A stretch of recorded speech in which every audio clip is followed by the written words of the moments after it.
Welcome, everyone. Thank you for coming. I know it's exciting for all of us to be together. Again, this is the 11th Annual Appalachian Ohio State of the Region Conference, and I'm excited that we are addressing placemaking and reimagining rural economies. That coupled with the University Center, the Economic Development Administration, and their recognition of placemaking and economic development and how community development ties hand in hand with that. It really excites me.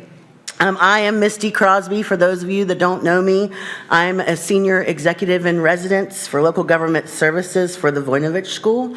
I think I've been on board for about 8 months or so I'm still figuring out where all the lights are and how to navigate the system, and so I'm just trying to do great things still. I've got the pleasure of being the MC today, so you will see a lot of me and hear a lot of me. I appreciate you all joining us in person, but we also have folks joining virtually, so thank you all for taking the time to come here today and learn more about the Appalachian region and celebrate our partnerships. But first off, to prepare for the day, I just have a few housekeeping notes that I want to get through fairly quickly. So the restrooms are outside in the hall across from the atrium. If you've driven a personal vehicle, ensure that it's parked in the parking lot we reserved for attendees. That's next to Peden Stadium lot number 132 to avoid being ticketed. Parking maps are available at the registration desk if you need that. This year's program is available online. You can scan the QR code on your tables with your phone's camera or type in sotr.ohio.edu to visit the website, and you can find the schedule and the speaker biographies there. Also, this is new and exciting, to ask our speakers questions for the Q&A segments throughout the day. You'll be submitting your questions online. So if you see a small table tent in the middle of your table, it's got a QR code on it, and you can do that, scan that with your phone's camera or type in the URL. Then you click the plus sign in the bottom toolbar and type in your question. You can also like other people's questions, so as you're monitoring that throughout the day, and you can help upvote those questions if you want to push those to the top for a presenter. And you can also add your own comments to some of those questions. So we're looking for an interactive, collaborative kind of conference today, so please participate as you can. For those of you, speaking of that will be sharing on social media today, please use the hashtag SOTR and tag the Voinovich School in your posts. During the breaks, please visit the organizations that are tabling in the hall. Talk to them, learn more about their programs, and get their paraphernalia and their collateral material. And our team is committed to reducing the environmental impact of this conference and ask that you please use our recycling and compost receptacles that are provided. Also, please silence your phone so you're not singing the national anthem or something in the middle of somebody's presentation.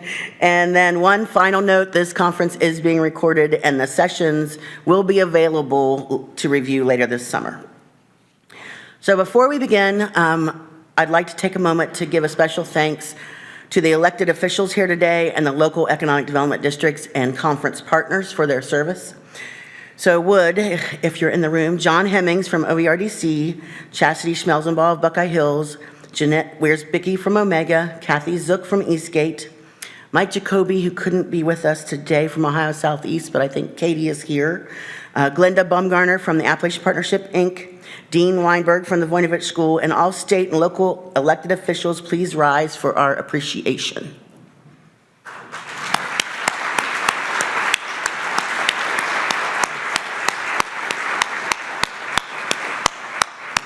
And I think everyone's got their name tag on. John Hemmings didn't wear his today, but he got one outside. But seek them out throughout the day as you take a break or on your lunch and talk to them about what's going on in their regions.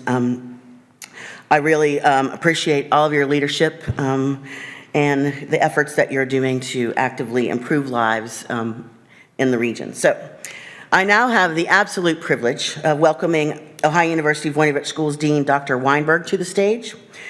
In the short time that I've been at the Voinovich School, I've witnessed firsthand the passion Mark has for enabling leadership, supporting public servants, and serving the region.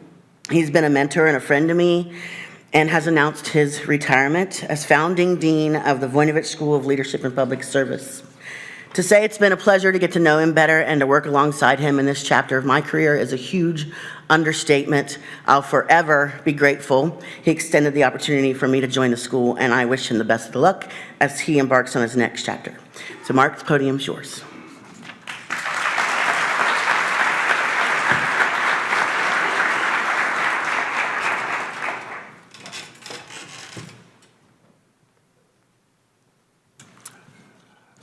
Good morning. My job is to do two things. We all have 3 minutes, okay? So we won't go over too long. One is to welcome everybody to this conference on behalf of the Voinovich School of Leadership and Public Affairs. It's an honor. This is the 11th partnership. Misty went through who the partners and sponsors are, and we were talking yesterday, and I think with the officials from EDA and ARC who are hugely important for this region, and also with John Kerry, who's the Governor's Office of Appalachia. And I think this is one of the examples, both on an individual level and organizational level, of one of the best collaborative partnerships to try to advance the region of any place in the United States, let alone in Appalachian Ohio. So we're thrilled that you could be here today. We're thrilled to have these partnerships, and welcome to you to the 11th EDA Regional Conference that we're working with today. The second thing I'm doing is I get to introduce the 22nd.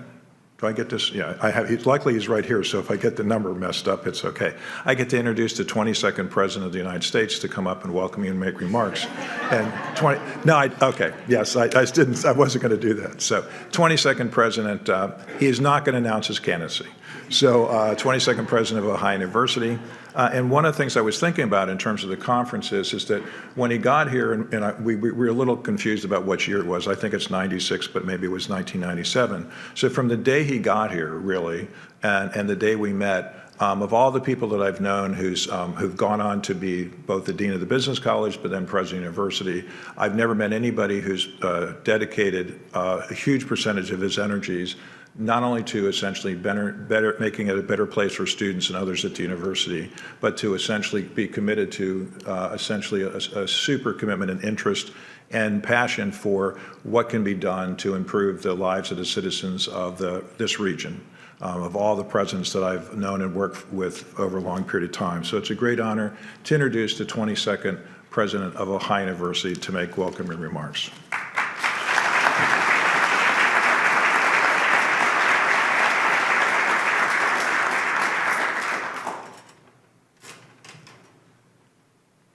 I can make this brief also. So it's a real enjoyment to be here this morning and to see old friends. And I know that, you know, just watching the crowd and everything, it's a wonderful opportunity to reconnect with everyone. And it's fun for me to see everybody reconnecting and sharing stories and so forth. So I'm glad that we can welcome you here as part of Ohio University. And as Mark said, we really do appreciate the ARC and the EDA for their important partnerships with Ohio University and the Voinovich School. The university takes very seriously its role in helping the region in terms of improving the economy and also in the area of healthcare. And, you know, one of the foremost entities, organizations that we have within the university that serves that mission is the Voinovich School for Leadership and Public Affairs. So it's also my honor now to introduce Director Kerry. I cannot imagine, you know, that the region could have a better leader and somebody who is so knowledgeable and has spent his lifetime trying to improve and has been successful at improving the lives of the people in the Appalachian region. So please join me in giving a warm welcome to Director John Kerry of the Governor's Office of Appalachia. Thank you, Mr. President. Well, good morning, everyone. It's a great day. The first thing I want to do is congratulate founding Dean Mark Weinberg, who's my former professor, and President Sherman. both on their upcoming transitions. They'll still be around.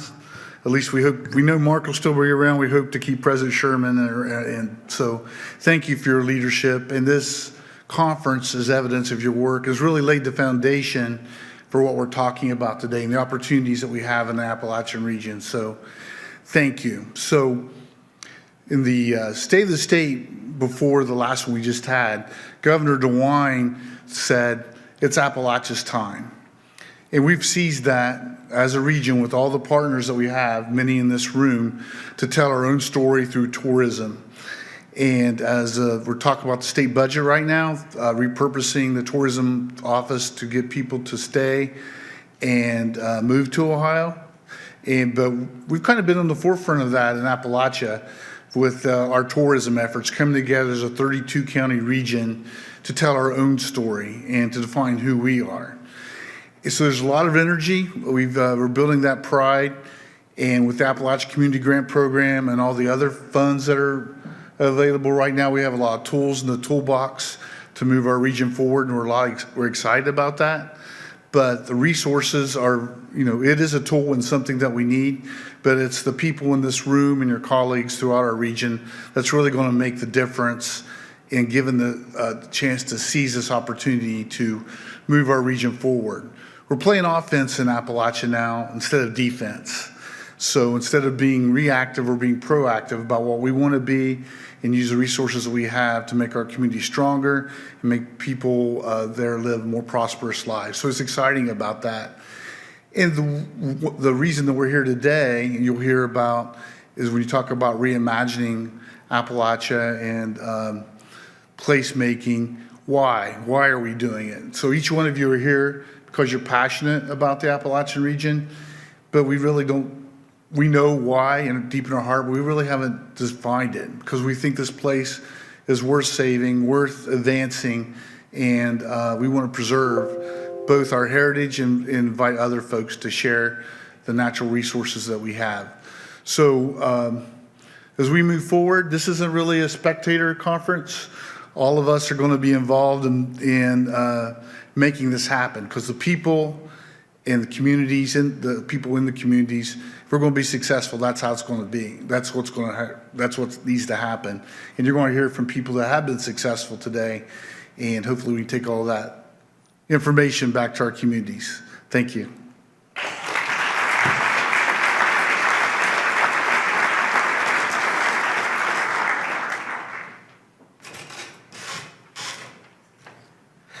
All right, so far so good. We're on time, right, Mackenzie?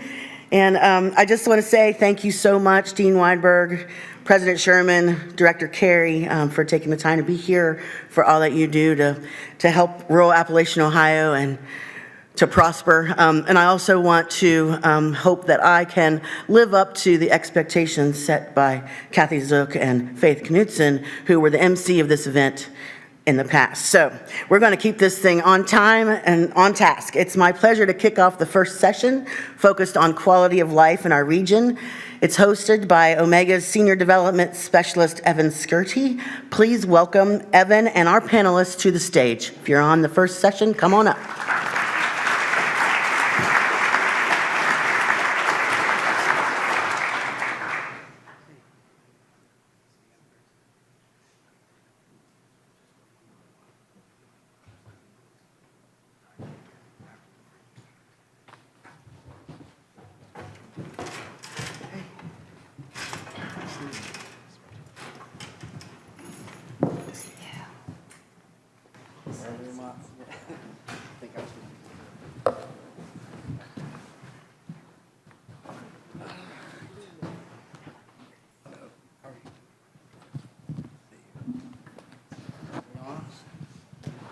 Are we on, Mackenzie? We're on. All right, good morning. Well, thank you. I've been really looking forward to this discussion as I've gotten to research these folks before hearing a little more detail about their programs today. The big takeaway for me was that you all have really created and now you're implementing and overseeing structured programs. And I think that's already a big insight, a big takeaway for me. I feel like in my career, the last 20 years or so in development, we do a lot of talking about quality of life. We know it's important. We say we should work on it, but we tend to just talk about case studies, maybe successful things that have happened in our communities. But I think we've reached a point, especially as we come out of the pandemic with the era of remote work and trying to recruit residents, tourists, of course, continue with job creation. But I think that the time is firmly here where we need to work on these things and make them a part of our development programs. So hopefully you can take a lot of nuggets home with you today and kind of create your own programs in your communities. So, but you're not here to hear from me. We're going to let them dive into their topics, some brief intros, and then we'll get into some questions. Misty already mentioned the Q&A process.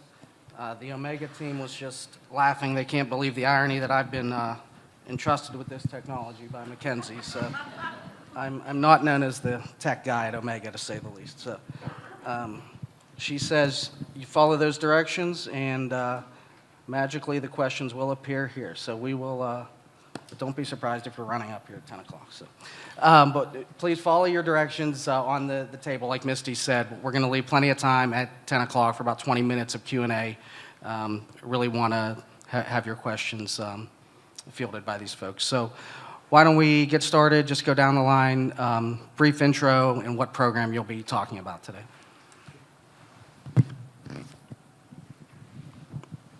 Can you hear me? Yeah. Thanks for being here, everyone. It's good to see a nice crowd like this. And I think there are a lot of people out there that are remotely dialing in too, and we're glad to have them. My name is Mike Workman, and I live in McConnellsville, Ohio. Many of you probably haven't been there, but it's not too far away. It's about 55 minutes from here. The county, Morgan County, is a population of about 15,000. At least it was about a decade ago. It's 14,000 now. So we've lost about 6.5% of our population in the last decade.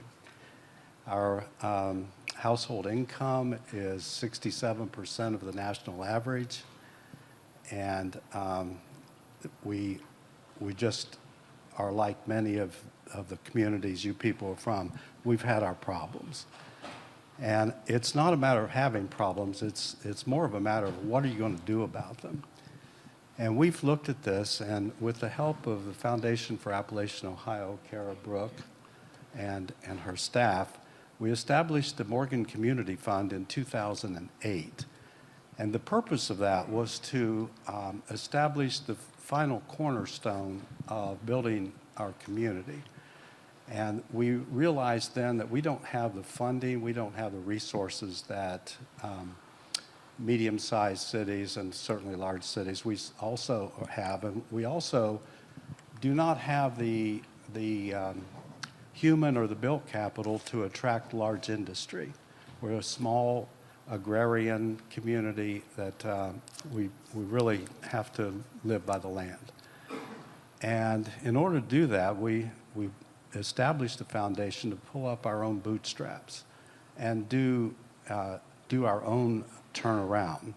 With the help of ARC has helped along the way too, and with the help of the state government, thank you for that. We've had participation. It's not that we've done this all on our own. We couldn't have done that.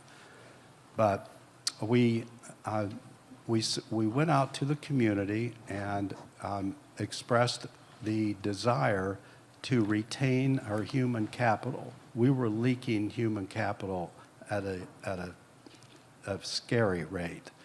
So what we were doing is exporting our people, inviting them to go away, move away, there's nothing here for you and that. You all have heard that story. And we had to turn that around, and we talked to our educators, we talked to our local politicians and our local government. We've got to stop talking that way. We have to provide opportunities to keep these people in our county. We have built capital. We have empty buildings like many of you do. We just need people to occupy those buildings, and we need to build product. We need to find ways to make things, because nothing happens without a sale. So if we can teach our people to be entrepreneurial and learn how to make things that the public is willing to buy and export them from our community. And I don't mean export them to the next community, I mean export out of our region. Then we can bring outside dollars in. And instead of washing our own money like a washing machine, we have outside investments coming to Morgan County that way.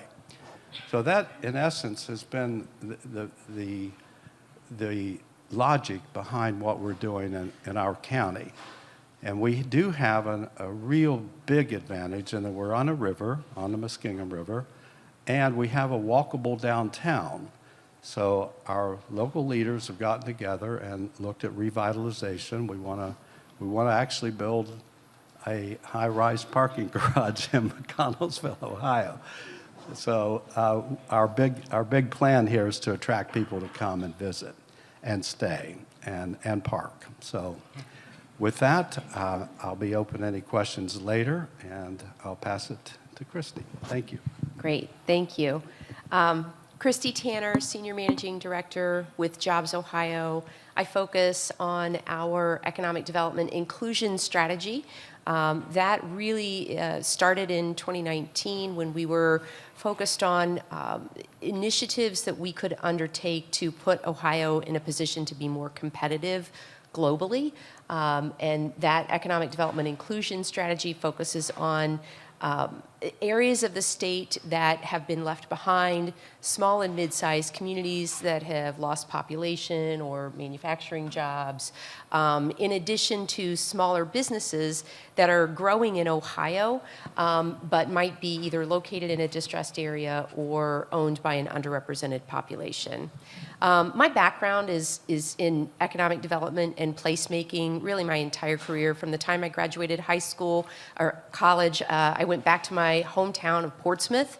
I worked there for a number of years at the Chamber of Commerce, which was also our economic development organization. I got my feet wet there and discovered that I absolutely loved the economic development side of things and trying to work to bring jobs and investment into a community. I also worked at the regional level as one of the governor's first regional economic development representatives under George Voinovich at the time in the South Central Ohio office, and then at the state level, both public and private nonprofit side, all focused on economic development and marketing the state of Ohio for business development. So I'm really passionate about the topic. I love what I'm doing now in order to try to find ways and do things and bring programs together that can help give back to the communities that gave so much to me throughout my career. All right, good morning, everyone. My name's Cole Massey. I'm the Director of Economic Development and Center for Entrepreneurship at the University of Rio Grande and Rio Grande Community College. I think most of the folks in here know that it's Rio Grande, not Rio Grande. Common mistake. So I'm here today to talk about some really exciting developments in the village of Rio Grande. And that village is right around 1,000 people. It is your quintessential Appalachian small town. And through this project, the Renew Rio project, we've really injected some new life into this small town.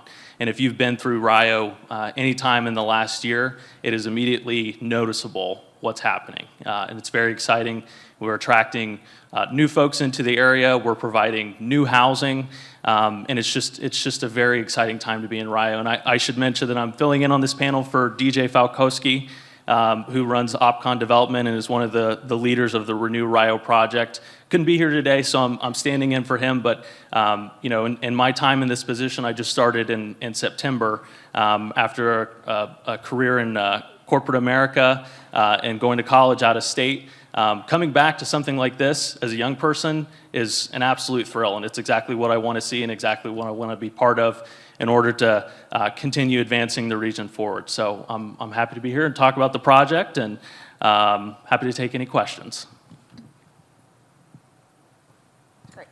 I have permission to go next. Good. Thank you. Well, I'm really excited. So I'm Kara Brook. I'm with the Foundation for Appalachian Ohio. Each person here has been volunteering with us, so I just kind of wanted to jump in and share things and sat here holding back.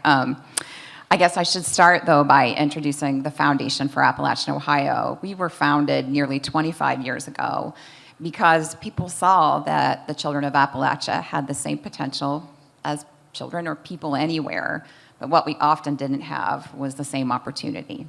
And they especially saw that we lacked philanthropic opportunity. In our region, we have 90% less charitable assets, so that translates to 90% less grants for placemaking or reimagining. And since that time, because of the work of so many here and here, that's really starting to change. Today, we steward $100 million in charitable assets across 600 funds. And the real drivers on the ground are the local foundations. So Mike mentioned the Morgan County Foundation. We have Jackson County Foundation, and Gallia County Foundation. So we've assisted local leaders in starting their community foundations, are working very locally, learning a lot from that, and then also finding regional initiatives that we work on. And I think the one Evan wanted me to highlight, who many of you have been involved in this room with, is called Growing Home. And so we've heard talk of population loss, of youth out migration. And what we hear a lot at the foundation, so we give about $6 million a year. That's often across 1,000 different nonprofits. So we not only hear about that, but we hear who's coming next. And I see Dave Butcher here, and I think he said this last week, and he said, I hope it's okay to say this, but he said, we're not getting any younger. And so that's just, it's a continual thing. So thanks to Director Carey and the governor's office and some philanthropists, we were able to create a Growing Home Fellowship. And so we have invested in 121 young people between the ages of 18 to 35 with a stipend and a leadership program. And in return, they agree to live, work, and volunteer in Appalachian, Ohio for 5 years. And many here were influences for that program. The first board chair of our foundation, Roger McCauley, was not from Appalachian, Ohio. He was brought here on AmeriCorps Vista program. He ended up founding FAO and also COAD. I saw the Corporation for Ohio Appalachian Development here. So our thought was, how do we create and find the future Roger McCauley's? And there's a lot more I'd love to say, but I'll hold it for the discussion. We'll have time for 5 minutes or so now from each of you to take. Let's take a little deeper dive into your respective programs. Why don't we start with Christy at the state level? If I could start just by thanking you. I know from our Omega perspective, and I think I can also speak on behalf of my colleagues at Buckeye Hills. We really appreciate your partnership. And of course, our partners at EDA and many of our other funding partners. We're really taking a nice deeper dive ourselves into quality of life.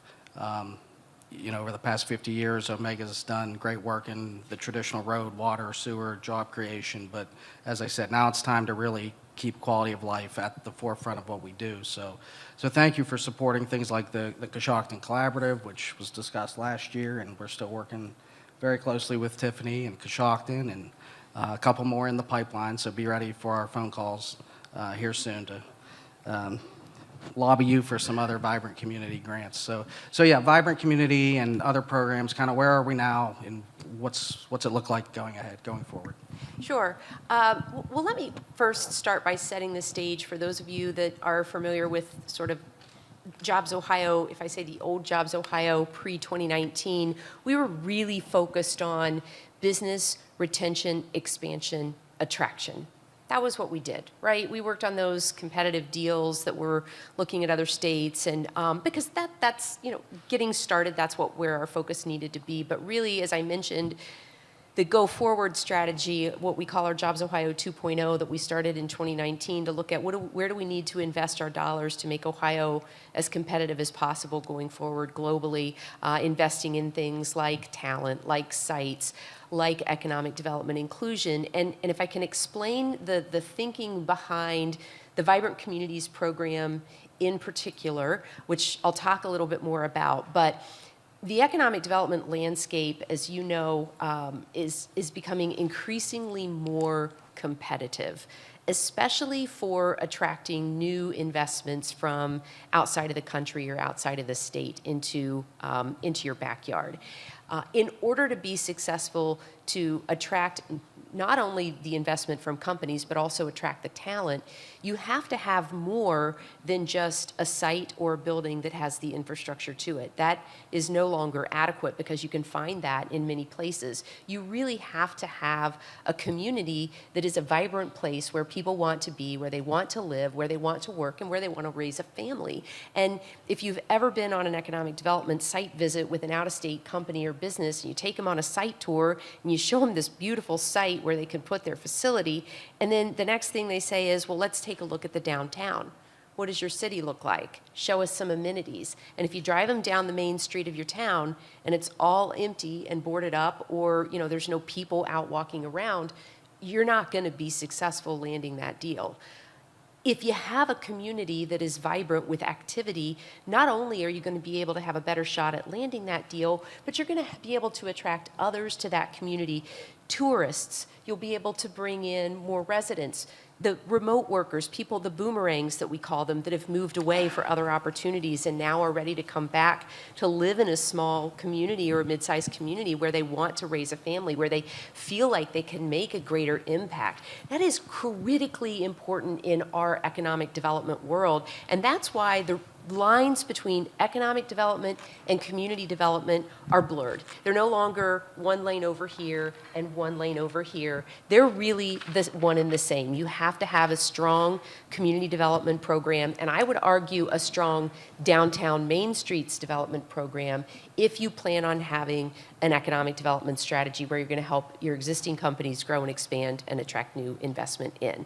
So that was the thinking behind the Vibrant Communities Grant Program, and along with that, there's a planning grant program for those that need help getting to that point. But the Vibrant Communities Grant Program, we started it was approved by our board in 2020, rolled it out in late 2020.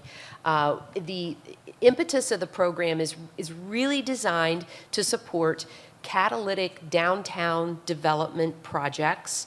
Most of them look like mixed-use projects. They can be a single building, multiple buildings, or in some cases, multiple blocks. But they're projects where we have the local government and the private sector stepping forward together in a partnership, willing to invest in some sort of development for that community that's going to attract jobs, attract people, and increase the property values within that area.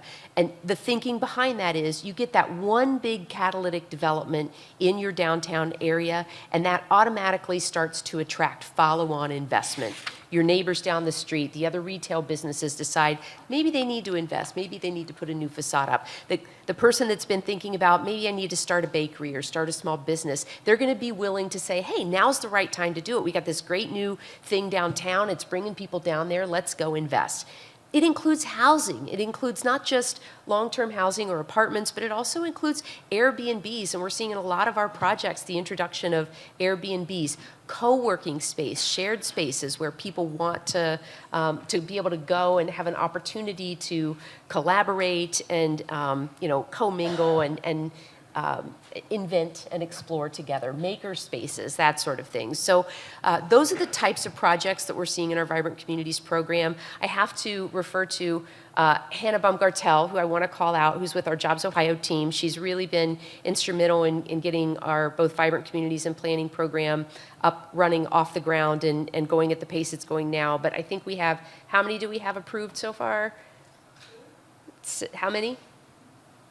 We've got about 10 or so-ish, 12 that have been approved and underway, and we have about 25 plus that are currently in the pipeline.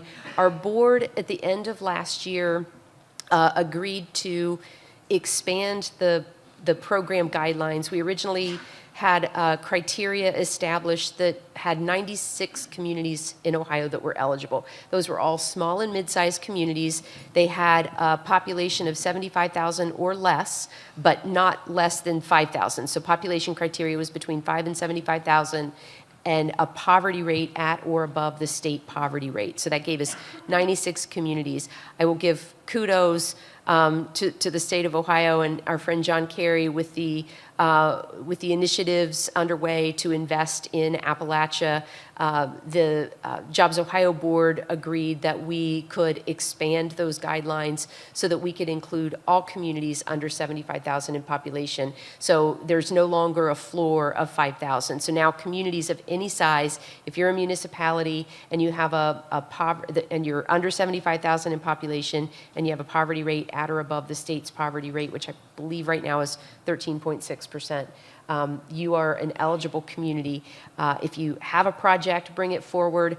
And Ohio Southeast, Katie Farber is here in the audience. She's our partner in bringing those projects forward to us. She's got several in the pipeline right now. And if even communities that have an idea, a concept, or something that they want to do, but they're not quite ready to step forward with that investment yet, there needs to be more due diligence. We also have a planning grant program that works pretty quickly, and it's also very flexible. It can go to help fund either due diligence on a building or a site. It can also it can help build a capital stack. It can help develop what your costs are going to be. It can be engineering and design. So it's fairly flexible. This is also a program that has a lifespan of 5 years. It will sunset in 2025. So we're encouraging all communities that are eligible. If you have a potential project, please bring it forward. So I will pause there. All right. Very good. Thank you. Let's shift to Cole. Christy talked about the importance of public-private partnerships, and I think you three will probably talk about the other important partnership with philanthropy, with your local donors, the local wealth, or wealthy investors who have moved outside the area and are continuing to reinvest through your foundations. That's the common thread I saw in researching all of you. So just take us into a little deeper dive of Renew Rio, and specifically, I'd be interested in the projects and the sites that are selected. How does that work? Is it I think you have an anonymous donor, correct? Is he or she part of driving that process, local government? How are the projects selected?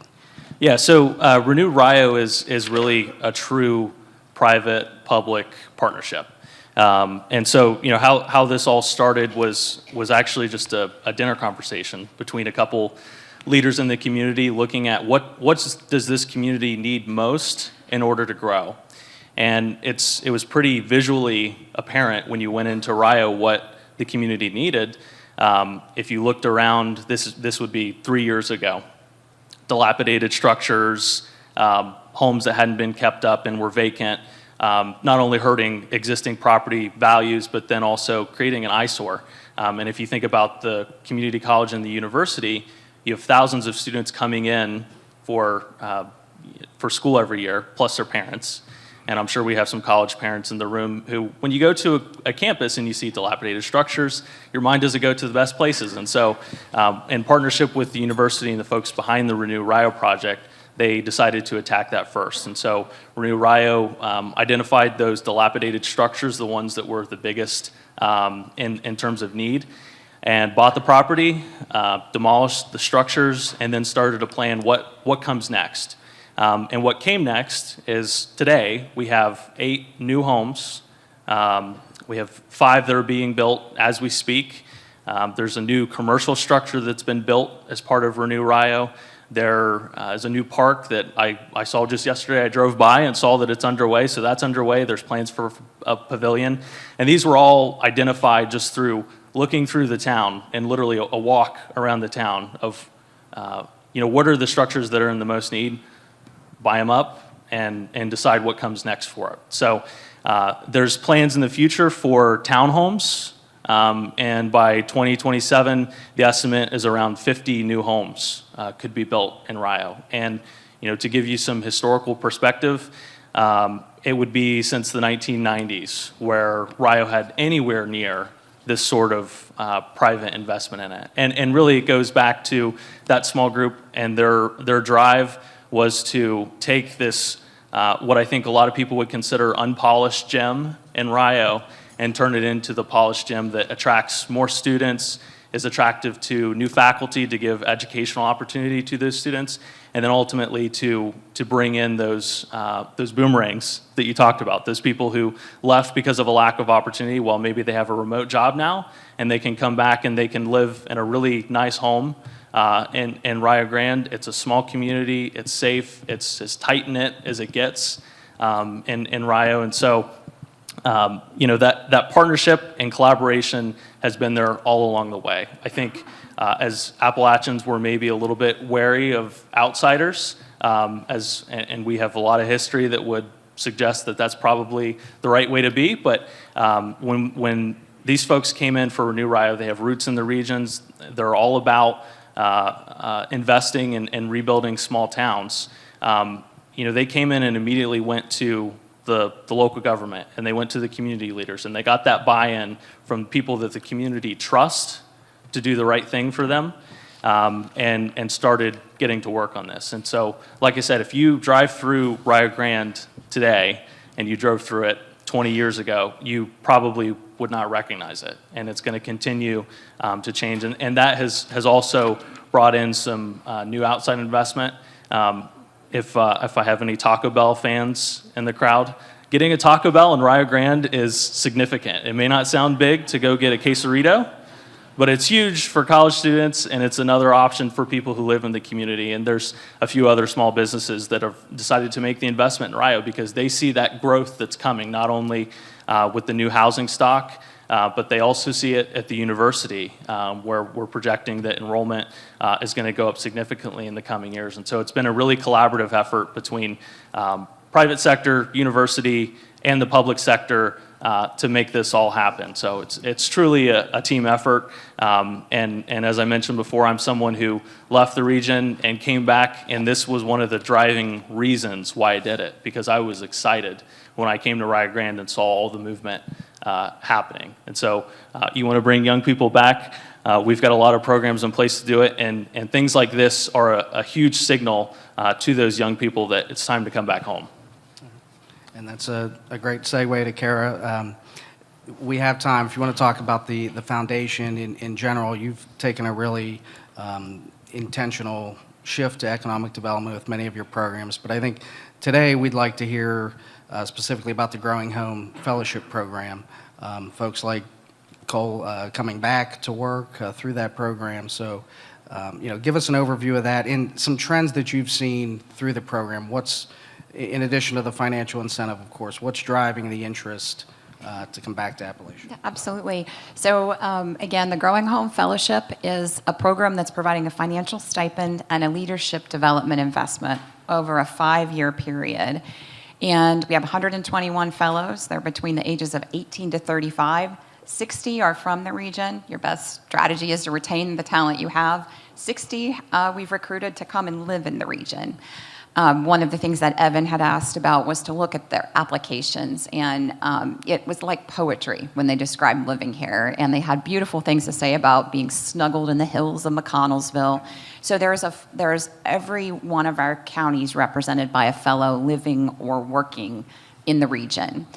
What surprised us the most, though, was even though they were excited about being in Appalachian Ohio, after our first leadership retreat, they were even more excited. And it was a lesson to me of how intentional we all have to be about our pride and about sharing the good things about the places. I think sometimes I think, oh, well, no one wants to hear about my hike in the Hocking Hills this weekend, but I should go talk it up. So I think, what we found is even though they were very grateful and excited to be here, when we had an intentional celebration of our assets, it was more so.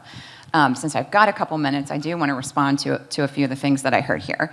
So I heard Cole sort of saying you got to do a lot of things. Our challenges in this region are mutually reinforcing. They're complex and they reinforce each other. And I'm in the camp of you got to attack it all at once, because you've got to have a lot of things reinforcing each other to have the lift that we need. And the work you're doing is a perfect example of that. I'm looking at a present board member and a past board chair, and as Mike was talking, I could not help but think about me as a younger leader he really poured into. And one day I'd come in and I sounded just like an MBA. He has the MBA, not me. But I was sure we should do it all by metrics, and metrics should guide our decisions on everything. And he said, Kara, I measure success by MWBA. I said, Mike, what's MWBA? He says, I measure by walking around and counting smiles. And then he was serious about it. And, you know, he counted smiles in McConnellsville that week. But if you look at the research on the Global Happiness Index and we think about the end result we want from all of our work here, we want the happiness in our communities. And so that's a lot of what philanthropy is doing. And I heard Christy say we've got to blur the lines of economic development. And I want to lift that up and push a little bit further. And as a two-time cancer survivor, I'm probably more dialed into health maybe than most. But if you look at our region, and it depends on where you pull the zip codes, and you compare people living in Appalachian Ohio to other parts of Ohio, our longevity is 10 years to 18 years shorter. Cancer mortality, deaths, heart disease death, diabetes, you know this. And so I think as we think about walking around and counting smiles and we think about quality of life, we have to really think about the quality of our health. And another thing that Mike has taught me is that belief drives behavior and behavior drives culture, which reinforces belief. So I just want to commend the work of Ohio University and the Voinovich School and the governor with the Appalachian Community Grants for thinking, you know, actually healthcare development is part of economic development too. Okay. All right, so let's shift the mic for a little deeper dive into the Morgan Foundation. You know, this is something I know at Omega we're seeing it more and more. We've been working with the Wellsville Community Foundation in Columbiana, local foundations really getting more involved in economic development. So tell us a little more about your programming and specifically how you engage your donors to shape the programs that you're implementing. Okay, thank you. The Morgan Community Fund started in 2008. We had an initial contribution of $50,000, and that came from the Community Improvement Corporation. And from there, we've worked with the local people, and particularly people who live at the edge of the county on farms, saved all their lives, and want to give back. And today, those assets are $1.6 million, and that's pretty good for a little county of 14,000. So we are using those funds. We're investing through FAO, and we're using the returns on those funds to put back into our other civic organizations and volunteers in the community who really are the workers. It's not the community fund that's a worker, it's the people on the ground.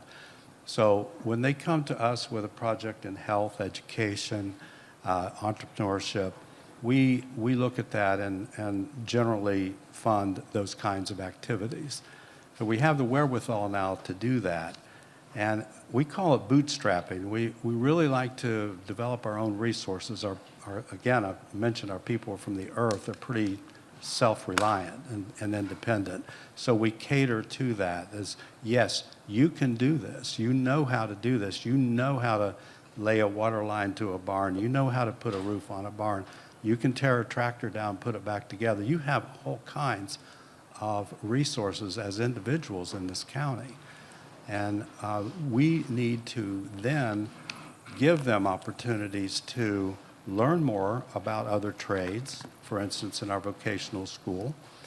And we're working really hard in setting up training programs and working with the Epicenter in Marietta and Marietta College, Ohio University, Voinovich School. We're working with your people, Paul Benedict, and to really, really get the spirit of you can do this.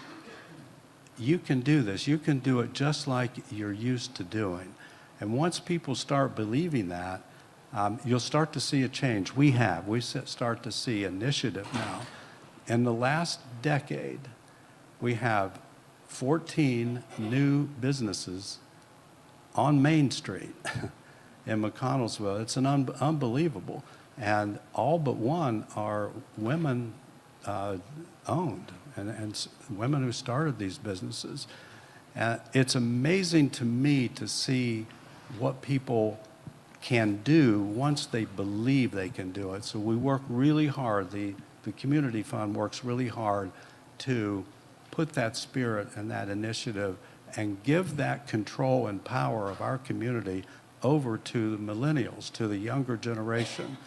Wasn't that way all along, or many years ago. The old guard wanted to control the town, and that's changing now. The Community Fund now has an auxiliary board of millennials.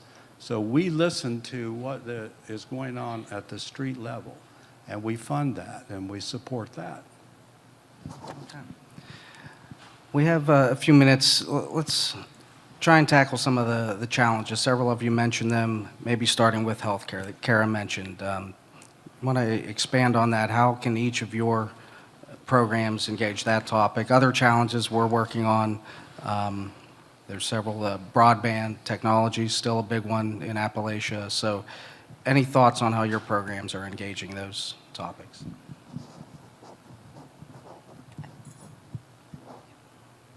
I'd be happy to take healthcare.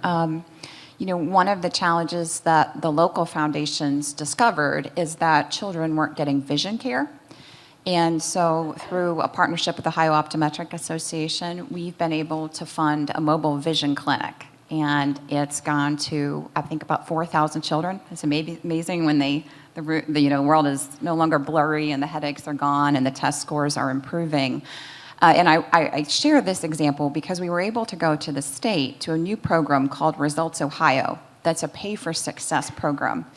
And we knew we had our metrics. We knew it was sustained through Medicaid once we started it up. And so we agreed to the service that we would provide.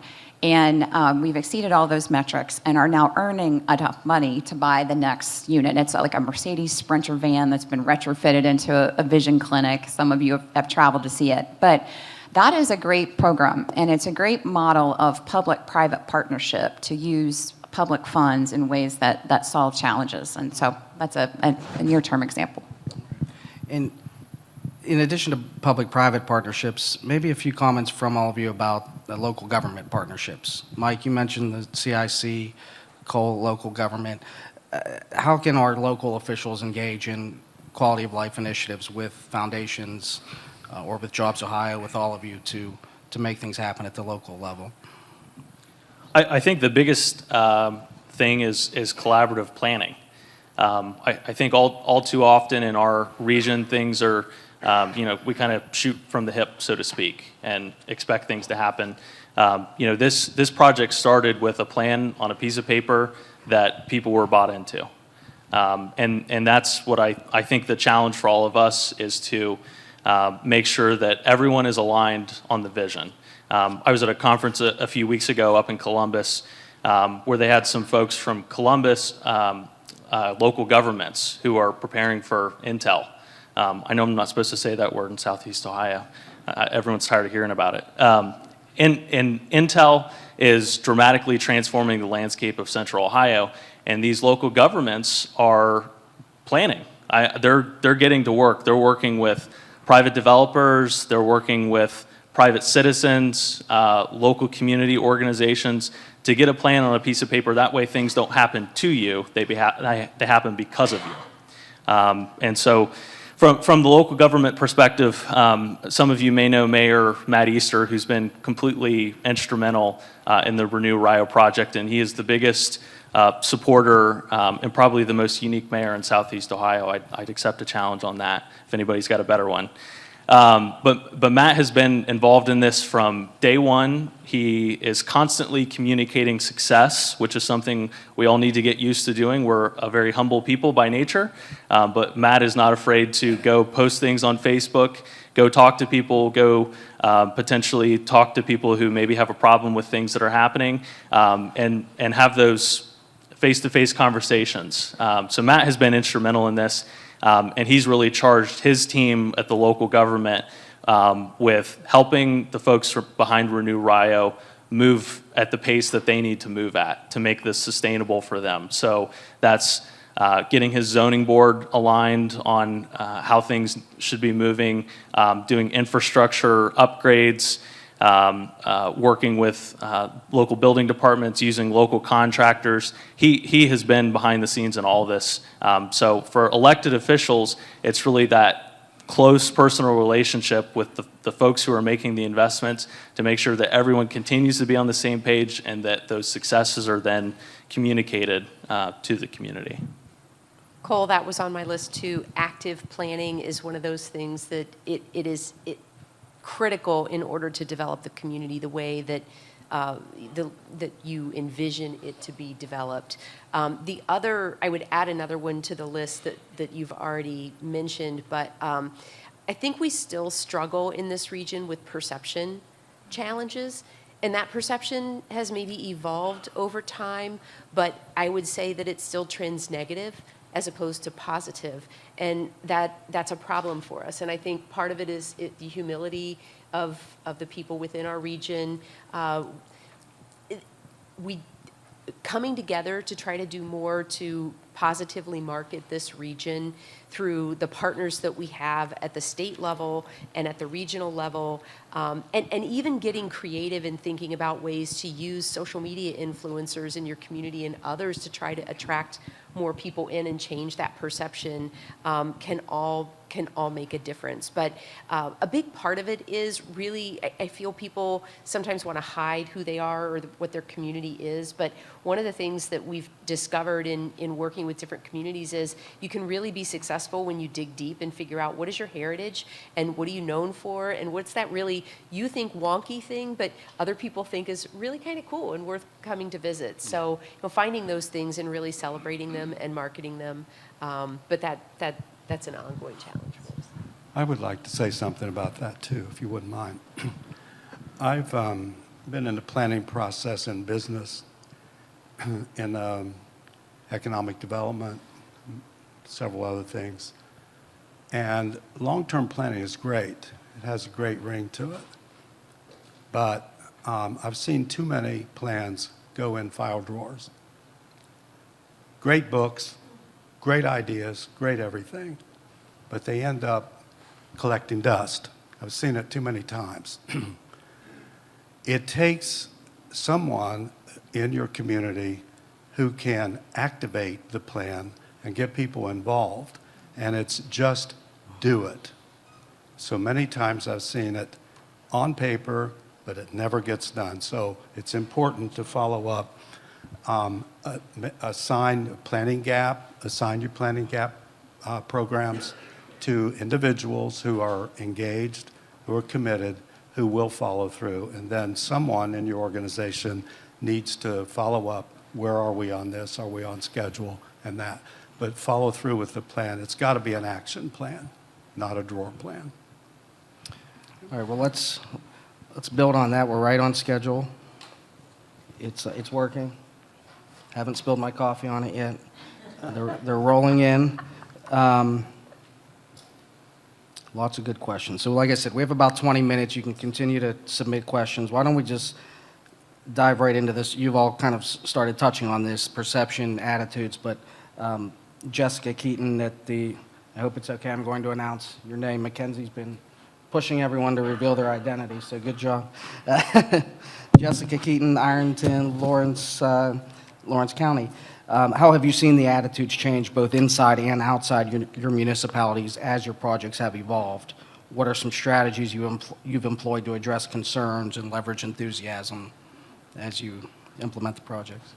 I'd be happy to take that since I grew up in Lawrence County.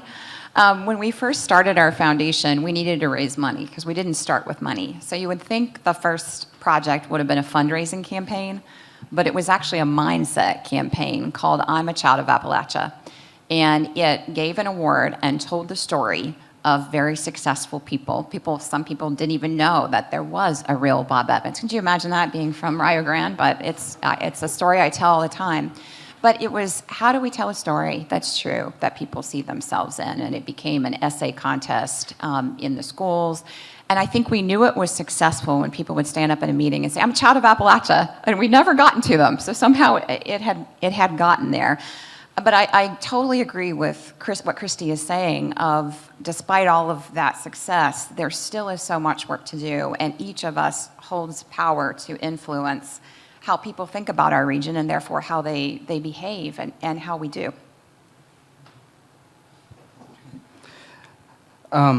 Why don't we shift to, Della Rucker says here, and I think you've touched on this again with programs like Growing Home, but let's continue to expand on what are some of the key, she says, what are some of the key local characteristics that influence people to come to a small community or young people to stay? Or are you seeing any key common traits? I know I live in Steubenville, and we've been talking about this quite a bit. We're seeing a nice influx of people, many associated with Franciscan University of Steubenville, or it's interesting, there are folks starting to come to Appalachia of maybe escaping some of the big cities, some of the political issues we have in our country. We're definitely seeing that trait, that there are people just coming to Appalachia with no ties here, even though, many of our folks come here through family ties and things. But are you seeing any traits of people just wanting to be in our unique communities? Yes, I'm seeing a lot of that in Morgan County. We have a lot of people who are escaping cities and coming to retirement, for instance, in Morgan County. It's perfect for retired people, low cost and safety, that kind of thing. But I think the key to, if you're in a small town, is to think about your resources and the people you already have on the streets. So if somehow you can reach them and convince them to be an ambassador, as when someone is coming on the street, down the street, they need help, go up to them and be friendly, be helpful to the people. Be an ambassador for your community. That's a key for us. And it's kind of the old thing. I see people all the time go up to the corner waiting for a red light, and there might be a child or another person standing there. And I watch, do they speak to each other or not? How many times have you seen no conversation? It's imperative that your people in your community are conscious of speaking to this person. If it's a child, how are you? How are you doing in school? This kind of thing. But engage the people in your community. And we impress that through our community fund and through all the efforts that we make with our local leaders in the collaborative, Cole, that you're talking about. That's really key. It's all about collaboration. But think of your community and think of your human resources. These people can all be ambassadors that can attract people from the outside and want to come back. Oh, I was just going to add, the point you make on stopping on a street corner. I had an interesting experience a couple weeks ago. Out on a Sunday morning, I was walking around downtown Gallipolis, which is beautiful on a Sunday morning if you haven't done it before. But I walked by a gentleman a couple times on the walk, and we said, "How you doing? Good morning." And finally, he just stops and he took off his sunglasses, and I thought he was going to be mad at me for some reason. Maybe that's from living in a big city too long. And he just goes, "Hi, I'm so-and-so. Nice to meet you. Where do you live? How long have you been here? Where do you work?" I mean, it was such a genuine small town interaction that he did not have to do, and he initiated it. And so that was kind of a signal to me of, why can't I do that? Why can't I stop at a stoplight and, ask people how they're doing or introduce myself? He was so thrilled to have a young person downtown walking around. I mean, it was a pretty simple thing, but those are the things that matter. And so that's a really excellent point on the community ambassadors. So I'm going to shamelessly steal that and bring it back home. Yeah, thank you. I definitely agree with that. We don't talk enough anymore in modern life, and I think we can be our best ambassadors and recruiters to our community. So thank you for that. But let's still shift to this question. It looks like it is anonymous. Are there specific programs, and maybe Christy at the state or regional level might have comments on this, are there regional advertising partnerships we can join to highlight our communities and the resources we do have to offer, i.e. television, multi-state programs, radio, et cetera? Are there programs we should be looking at?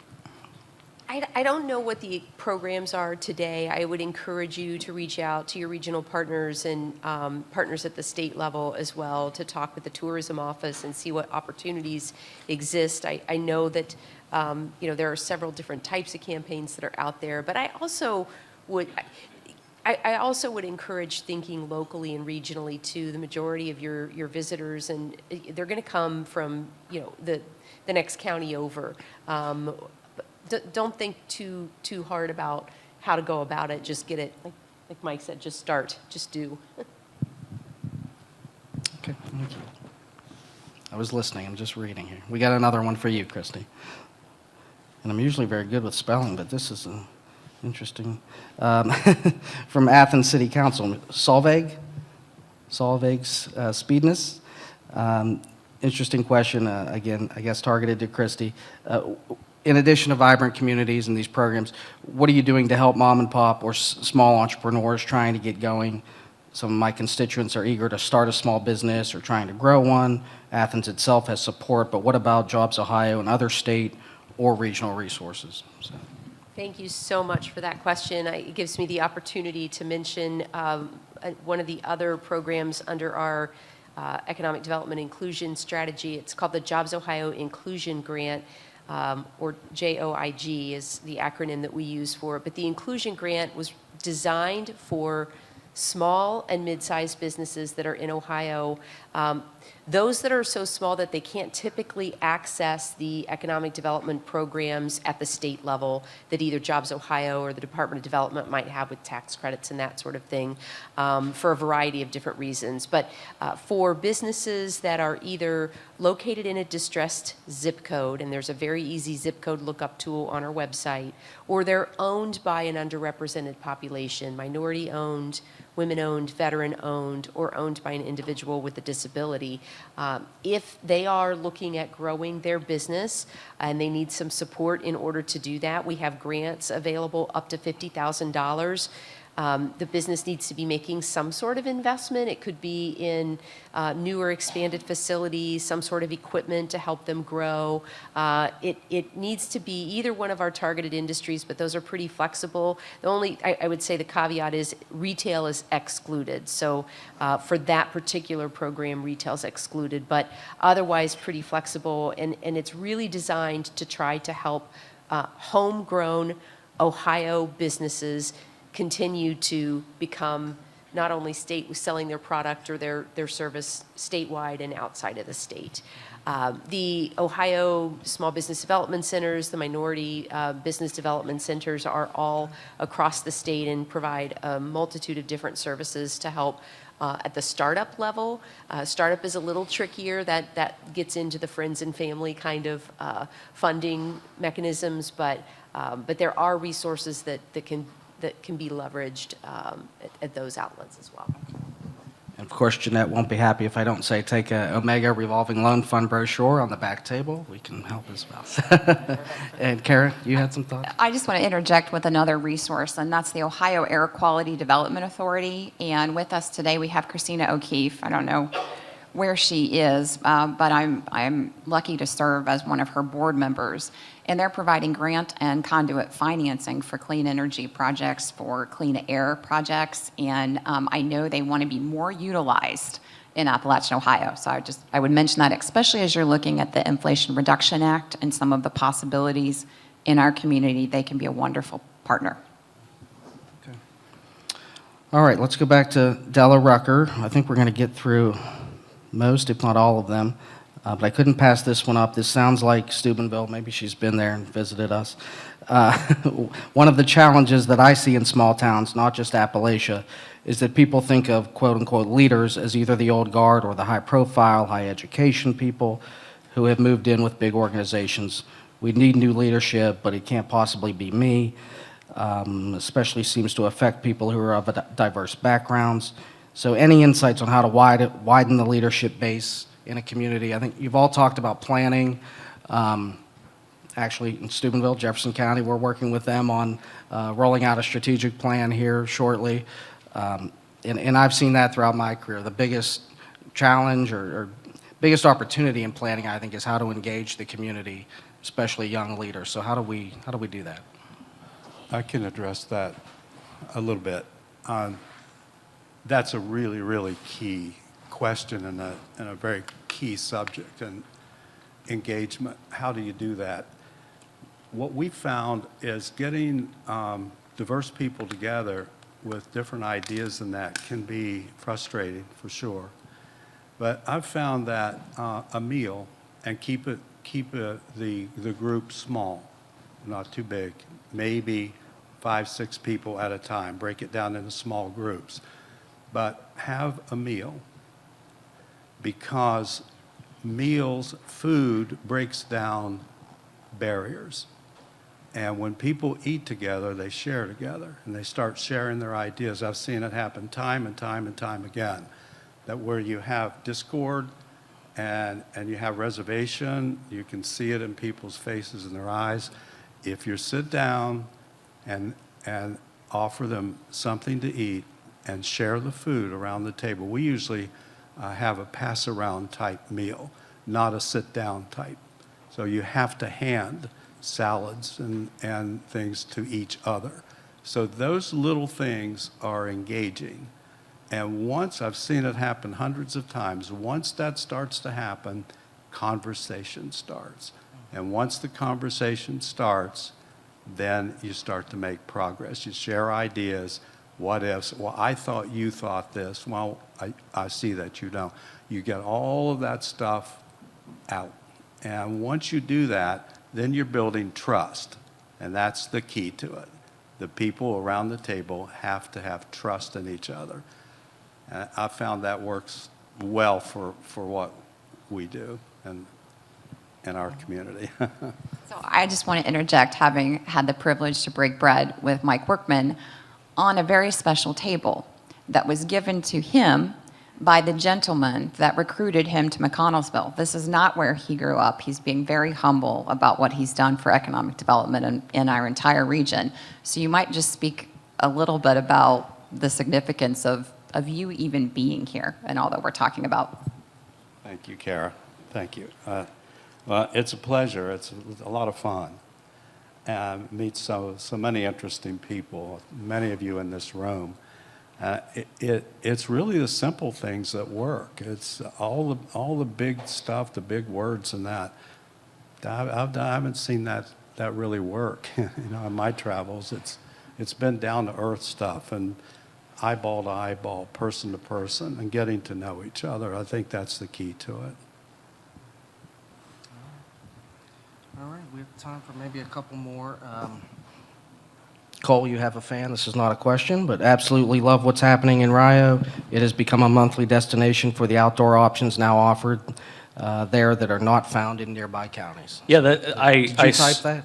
I did not. Oh, okay. That'd be pretty sneaky of me, wouldn't it? I assume a call out to the Gatewood Trail System in Rio Grande, which is a really great story.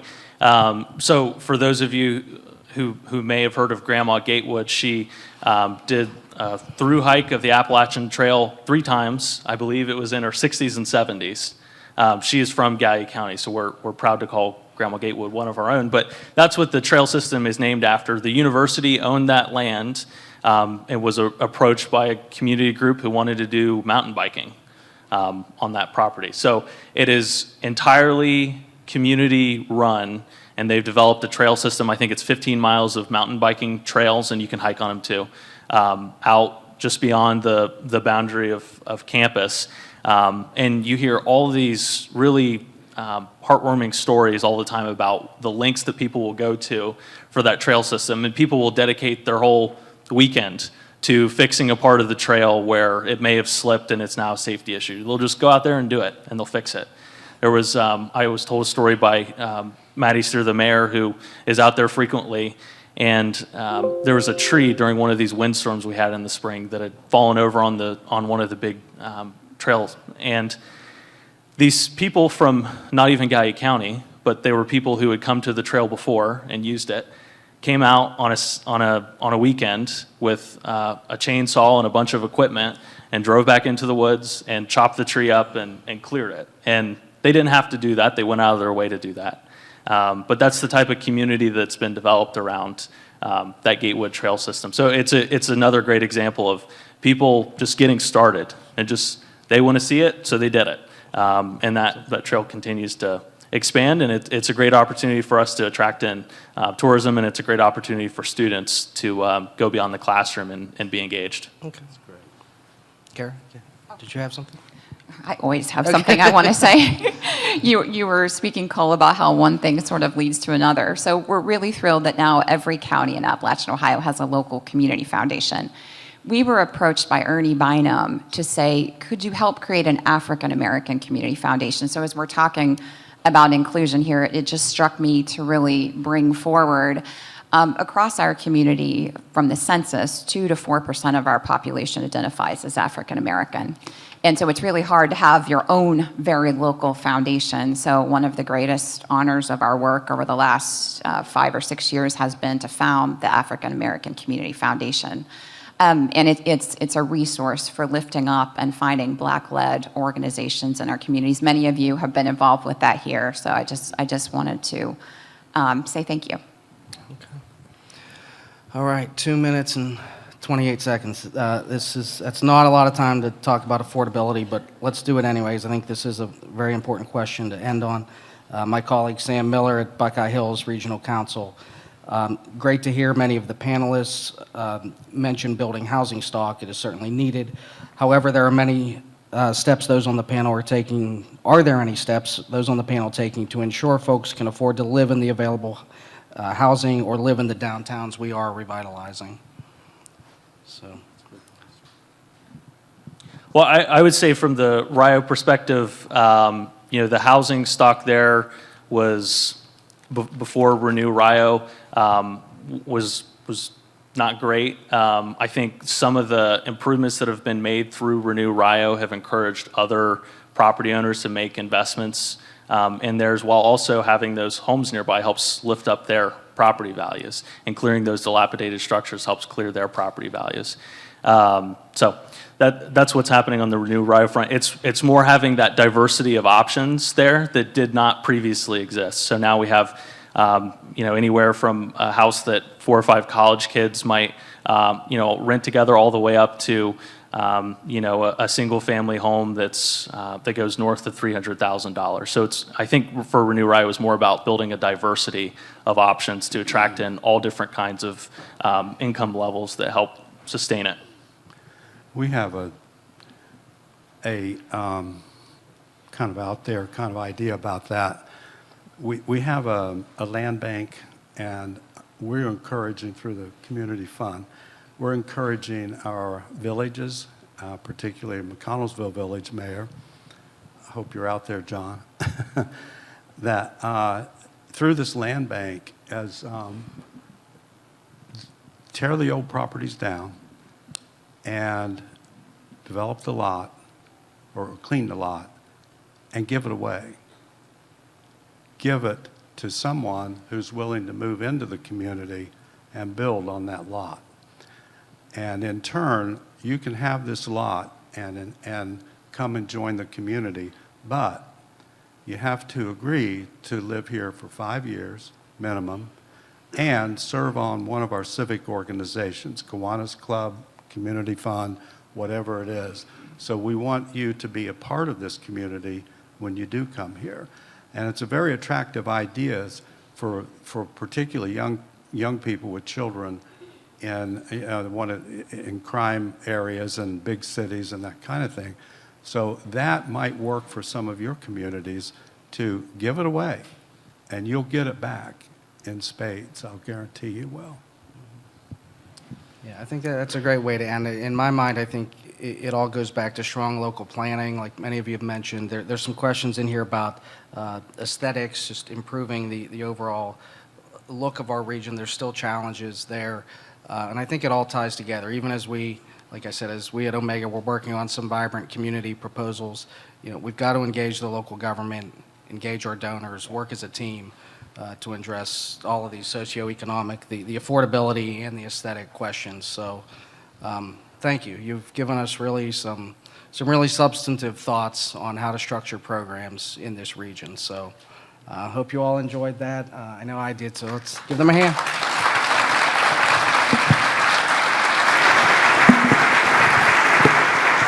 What a great first session.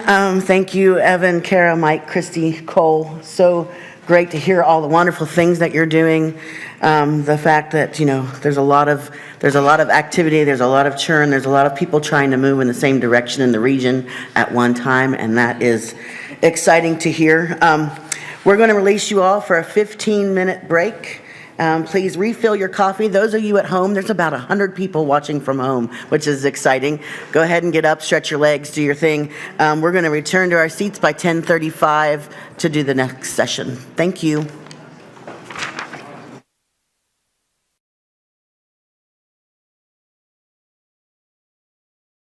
All right, I think I'm back.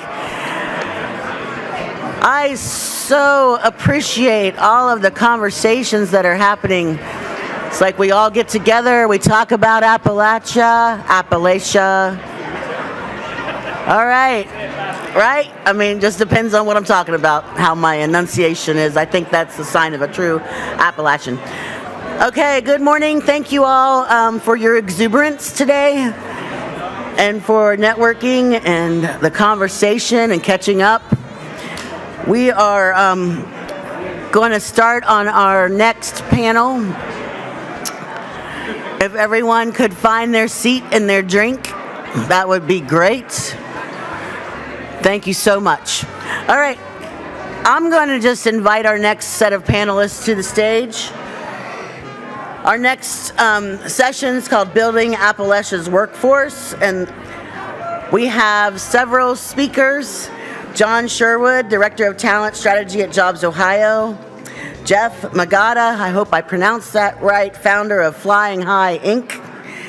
And Megan Riddlebarger, she's the Executive Director of the Corporation for Ohio's Appalachian Development.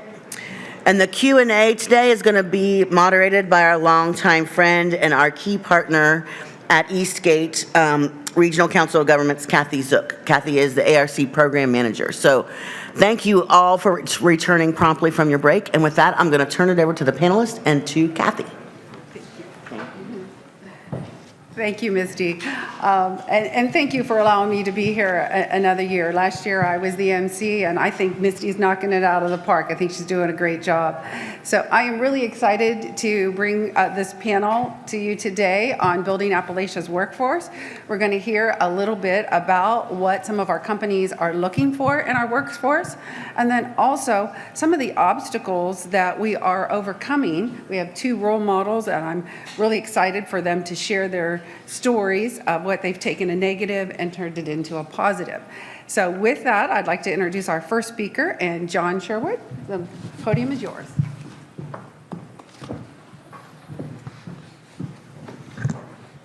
Good morning.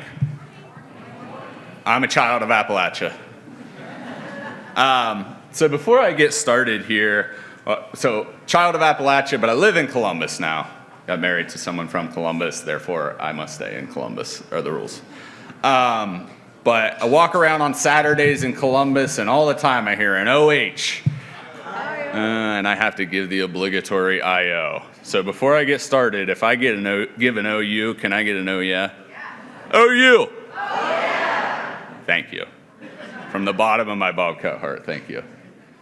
So briefly want to talk a little bit today about the role that talent and workforce availability plays in economic development. So I'll start off and provide some additional background in addition to what my colleague Christy Tanner shared about Jobs Ohio, and then we'll dive a little deeper into what is influencing company decisions, what are they thinking about when it comes to where they want to grow their business, where they want to locate their new business, and then we'll dive even deeper into some opportunities within the manufacturing industry. There we go. So Jobs Ohio, as you heard before, is a statewide private economic development organization.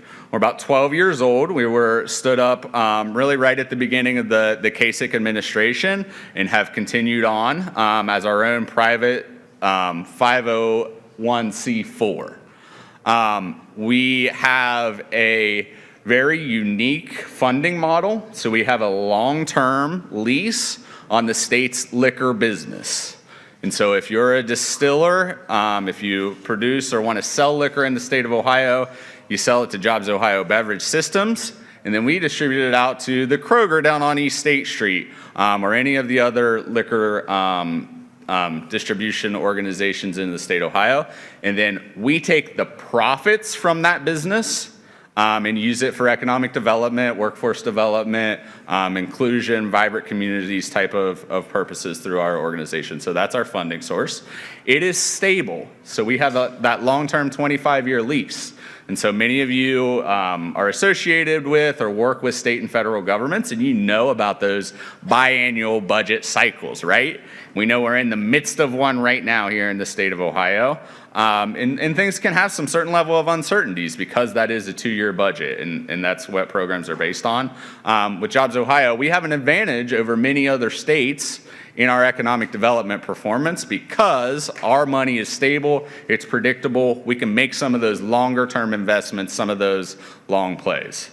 So all that to say, if you make your way up to Court Street later, you're at Paupers having a blackout or Pigskin having a Black Widow, know that that purchase is supporting economic and development, workforce development, so you can feel good about that. Can you tell I went to undergrad here? Another thing that really sets Jobs Ohio apart is our seasoned professionals, Christy Tanner being a great example, who come from long lines of economic development experience as well as industry experience. So we have sector experts that come from the automotive or aerospace or technology sectors and bring that business knowledge to Jobs Ohio so that when we're trying to help companies grow here in the state, or we're trying to bring companies in from outside of the state, outside of the country even, they can talk shop. They can talk that specific business, and it provides that level of comfort to those potential deals that we're a state that knows what we're talking about. And then most importantly, I think it's our organizational structure at Jobs Ohio that sets us apart from our other competitor states. We're a statewide organization. We cover all 88 counties in the state of Ohio. Well, this is a huge state, right? Not only geographically, but population-wise, we're the 7th most populous state in the union. And so in economic development, business retention, attraction, expansion, workforce development especially is a local game. And so you have to have the boots on the ground to be able to do that work. So folks like Katie Farber and the Ohio Southeast team that represents this 25-county region are the folks that are on the ground, understanding community needs, understanding sites, understanding the human capital assets that exist within pockets of the region, and helping work together to advance the state's economic development. Mentioned before, Jobs Ohio, 88 counties. We work with 6 regional partners that cover the different parts of the state. We're squarely in Ohio Southeast, formerly APEG region. I put little logos there so you can see that I'm from Perry County, Ohio. That's where I grew up. And then mentioned before, I did my undergrad at OU, so always happy to be back here. Probably be happier if I was on Court Street than in the Baker Center, but maybe later. So Jobs Ohio, Christy Tanner talked a little bit earlier about Jobs Ohio 1.0 and kind of how we expanded a little bit of our scope to think more holistically about economic and community development in 2019. However, our kind of key business is still driven off of 10 sectors of focus. So Jobs Ohio has responsibility for economic sustainability and growth in about a third of the state's economy. And so we're not focused on all sectors. We really dive deep into 9 private sectors, and of course the military and federal sector, places like NASA, places like Wright-Patterson Air Force Base in Dayton, Defense Supply Center in Columbus, Those create a lot of jobs and bring a lot of activity into the economy, so military and federal is also a sector of ours. In the decade plus, since 2011, the Jobs Ohio has been around, our sectors have grown about 16%. Moving more specifically into talent, and I think that's what I'm supposed to talk about here, wanted to put together put in front of you some statistics that speak loudly to the role that talent and workforce availability have on business attraction, retention, and expansion. So Site Selectors Guild is a group of economic development professionals, many consultants, economic development professionals, and every year they put out a report. They do a survey and put out a report. Some really interesting stats from the last report that came out at the end of 2022. Workforce availability is the #1 factor with the greatest impact on site selection. So where are we going to grow our business? Where are we going to put our business for both industrial and office projects? And to dive even deeper into that for industrial projects, so things like distribution, manufacturing, those types of industries, 78% of respondents listed talent as their top concern.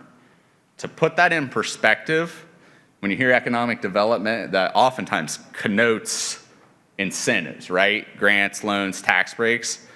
Talent, 78% of respondents listed talent as a top concern, only 25% listed incentives. And so that really speaks to the amount of weight that business leaders are putting on how they're going to be able to find the workforce. Additionally, 100% of Guild members listed talent as the single largest consideration when selecting locations for office projects.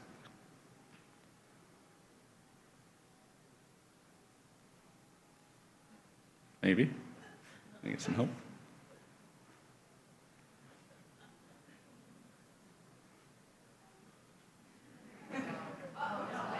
Oh, thank you.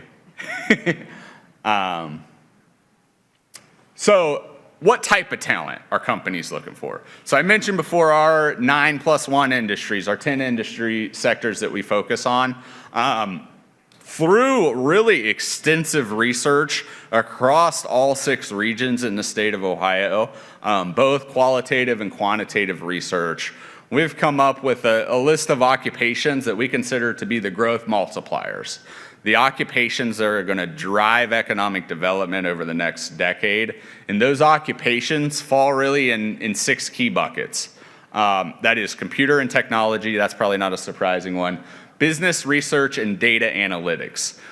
You're probably seeing this within your own businesses, your own operations, that many of the more administrative positions are becoming more analytical, more data-driven. Life science. Ohio is home to a really budding industry in healthcare technology as well as healthcare and pharma manufacturing. And so those biologists, those chemists, those lab technicians are going to be important for the continued growth. And at the end of the day, manufacturing is really the lifeblood of Jobs Ohio, our sectors, and our economy. And every single manufacturing project that we see is looking for some combination of the 3 occupation groups below. Engineering, installation, maintenance, those technicians that you always hear about, as well as that production type roles. And we'll talk a little bit more about those production roles and the dynamism that's within those roles as the economy automates. Try again. I don't know if I did that or if I got help. So deeper into manufacturing, I'm missing my General Mills logo from this slide. That's okay. But so in the last 2 years or so, Ohio, including the Ohio Southeast region with the announcement of the General Mills project in Jackson County in the city of Wellston, has seen enormous investment across different types of manufacturing. So I heard earlier I wasn't supposed to say Intel, but I'm going to. So whether it's semiconductor manufacturing, whether we're making electric vehicle batteries with the Honda and LG investment, Abbott is making baby formula up in Northwest Ohio, across the spectrum, even making consumer grade food in this region. those manufacturing operations are driven by really three basic levels of occupations. Each of these pathways is a ticket to a family-sustaining wage. Just different levels of investment, different levels of education to get there, but all extreme, in a very much of a shortage in terms of demand for workers and supply of those occupations. So depending on who you are, depending on the route, I would suggest this to a friend, a brother, a child of my own. Engineering, technician, or production routes are all great opportunities to consider. Typically, when we think about engineers, those are folks that need that bachelor's, master's, mostly bachelor's, but sometimes master's or PhD degree. The best way for me to think about what an engineer does within manufacturing is to design the product and the manufacturing process. The next level of occupation is that technician. And typically those technicians need an associate degree or a one-year technical certificate, either from an Ohio Technical Center as an adult or through a career and technical education experience as a sophomore, junior, senior, maybe some military experience, or just years of on-the-job training and learning through experience in manufacturing. These are the folks that install and maintain the equipment that make the product. Now, as you think about companies continuing to automate and they're taking processes that were more manual and using robots or machines, those types of things to take over those tasks, that creates additional need for technicians to install that equipment, maintain that equipment, fix it when it goes down. And then the production and operators, we are a long way off from truly automated manufacturing where there's no human involvement, no human tracking and maintenance of those types of things. Those production and operators are still really high wage positions. And these are the folks that work the process and make the product. And this is an opportunity to get into an industry with a really relatively low floor minimum kind of qualifications. I want to dive more specifically. So if you ask me what's keeping me up at night, I'm kind of have a role at Jobs Ohio to think about how we're proactively creating the workforce that's going to win us deals, win the state deals, bring companies in, keep companies here. What's keeping me up at night amongst those three occupation levels that I just had on the screen? It's the middle one. It's that technician role. And so looking specifically since January of this year, 2023, and exclusively focusing on the 25-county region that makes up the Ohio Southeast group, there were a little over 1,100 technician-level job postings just in this region, unique. So those aren't people just posting the same job posting every day. Those are actually 1,100 different openings. They're every single county. And so I know the gentleman from Morgan County, McConnellsville, talked about a largely agrarian society in that county. Every single county in this 25-county region had a posting since January, at least 5 since January of 2023. And then some counties like Guernsey and Washington have over 100 postings just in a quarter and a half or so of time. And then the wages for those technician level positions are absolutely family sustaining, family thriving, specifically in this region where the cost of living can sometimes be a little bit lower. Those positions that were requesting the associate degree, that technician level position, on average paid about $31 an hour. If I had an industrial site that I was trying to be developed, I was looking for a manufacturing type operation. One of the main things I would be including in that is the access or ability to access technician level talent. That is driving a lot of decisions right now. And so just challenge for this group. I know there's lots of good work going on. I know there's programs being standing up at Hocking. There's really successful programs in Marietta at both the Technical Center and the community college. We need more. In all regions of the state, we need more, and to continue to encourage industrial development in this region, we'll need more. That's all for me. And with that, I'll introduce Jeff from Flying High.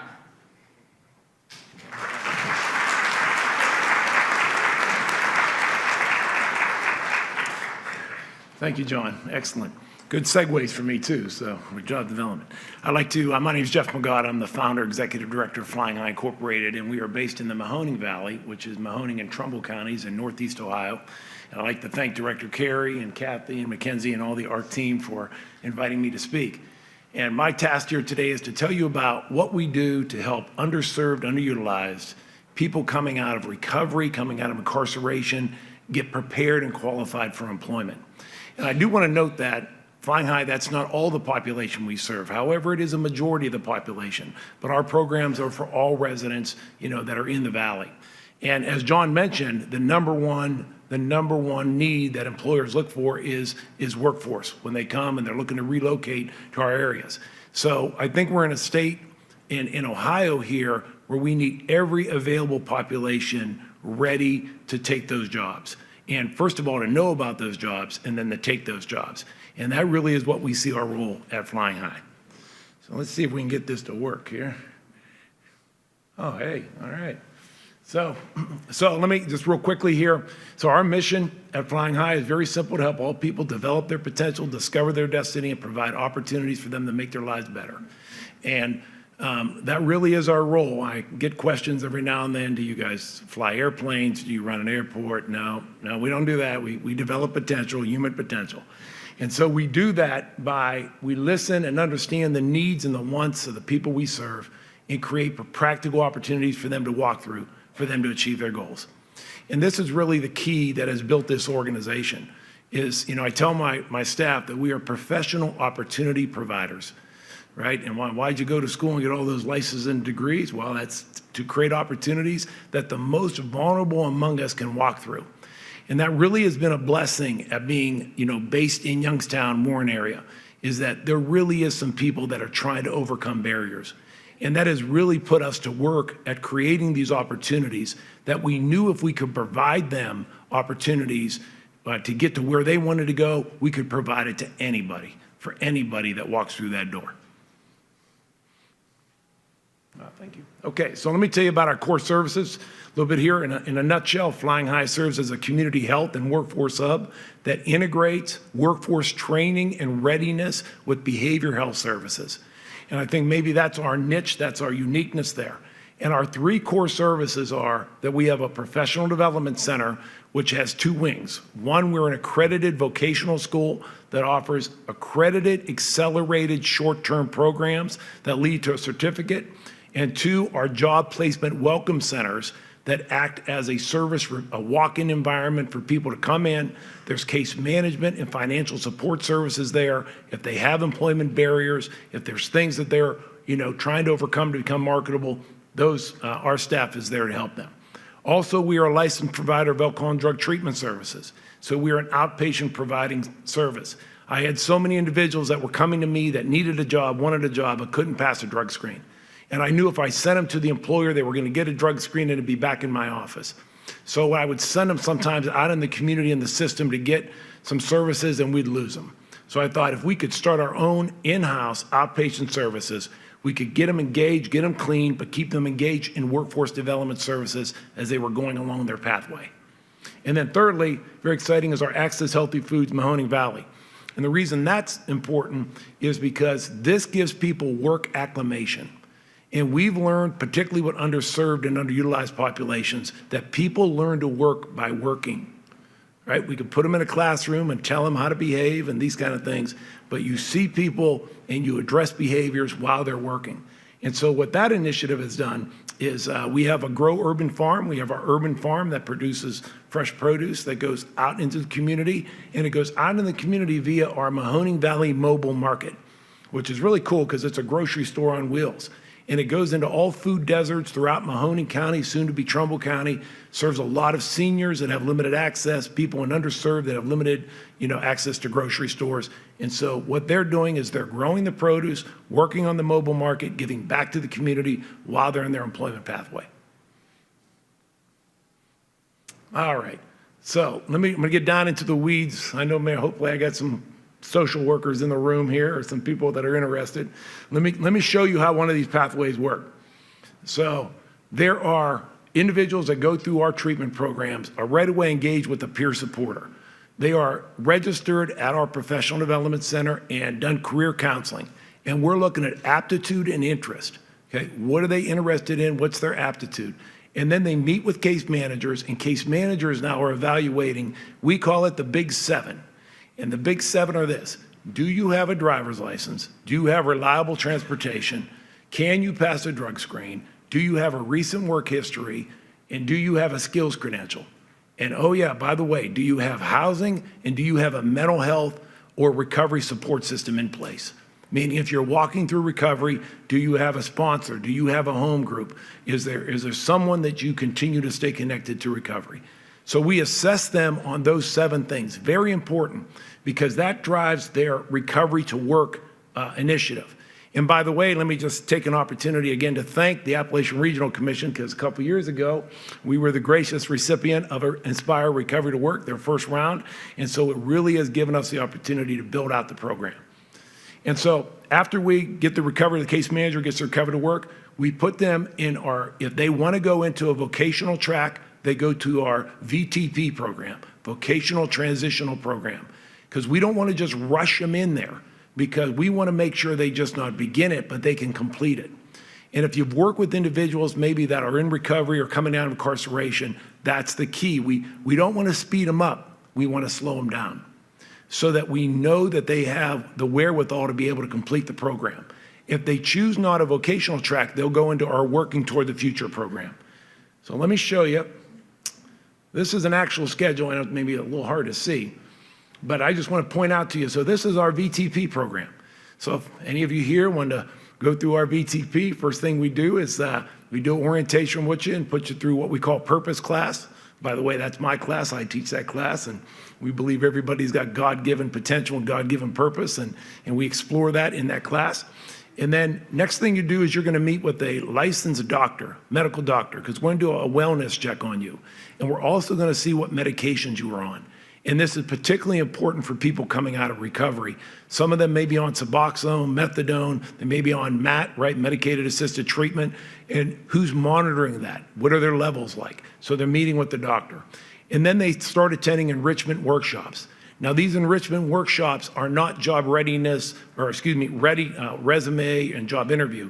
These are cognitive type workshops that it's about decision-making, solution-oriented, identity, these kind of things that we're helping them to really figure out, get clarity about who they are and where they're going. And then we move, of course, we do a lot of life skills with them. Our Healthier at Home is basic life skills courses, how to iron, how to do basic things that you'd be surprised that people that have been wrapped up in addiction or been in incarceration a long time, they have not been developed in that. And then more enrichment workshops. And then also we have them meet with our Dr. Salvador DeLillo, which is our licensed naturopathic doctor. And so this is where we're integrated, where we take the natural approach with the medical approach. And so we believe that we can wean them, if they so choose, off Suboxone, off methadone, through a natural process coupled with the doctor, tapering them down. Very important. And then, of course, we give them healthy cooking classes so that it's what goes into your body. And if you really think about addiction, it's plant-based. They're plants, right? And so we're putting that into our body, and that kind of that's the same thing with food. So we want them putting the right things into their body, and we go over that with them. And the other thing, we do financial literacy, more enrichment workshops, and then we expose them to the trade that they're thinking they may want to go into. Flying Eye has a welding school, and a lot do want to go into welding because manufacturing has the least disqualifiers. If I have a criminal background, there's not as many disqualifiers that would prohibit me from going in there. And so we expose them to welding, and they go through the process. We're doing performance evaluations on them, and that way they have a chance to feel it, touch it, see it. Now, if they make it through this process, okay, and through the last, and again, we're giving them feedback all through the way, then they really earn their way into the vocational program, because then we have a comfort level that they not only can begin it, but they can complete it. And then very quickly here, so if you choose not to go through the vocational track and you want to go through our Working Toward Your Future program, then what we'll do is you'll work on those sites, Grow Urban Farm, the Access Healthy Food Mobile Market, and various other locations we have. And we're going to open a purpose account for you. And that purpose account, because as you're working there, you're earning training stipends, okay? Training stipends, and they're substantial. And at least 75% of those goes into a purpose account that you can't use that money to buy cigarettes or pay your cell phone bill or those kind of things. It's got to be toward those 8 things. Pay off your fees and fines, reinstatement, tuition, housing, transportation, child support. And so I cannot tell you what an advantage that has been to our population. We recently had a young man, this is the latest one, that paid off over $10,000 in court fines to be able to obtain his driver's license. Used the remainder of his funds to purchase a car. And I think I think we've purchased over 40 cars in the last 3 years. So because we're trying to move them toward a productive, self-sufficient, tax-paying individual. So we want them to be on their own and not depending on public transportation. And also, he also used the remainder of the money, he bought a trailer to move in. So, and he's just one of hundreds that have used that purpose account purposely to overcome employment barriers and get into a point of marketability. All right, let's see if I can back it up here before I close here. Oop. Can we back up? Can we back up a couple slides? Go one more for me. We go one more. There we go, right there. Okay, so real quick here, let me complete this, that as individuals go through, again, they went through VTP, then they start their vocational track. We, of course, are doing surveys with them throughout. They continue to meet with case managers, and then towards the end of the program, when they're completing vocational, they're assigned to a peer worker that is going to work with them up to a year. They achieve the Big 7. That is our benchmark to help them do. They are then assigned to a job developer, which works with many, many companies to place them, and then they are placed in that employment and obtain the housing, and then again, we follow up with for a year with them, post-job placement. All right. It seems to be working. We're having some pretty good success with it. We can go one more slide. I thought I'd show you some outcomes that we've had since 2017. We're very grateful to be able to walk through this journey with them as these individuals are overcoming, barriers, be it by their own mistakes or be it because it was just really thrust upon them. And we're very pleased to report that, we've, over 400 skills credentials and almost 800 job placements, since 2017. And then finally, these are just some of our community partners that we worked with, right? It really takes a lot of agencies to do and to work with us, and we're very grateful for them. So I thank you so much for your time here, and I'd like to bring up Megan.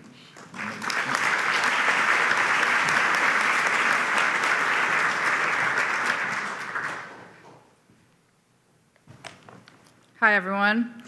Thank you for the opportunity to talk with you about a subject I've spent a long time talking about, and I'm glad finally to have a bigger audience. John was one of my first audience. Thank Director Carey for continuing to be a great supporter.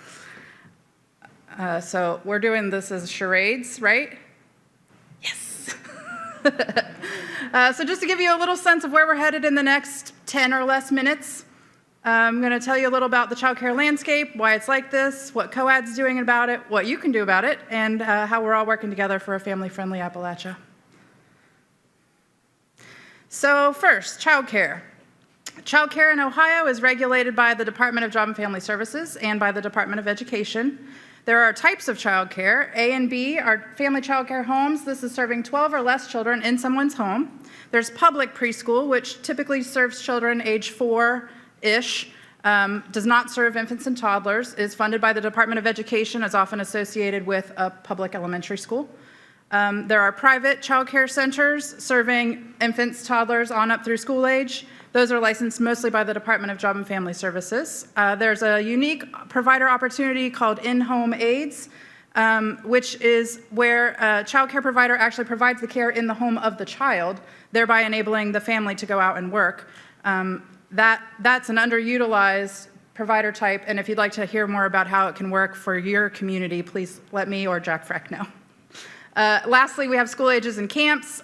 These are often operating just in limited hours. So that's the kind of range of potential service providers in the state that are licensed, regulated, and funded by the state of Ohio.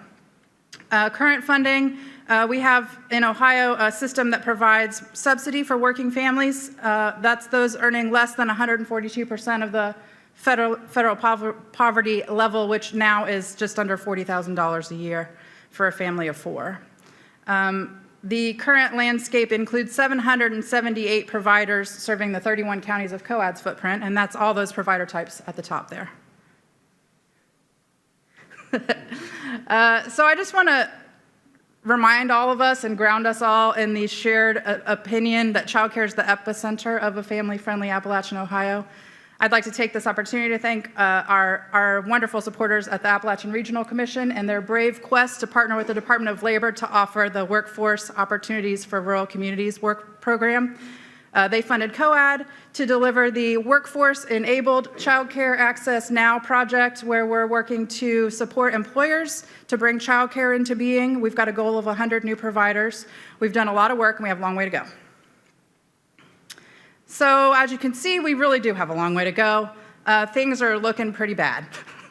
Childcare has been on the decline for a long time, long before the pandemic. Obviously, it was made worse by the pandemic. The main thing I think I would like to have you take away from this, besides just a feeling of general woe, is that, which I don't want you to have, but it is gray. The difference from 2010 to 2023 in public childcare provision is great. It's wonderful. It's showing that we're all sharing in the investment of making sure that our kids are well cared for. However, it displaces the private centers who serve infants and toddlers. So in our shared investment in public preschool, which is great, we need more of that, we're leaving a lot of families with young children behind, and I just want to acknowledge that graph represents that change. Just to underline the point, we lost 900 childcare slots between August 2019 and August 2020. And as you can see here, not all of those happened post-pandemic. We've been on the decline. And really, it's not just here in Appalachia. This, as you all know, by listening to any news source or talking to any person that is an adult in the world today, that this childcare situation is really a problem. So why is this a problem? Well, it's pretty simple. If people could make a living provided childcare, we wouldn't have this supply problem. And this is not meant to be a sermon or a request for us all to rally for higher childcare reimbursement rates, although please do that. It's also to talk about some creative other ways that we as a community can intervene and make this less of a problem. So just to drive home the not being able to make a living thing, raise your hand if you've ever spent a whole day with a baby, 3 toddlers, and 2 4-year-olds. Hey, brave soul. And then think about doing that for 50 weeks every year and getting paid enough to qualify for childcare subsidy yourself. It's a problem. Okay, just underlining that problem. Okay, so I'm the executive director of the Corporation for Ohio Appalachian Development, a really fantastic 50-year-old nonprofit which serves as the hub of a community action network. We serve 31 counties in Ohio. One of our many programs is COAD for Kids, where we serve families, childcare providers, and general community in improving the quality and availability of childcare in our region. Notably, this year, thanks to some fantastic federal investment, we've been able to pass through $828,000 in grants to childcare providers. Wow. That's probably my proudest thing since I've had this job. And what I want to talk to this room about more specifically is what we've been doing with employers. And again, I want to thank the Department of Labor and the Appalachian Regional Commission, whose logo is omitted from this slide, but I'm going to just say, yay, ARC! About the specific work we've been doing with their support to really deeply engage employers, more so than we were able to do with our traditional funding source, which I thank the Ohio Department of Job and Family Services for. So we have added, or are in the process of adding 165 new slots back to that very sad gap of 900 slots lost in the past couple of years. That's a drop in the bucket, folks. We didn't have enough to begin with, and we're just creeping up back now. But hey, this is progress in the right direction. So I'll talk to you in a little more specific detail about each of these, but second shift childcare, drop-in spots at existing providers, employer-owned, and investing in facilities and equipment in partnership with child care providers and employers. So here's some specifics. First, Ross County's Goodwill, opening later this summer, a 70-plus child care facility that they are starting to serve their own employees, but they are opening spots to the community, both because they're awesome and also because they want to sustain their operation. So this is one example of an employer that went out on a limb, is developing real estate to provide child care for their community and for their staff. Next. We have this facility in Jackson County, which was a licensed provider since 1987, affiliated with the YMCA. They've moved to a larger facility, and they are notably adding second shift. They've got great partnership with Belicio, and I don't know if you say OSCO or OSCO. OSCO sounds cool, yeah. Those partners are enabling this business to expand. So this is relying on a recognized solid provider in the community and giving them the opportunity to grow in partnership with an employer who really, let's be real, can't hire people if they don't have childcare. So that's a capacity increase of 50 in Jackson County. And here in Scioto County, not literally here, there. In Scioto County, once again, we have a licensed provider that has been serving their community for a really long time, and they have added something called drop-in spots. So this provider has made the possible availability for the folks that work at McDonald's in particular that have shifts that are sort of wonky hours and irregular, made it possible for them to access the flexibility in the childcare that they need, which is a real challenge for general business owners. It's already impossible to make money as a childcare provider, and if somebody only needs childcare 2 days a week and they only want to pay for 2 days a week, but you still have a building and a staff for 5 days a week, that really doesn't work out. So it's nice when the community can invest and make sure that that space is available for those kids.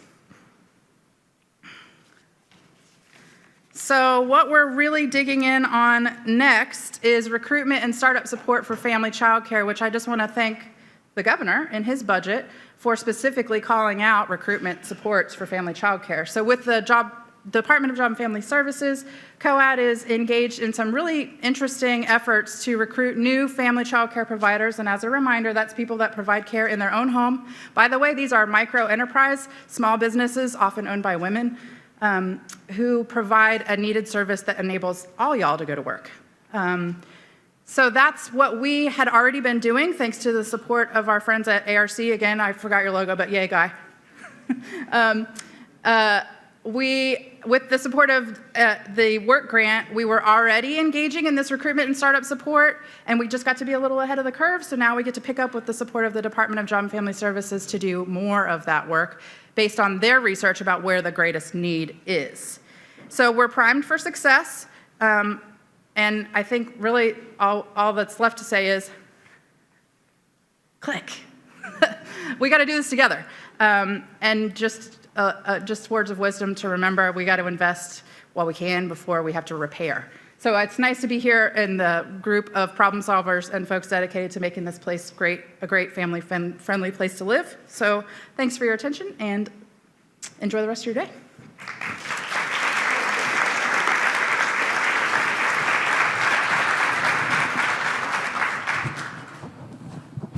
On? Okay, well, you can feel and see the passion of the panelists here.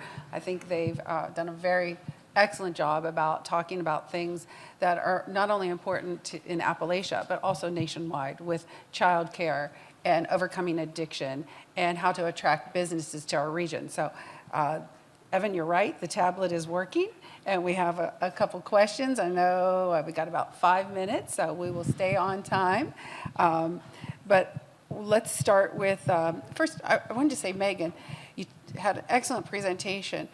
The cost of childcare, I mean, whether it is an individual family or, a larger employer wanting to bring on that as a benefit. Can you talk a little bit about the cost of childcare? So for an individual family, the cost of childcare looks about like the cost of freshman tuition at any of your local schools. If you want specific numbers by county, you could go to COAD's website, where we have a data hub that shows the cost of childcare on a per county basis. Basically, we're talking about thousands of dollars at an individual level. As you all know about economies of scale, if an employer can make an investment offsetting the cost of the facilities, the other major cost is labor, and perhaps in partnership, if the employer supports the facilities, the child care provider can then roll more of their money into the labor and make for a better system that costs less on a per family basis. Thank you, thank you. And then Jeff, too, during your presentation, and I think you've covered all the bases from start to finish. I have to say, I'm from the Youngstown region. Jeff's office is there, and he was like the hidden gem. We didn't realize Flying High had been in existence for 25 years. And it's through your passion and success, you're really turning things around for us. But could you speak a little bit about that success rate? Once an individual lands that job and they're trying to overcome some obstacles, how do you mentor them through the year? What things are you doing so that placement stays successful? Right, thank you, Kathy, for your kind words also. So we, with individuals that are, becoming emotionally and really spiritually stable again, to embrace what we call the fight of life, right? The grind of getting up for work every day, taking care of the kids, managing the stresses of life. It's important that there's a strong foundation there. And as I mentioned in my presentation, so even though we have accelerated training programs that will get them to a skills credential in a quick amount of time, we slow it down from them in the beginning, on the front end, so that we make sure that they're ready to engage in that. And we do that through our peer support services. We do that through a lot of the workshops, the case management services. And what's most important is those financial support services. Because if you don't have your driver's license, or there's something keeping you from being prepared and qualified for that job, you can't compete for it because you don't have a certain something. When you're able to overcome that and get assistance to overcome that, that's a big win. And then you start to see confidence being built. And then as you walk through, you could see them growing as people. And then when they get to the point where they compete on their own for their jobs, because we don't do it for them, right? We tell them we can't work harder on your future than you. But we give them the opportunity, and they get the job, and things start happening. Then we're there with the peer support to continue to follow up with them, and really they're at that point they're flying high, so in a good way. So yeah, but also let me mention this too, is that this life happens, right? You're out there, and we watch them real closely that first 6 months, because sometimes money can be a trigger. If you've been in addiction, then you got money in your pocket, you have a little freedom, and all of a sudden now you have more choices. And so we watch them pretty closely, keeping them connected to their recovery support, and that's proven to be somewhat successful. Thank you. And then John, I'm really glad that during your presentation you put some hard numbers up there about salary expectations and hourly wages, and they looked really good at 30, and that's in an associate's degree. So, and especially within Appalachia, where our cost of living is low, that is definitely a livable wage. Could you talk about what are the manufacturers that you've been working with? What else are they looking for within the community so that they're coming to the region, they've got the talent, they're working with them? Are there other things within our community that they're looking at to bring them to the Appalachian region? Absolutely, Kathy, and just as much of a struggle as workforce attraction is, workforce retention is the same amount of struggle.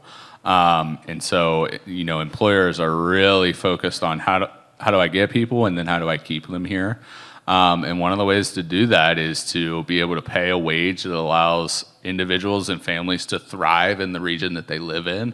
And so in the Appalachian region, going back to that cost of living and the amenities that are here in the region, you have lots of assets to offer not only the individuals that will ultimately work for these companies, but companies are getting smarter about what are the factors that it's going to take to be able to attract and retain that workforce. And so there's a lot to sell here in this region when it comes to not only the sites and the land that you have available, but the communities that can support a workforce that can be productive, but at the end of the day, that business needs to be profitable. And so the numbers make a lot of sense here. to be able to pay a good but reasonable wage to your engineers, technicians, and production level associates, and for that family to be happy here and be able to continue to thrive. Thank you. And with that, I apologize, I'm 1 minute over. So I would really like to thank our excellent panelists and the information they shared with us today. And thank you very much for the work you do.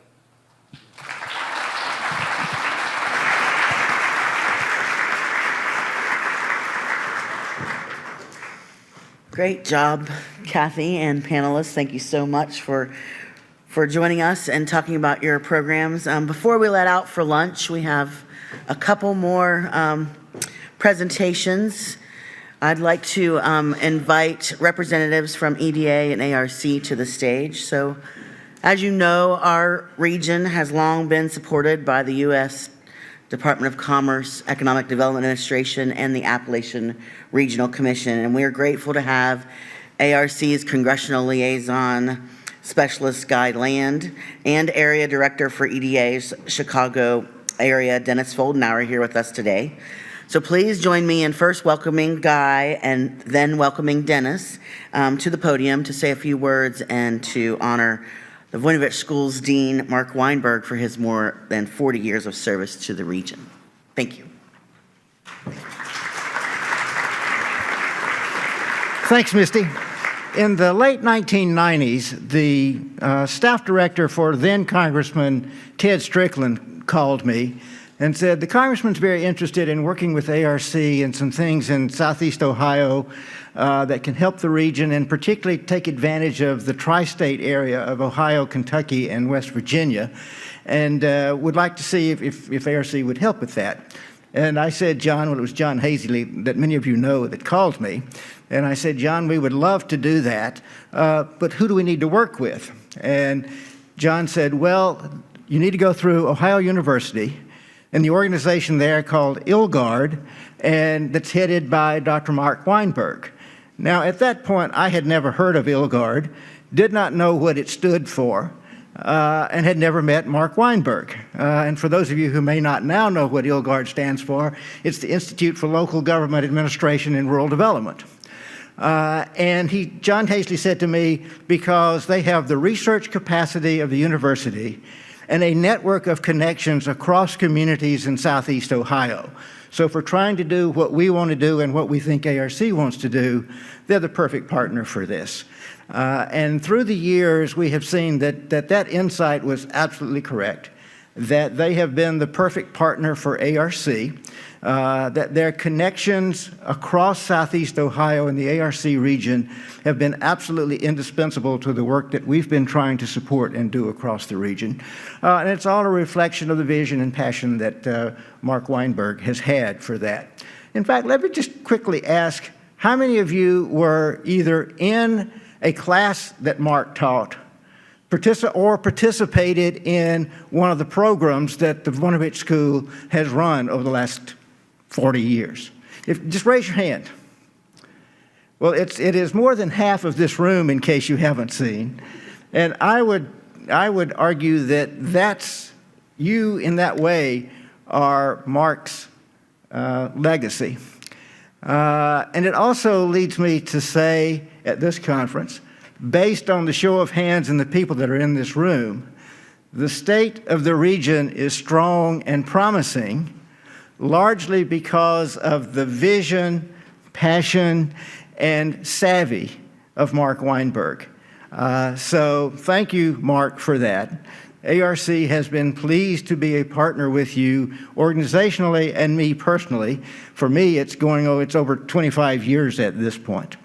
And ARC Federal Co-Chair Gail Manchin also wanted to add some words of commendation to Mark. She is in another ARC state today and can't be here.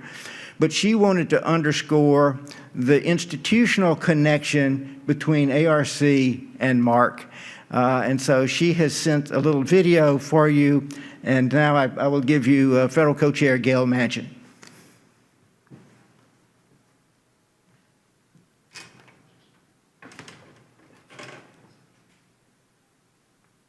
Hello, I'm Gail Manchin. As federal co-chair of the Appalachian Regional Commission, I'm honored to join you via video today to thank and congratulate Dean Mark Weinberg for his years of unwavering service to the Appalachian region. ARC had the pleasure of working with Dean Weinberg from 2003 to 2006, when he served as our John D. Wissman Appalachian Scholar. The mission of the role was to conduct research, strengthen Appalachian leadership, and encourage leading scholars to address Appalachian concerns and needs. And while it wasn't an easy pursuit, it was one Dean Weinberg took on with passion, purpose, and a tireless dedication toward advancing Appalachia's role within academia. Throughout his 3-year tenure, Dean Weinberg had a multitude of accomplishments, including advising ARC on the strategic use of universities in increasing the knowledge base of the region, with a special consideration for addressing the needs of ARC distressed counties. Partnering with Harvard Business School on developing a model to teach public officials to envision ways to increase organizational capacity and public value for Appalachian educational organizations. Examining ARC partner organizations' strategic management capacity and presenting those findings at the 2004 DDAA conference. Dean Weinberg, ARC is so appreciative of the work you have done to help bolster the Commission's mission of bringing parity to all of Appalachia. I hope you take time today to revel in your accomplishments. Enjoy all the good cheer and well wishes, and the very best to you in any future endeavors, wherever that takes you. Thank you.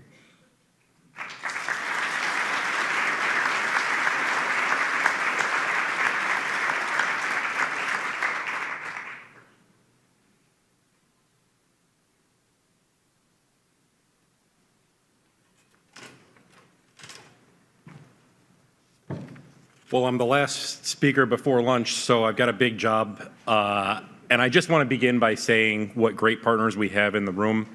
I am not from Appalachia, although I did come from a manufacturing town in Detroit, and so know the challenge that everyone has faced whenever they have economic transitions, as you all have gone through. I think on the theme of placemaking, everyone knows Appalachia, and I think we're all familiar with the history and impressions that folks have. But I've met a number of folks here who are also not from Appalachia, who have moved to the region and been pleasantly surprised by all of the amenities that you have, by all of the resources that you have, and by the great people that they work with, and have truly made their home here. I think that's a testament to all the work that you all have done here and all the work that you continue to do. I think when we think about reimagining, certainly important to do every day. We always want to reimagine ourselves personally and try to think about who we want to be tomorrow. For a region and for a mega region like Appalachia. Reimagining, I think, is something that takes place every day for you as you're confronted with new challenges and as you respond to those. I guess I would offer, let's not reimagine too much and forget who we are. The importance of manufacturing here in the United States and specifically in Appalachia, all the great things that are going on with the companies that have decided to locate here. Reimagining ourselves in a way that we don't lose sight of the fact that we have roots in industries that are important, not trying to chase the next big light bulb, but really focusing on where we're strong. What are the clusters we can, what are the clusters that we can try to advance? I guess I would also say for EDA, representing that agency, we've seen all the work that we've done in disaster. I think that was a new kind of reimagining for us, becoming a bigger and bigger part of economic recovery in the face of disaster, whether it be economic disaster or natural disaster. I think looking at our innovation programs, all the things that we're doing with Good Jobs, with Build Back Better, with Tech Hubs and Recompete that are coming out as we speak. And I think when we look at EDA going forward, some of the things that we've learned from the COVID experience, all the ARPA, all the CARES, the great projects that we've seen developed by our incredible EDR here in Ohio, Ellen Hines. So many people singing her praises for all the work that she's done over the last couple of years, coming in during a very difficult time and really responding to everyone's needs. Just call Ellen if you have ideas for EDA. But I think the things that we've learned out of that experience with all those dollars is that there are projects in places that have never heard about EDA. And so I encourage all of you, when you hear about those kinds of ideas or you have ideas yourselves, just call Ellen, talk through what could be a competitive proposal. And I think looking forward for EDA, certainly want to make sure that we continue to innovate, that we continue to refresh our programs, but not forget that heavy, hard, core infrastructure is what makes places ready for private investment, and something that we're always going to be doing here in regions like these. So thank you all for inviting me here to talk, and let's all enjoy lunch. Thank you.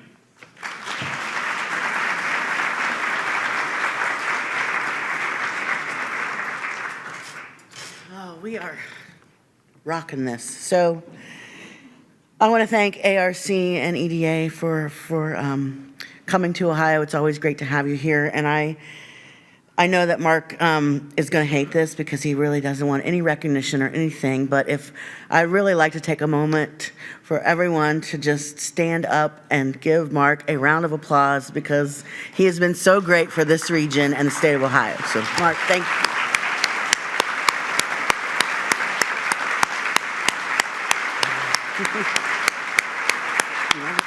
Do you want to talk? You can. Yes. Yep. Come on up. I do want you to, if you want to.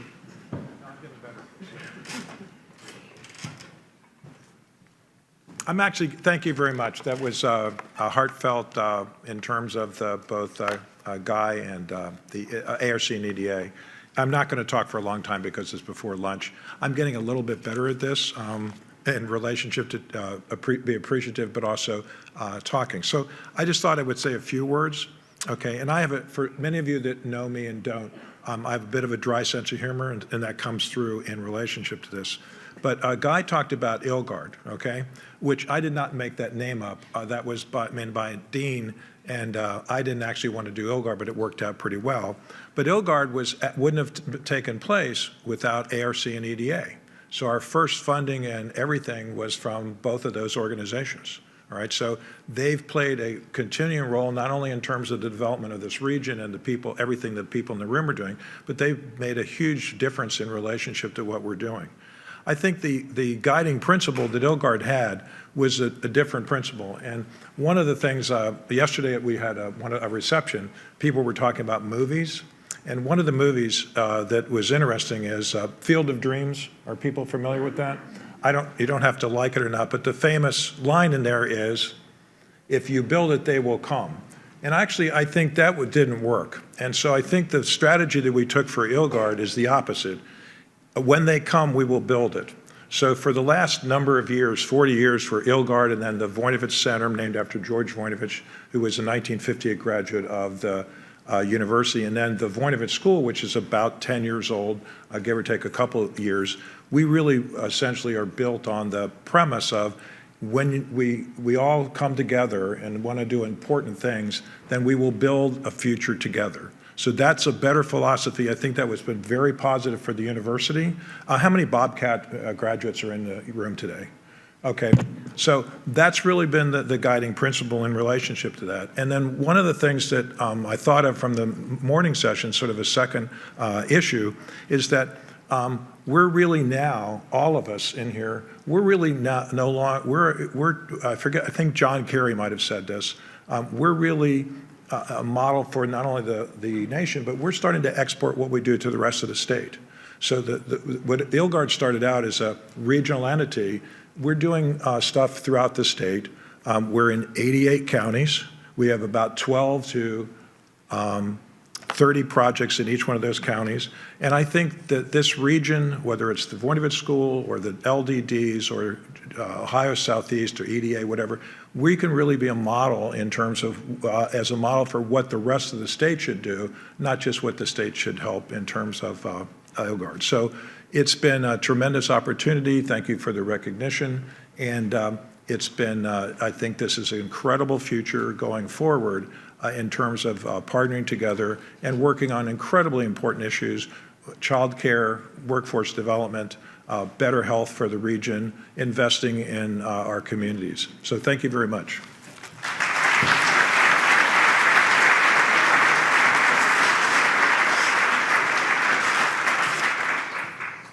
Okay, thank you, Mark, so much. We're going to break for lunch, but before we do, to ensure our next panel can finish lunch before they take the stage, please allow the economic impact of community events speakers along with our technical staff to begin the line. So there are 2 buffets, one on each side. They're double-sided, so that's in an effort to be as quick and efficient as possible. Both buffets are the same, with the exception of lunch options for those with special dietary needs. Those are located at the buffet on your left, my right, so this way. You're going to find gluten-free and vegan meal options at the end of that buffet. So please enjoy your lunch. We're going to reconvene promptly at 12:05. Thank you so much.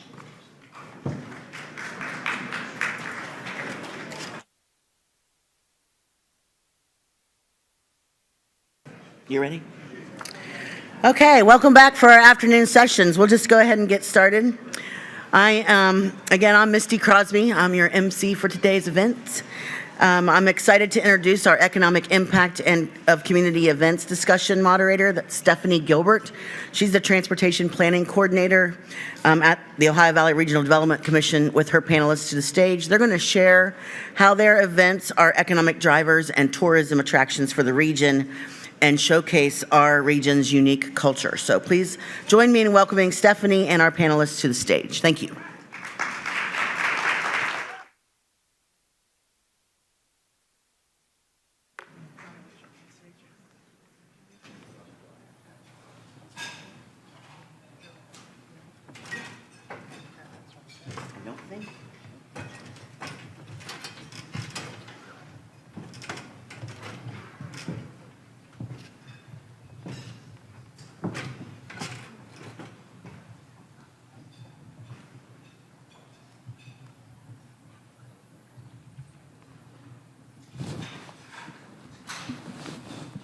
All right, good afternoon, everyone.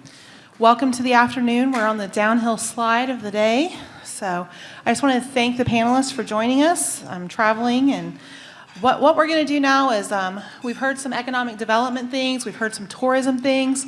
We're going to mix that all up and come up with some summer fun, good old-fashioned festivals and events, and kind of tell you a little bit about that, what's going on in these communities.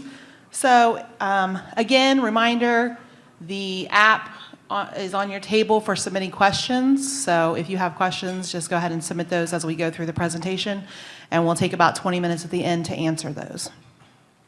So just if you guys want to just take a few minutes and introduce yourselves. Michelle, we'll start with you.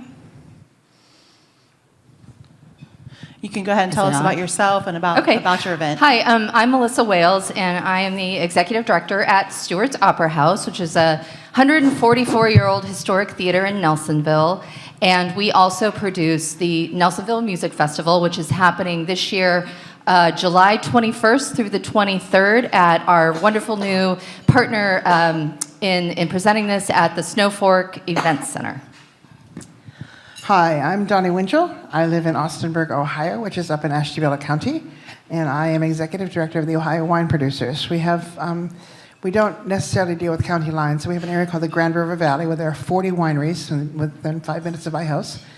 But I do represent wineries from all across the state. There are 425 of us. Sounds like fun. Primary research. My name is Robert Black. I'm a co-founder along with my wife, Julia. If you would stand up right now. This is my wife, Julia, 50 years. We co-founded the nonprofit Bony Fiddle Project in 2015. We were born and raised in Huntington, West Virginia, lived 25 years there, married early, started a family, took over a business in Middletown, Ohio, and spent the next 25 years there.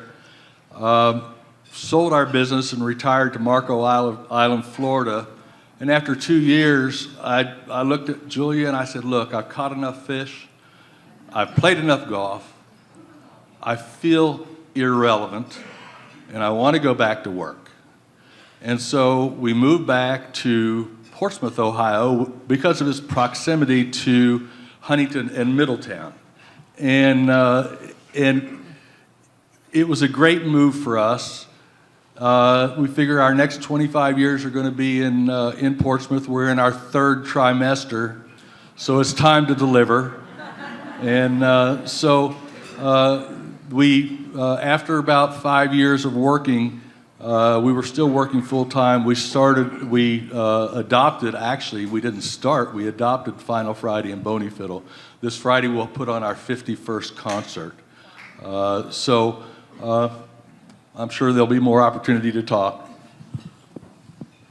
I'm Joe Croft. I guess I'm officially here to represent the First Town Days Festival in New Philadelphia, Ohio. For those of you that we've discovered today that there's a lot of distance across the state of Ohio and a lot of different corners, and we had a beautiful drive down here this morning. My wife Mindy is back there in the middle someplace. I will tell you that I've been working with the First Town Days Festival for about 18 years.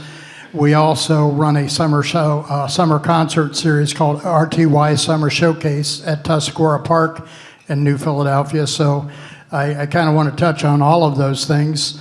But I will tell you that I married into this in 2006 and really did not know what I was getting myself into. But it's been good. We've not been married 50 years, but going on 18 now. So it's, and we tell everybody we've been married forever and a good forever. So it's a great thing.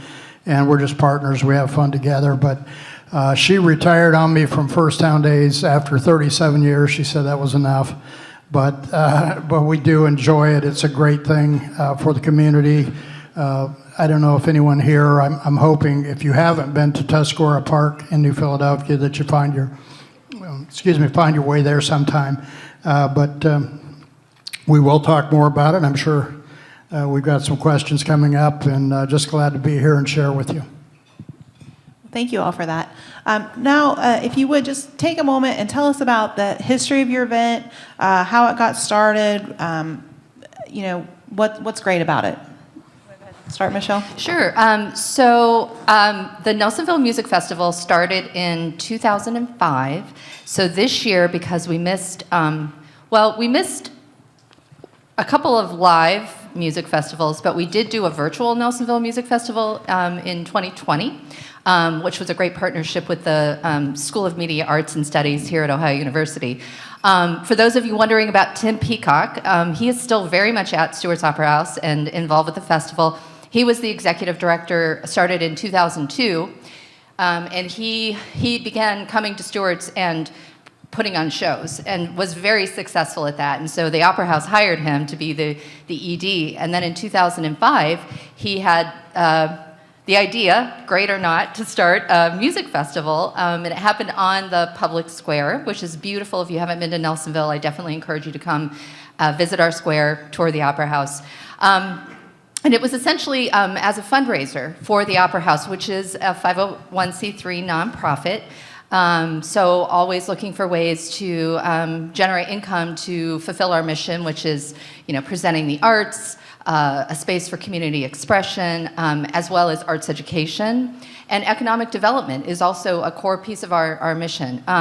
So the idea of using the creative economy, using music to bring people to the region, to spend their dollars when and where they can, was definitely kind of the germ, the seed of the Nelsonville Music Festival. Over the years, it grew from 1 day on the public square to 4 days, ending up at Hocking College. And then we had a transition this past year in 2022 when we brought the festival back from COVID. We moved to Snowfork Event Center, which is still a Nelsonville address, so we can still call it the Nelsonville Music Festival. But I joke with people that Woodstock didn't really happen in Woodstock, so there's a precedent there.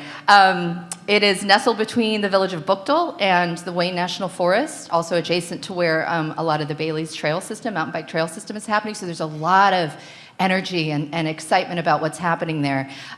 So it reopened last year In its heyday in 2019, before COVID, we were at 4 days, and we were seeing about 5,000 to 7,000 people come through the festival every day. So, and these are people local, but many of them coming from Columbus regionally, and frankly, all over the country and internationally. Because we were moving into a new venue last year, we did sort of intentionally scale it back. So we had about 3,500 people that came through over a 3-day period. It was an incredible success. We're excited to be growing into our new site, and hope you all get your weekend passes for this year. Okay, I was asked to speak about the Geneva Grape Jamboree, and I'm going to speak about that mostly, but I'm going to add a couple of other things that are going on, because the Jamboree was the beginning of a whole series of events and activities. The pictures you're seeing on the screen are from the Jamboree, but 60 years ago, 2 high school dropout grape farmers who were very, very, very smart, Slovenians, my ethnicity, who created this idea that we needed to promote the grapes that were growing there. At that point, there were about 1,200 acres of grapes. They were going to Welch's, they were going to Smuckers, and they needed to celebrate. They started, they and their wives, this little thing called the Grape Jamboree, which now is in its 58th year because we lost 2 years because of COVID. But it attracts about 30,000 people, but it feeds an entire mindset in the community. We are Ohio wine country with those 40 wineries that I mentioned and lots of other activities that spun off, but the Grape Jamboree was the impetus for all of that to happen. Ray and Joe Gruber were the 2 fellows that were my parents' friends, and I remember as a teenager in junior high, I was typing up the attendance list because there were about 400 people that came, and now we have 30,000. It's created an image enhancement for the community. They focus on authenticity. I'm a big fan of Gilmore and Pine's Authenticity, the book. And so it gave us the foundation for what would become and what has become. And it spun off these other wineries. When they started the Jamboree, there were no wineries in the area. In 1972, 74, a couple of wineries opened up. We started off with about 5, now there are 40, which led to these wine festivals. We do a huge festival in the Grand River Valley called Vintage Ohio, which is a spin-off of the original Grape Jamboree. About 35,000 people, and it's recognized as the most dynamic in the country. And we speak all over the country on how it happened. But then the wine festival led to wine trails. We have something called Tannenbaum Trail, a Christmas trail that focuses on shoulder season activities for guests to visit the wineries during the holiday season, which spun off to Wine and Bloom, which spun off to Chocolate Trails, which spun off to Turkey Trot, which is the Thanksgiving one, which spun off to the Riesling Rising, which spun off to the Cask Festival, which spun off to Bubbles, we just did a Bubbles one, which spun off to the Ice Wine Festival. There are about 45,000 people that visit the wineries just for those festivals every year, but the granddaddy of all of them was the Grape Jamboree, and it taught us how to do a festival. Doing a festival well is a learned experience, and we learned from them. Once the wineries became sort of crazy in their festivals, the city of Conneaut created something called D-Day. It's a reenaction of World War II. Again, Vintage Ohio, Grape Jamboree model, the Covered Bridge Festival. But I will share, the thing that made all of this happen was that Ray and Joe Gruber had the vision to create this image development for their community. And then a gal named Betty Morrison created this thing called the Covered Bridge Festival, and Lisa McLaughlin created the thing called D-Day Festival. Our offices created all these other wine events. We learn from each other, but it's driven by a person. The personality, the strength of that person, their passion, their interest, their enthusiasm inspires whole communities. So if you think about doing festivals, you need to have a visionary leader, and that leader needs to gather support by their personal passion for making something great happen. Thank you. Robert? When we moved to Portsmouth, we encountered a town that had been basically devastated by the opioid crisis. We were the epicenter of the country for the opioid crisis. Loss of industry, our steel mill, our shoe factories, all left. Our tax base was shot. The town, there was a pall over the town. It was very negative. And Julia and I decided that we wanted to do something to demonstrate something for our community that was positive, starting from nothing. And so the whole thing happened kind of organically. A friend of mine posted on Facebook that she wished somebody would write a song about the historic, in case you don't know what the Bonyfiddle district is, it's the old historic district of Portsmouth, the old shopping area of Portsmouth. The buildings there are 200 plus years old. And so we actually were, not mired in the negativity that was going on. We were searching out the positives in Portsmouth. And the first 4 or 5 years we were there, that's what we did. And where to eat, where, can we go get recreation, nature. The thing that I found that was the most impressive was the music scene there. So much talent and songwriters and singers and songwriters. And, so I wrote a song called Boney Fiddle, Boney Fiddle. Come on down to Boney Fiddle, park your cars and walk a little. And it was kind of a catchy song. And what I did from there was put together a compilation, a CD called Welcome to P-Town. We have copies for sale out there. Welcome to P-Town was a compilation of local artists, original music, Appalachian music, and it was from the proceeds from the sale of that CD that we were able to form our nonprofit. Subsequently, we produced the Welcome Back P-Town CD, and it was from the proceeds of the sale of that we perpetuated the Final Friday and Boney Fiddle concert series. And when I say perpetuated, what I'm talking about is in 2014, in the fall of 2014, a couple of merchants in the Boney Fiddle district put on a little concert. They called it Final Friday and Boney Fiddle. We got about 30 people there. I emceed it, and it was really a cool event, and it kind of led us to say, okay, this is something positive that we can do for our community. So in 2015, we adopted it as a concert series, a summer series, and next Friday, or this Friday, we will put on our 51st concert, drawing thousands, tens of thousands of people to the shopping district, employing literally probably around 450 entertainers over this period of time. But what it's done, what I identified early on was that Portsmouth had lost pride, it had lost hope, and it had lost a vision. And we wanted to figure out what can we do to restore that, or at least to get it on the right track. So the second concert that we put on, we established the Boney Fiddle Beautification Award. And we would recognize and award that individual, that business, that church, residents that went above and beyond to beautify their area. And we presented them with an award, and we would bring them up on the stage, and we'd make a big deal out of it.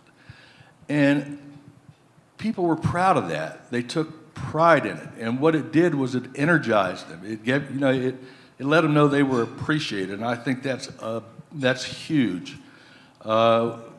Today, we don't give the award out anymore. There's just too much good stuff going on right now. Too many buildings being rehabilitated. We've actually accomplished what we set out to do, and the community has embraced it. And so, yeah, it's been a good thing. I'm not going to tell the whole story right now because I'm sure there's going to be questions as well. But we're pleased and proud to be residents of Portsmouth. And the other thing that I noticed is with other communities, they've been facing similar problems, and they've been working hard to do similar things. And it's important that we learn from each other and that we network with each other. So these types of events are actually very helpful for us, and I hope they're helpful for you too. All right, Joe. Yeah, it's to me it's really interesting to hear about some of the other festivals. First, I'll go into that more, but I'll give you a little bit of the history of the First Town Days Festival. It was began in 1976 as kind of the same thing with the the bicentennial and celebration. It was originally known as, I believe it was Schönbrunn Days. It was downtown New Philadelphia, and my understanding is the following year it kind of disappeared. 2 years later, 1978, some of the same people got together, some new people got together from, again, I'll mention Tuscarora Park. Tuscarora Park is kind of central to what we do. I grew up in Coshocton, Ohio. I traveled the country as a surveyor, construction surveyor, project manager. I've heard the word mills in here at different times, steel mills, manufacturing. I was traveling the country doing a lot of work in steel mills, building steel mills and such.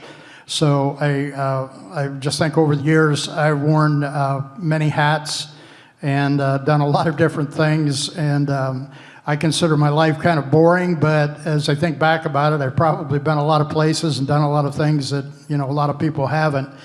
But eventually, as I came around, I met my wife in 2006, and we were married in 2006. And as I said earlier, I married into all of this. Had never been involved with volunteering for a festival, an event, concerts, any of those things. I would help with things, but I didn't know what it meant to volunteer and be involved with an organization like this. So fast forward, this is our 46th year. We did cheat, and we cheated 2020, and I refused to accept 2020. It was difficult for all of us because just everything had to be closed, and people had to stay home and such. So we do a commemorative plate at First Town Days, and for that year, I think it was 2018, 2020, we did the festival that wasn't, and then the festival that was. And one of the features, the great things about Tuscarora Park, if you look at some of the slides that are popping up, we have a 95-year-old carousel that runs through the summer. That's what makes Tuscarora so incredible, is not growing up there, but giving people golf cart rides that may be visiting for a concert on Sunday night, that we do free concerts on Sunday night at the amphitheater. I'll tell people that are from out of town just visiting, what a treasure it is. I've lived in New York City, I've lived in Boston, and a lot of different places, and there's nothing like it that I've ever come across anywhere. Ohio used to have all these great little parks and great little places that had rides. You read through the history of some of them, and Tuscarora is that type of park where there's still kids' rides, the train, the Ferris wheel that is being rededicated this year, that actually now is just amazing. You can put a wheelchair on it. It's handicap accessible. These old rides, vintage rides that have been there forever are kind of coming into the 21st century, but just an amazing place. But like I said, we kind of the two plates that I was describing, one was the festival that was, and the one that was the festival that wasn't.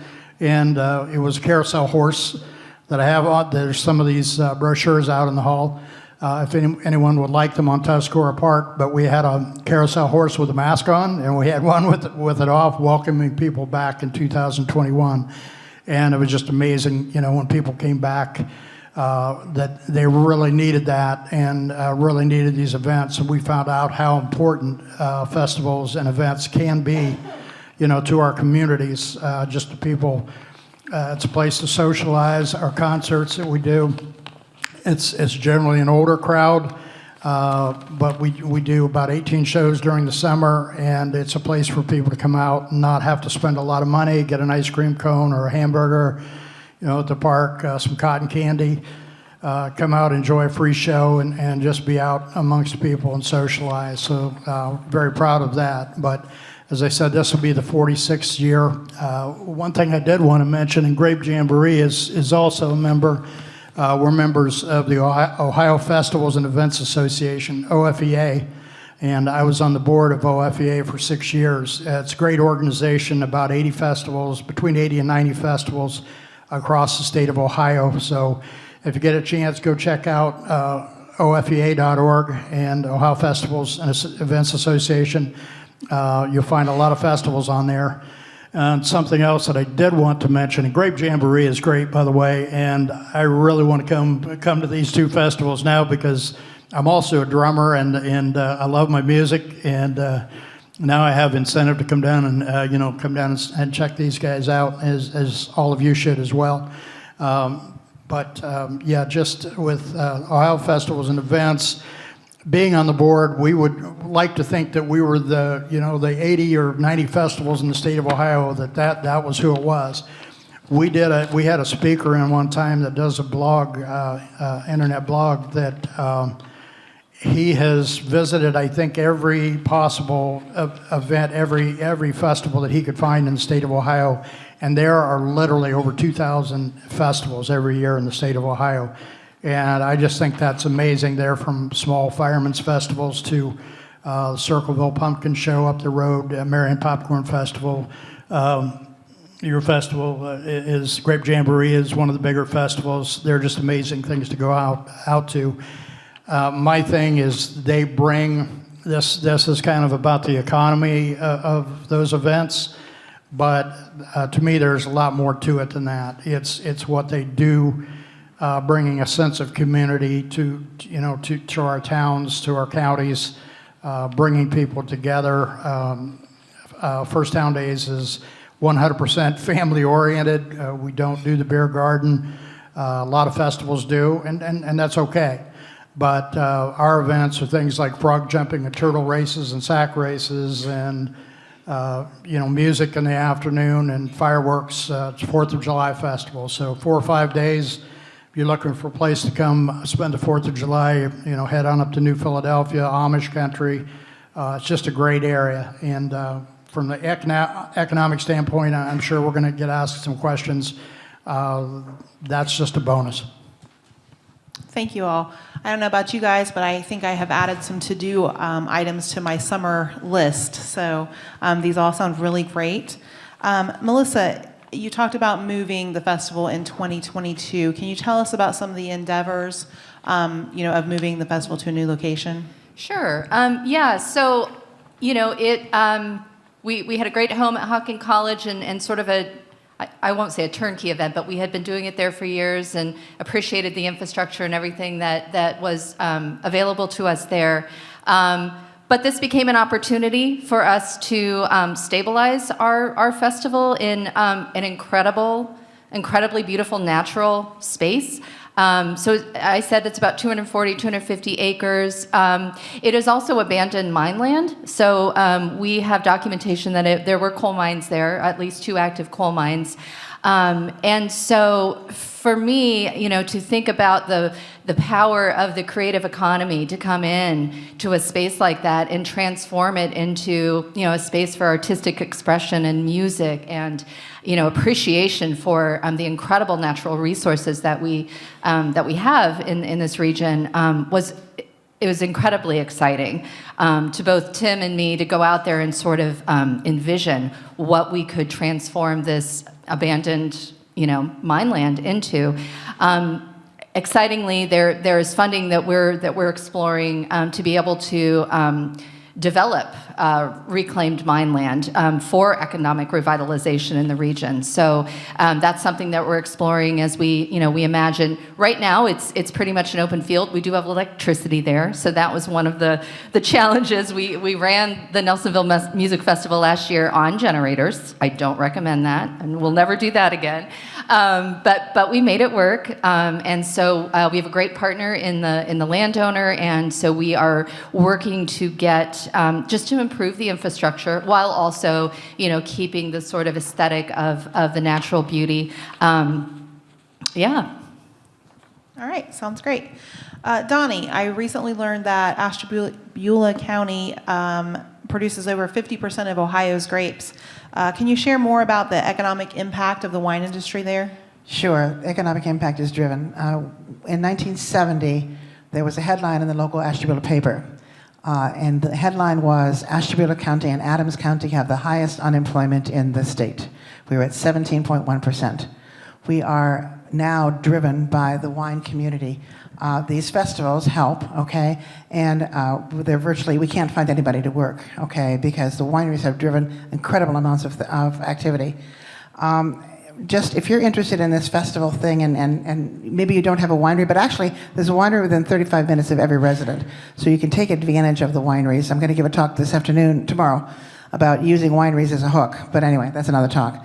But with these festivals, if you can put together a 2-day event, an overnight visitor to a festival area spends approximately $343 a person. So my advice to you is try and create a multi-day event. They spend about $115 a day for a single trip, so per person for a single day. But the festivals and the wineries are worth a lot more than that. They are worth overnight guests. There are now about, I think, 600 and some overnight accommodations in Ashtabula County. There were no hotels except one very ramshackle Motel 6 that's now down. We now have a lodge that tracks 98% occupancy in the summer, about 65% occupancy in the off-season. The average room rate is about $380 a night, and they are full. There are 3 more hotels that were built in this last year. We have been identified as a wine country. There's 346 properties. I'm incorrect, 346 properties. But it does more than that. I have a friend who traveled to California and was visiting Corbel, a big champagne house. And she said when she was there, I'm from Geneva. We have wineries. And the tour guide said, what? You grow wine? You grow grapes in Ohio? She was irritated. I almost use a bad word. Okay, she came home and just ranted and raved, wrote letters to the editor, got everybody together. Corbel probably has fewer bottles of sparklers sold in Ohio than pretty much anywhere in the rest of the United States. We have day trippers, but not only do they do the wineries and not to do the festivals, but they bicycle along the lake. There's all kinds of property renovations. Larry and I bought a ramshackle $20,000 shack that was basically standing on three walls. I thought the thing was going to collapse on him. We have 3 cottages up there, and we are getting $1,800 a week for Geneva on the Lake cottages, and we are full all season. And there are hundreds and hundreds of these that are happening.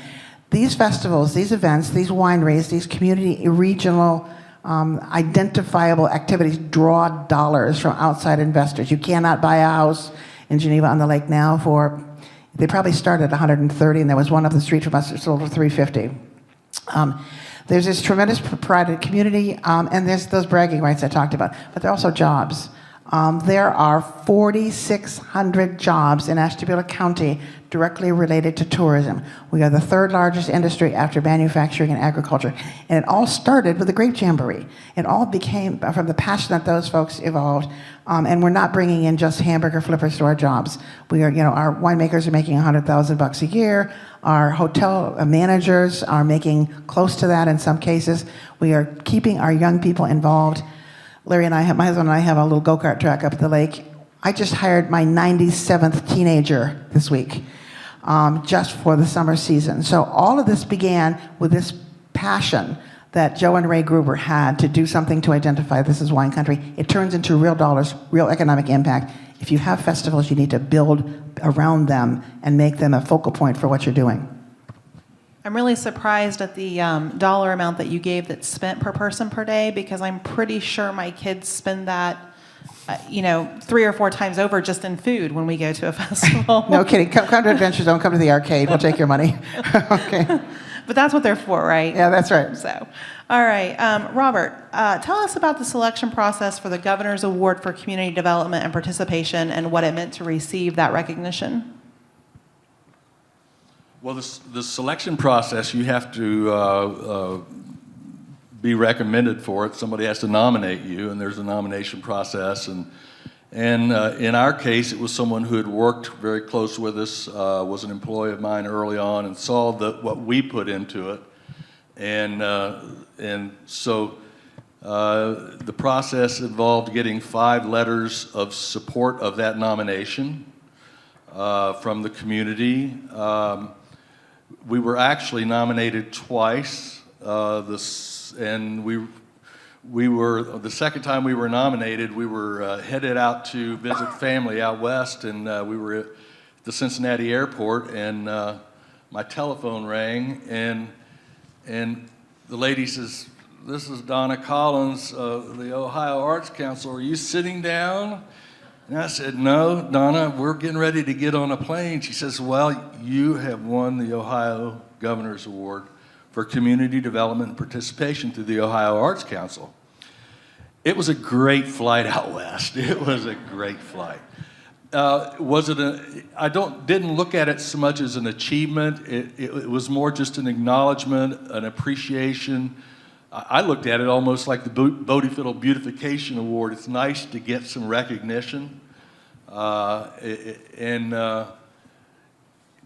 the whole process was great. Going to the Athenaeum in Columbus and the awards process and all the wonderful people there, it's kind of reminiscent of what we're doing here today. It was, it's cool. That's great. Joe, I know when we talked earlier, you were talking about how you use the festival to promote other community resources. I know we talked about exchange students and having people there promoting that. How do you guys do that, and kind of what purpose does that serve? Well, I'll be honest with you. That is actually something. Out of all the years that First Town Days has been around, I took over as president 5 years ago, and going through COVID and all that, just kind of getting back on our feet last year. One of the things that's been on my heart to do for a long time was, and we just literally just set up a tent, put some tables in it. What we've done in the past is we've offered to people in the community to come out to our festival and to talk to people and to set up a tent, have conversations with people, because we felt that was important to the community. You could just never pull it off because so many organizations really don't have the staffing. They're small, 1 or 2 people, and to ask them to come out for 4 days or 5 days, depending on the year when the 4th falls, they just couldn't staff it. So somebody mentioned to me that, why don't we just share a tent with these people? So that's exactly what we did. I got a tent lined up. We brought some tables in. I called a meeting, invited people with some of the different organizations around New Philadelphia, Tuscarawas County, to come in and talk to me and see if we could come up with an idea exactly how to do this. But literally, we just set up tables. We hung some banners on the front of the tables. We had the first and probably most important to me right now personally, we invited Friends of the Homeless. They're in New Philadelphia. They're in process of trying to find a new location, which anybody that's been involved with homeless shelters knows that that's not always the easiest thing to do. They're down to, I think, their fifth location of trying to find a place to rebuild. Even though they have the support and the funding, just finding that place is difficult. So I invited them to come out so that maybe people could learn and meet the people, the faces behind that, to have some direct conversation about it. So they came out. Mindy and I have had, we finally got a house back, after 17 years. First time we've had our house to ourselves. We've taken kids in. We've had foreign exchange students. Between the 2 of us, we have 8 kids. You just need a catalog or a program. But that being said, there was a gentleman that represented one of the programs for foreign exchange students and came to us at First Town Days, wanted to talk to people, and we said at that time we really couldn't let him. Well, last year he brought those 5 kids to us. Last year we invited him to come out and talk to people, hang the banner, tell them what foreign exchange students were all about. We had New Beginnings, which is a drug and alcohol rehabilitation program. Big Brothers, Big Sisters is coming this year. The only parameters that I've really set on it is that no offense to anybody that might be in politics here, but I really don't want politics involved. My faith is very important to me. My church is very important to me, but this is not a church event. It is strictly to let people that that can benefit people in our own community, give them a venue and give them a space to talk to people and be known. I know in our office, we've used festivals several times when we're doing through the planning process and we need public input. It's a great way to get out there and really talk to people. A lot of times you can't get people to come, to a specific event, maybe in your office, but if you can go out to the festival or the fair, you can really get some good information and some good feedback from people. So that's a great idea that you guys do that. I'm just going to go down the line. I'll just start with you, Joe, this time. Tell me, if I'm coming to your event, what is the one thing that I need to see? It's a complete waste of time if I don't do or see this one thing. Yeah, we kind of talked about that briefly, touched on it before, and it's really a hard thing for me to qualify exactly what that is. But Tuscarora Park, I think as a whole, just to know that there's parks like that that really take you back maybe 50 years to what things were like. I think that's the thing that we really want people to see. We want people to see the values, kind of the hometown values of New Philadelphia, Tuscarawas County, and that's what First Town Days really represents. All of those things. Like I said, my favorite, even though it's not our biggest draw.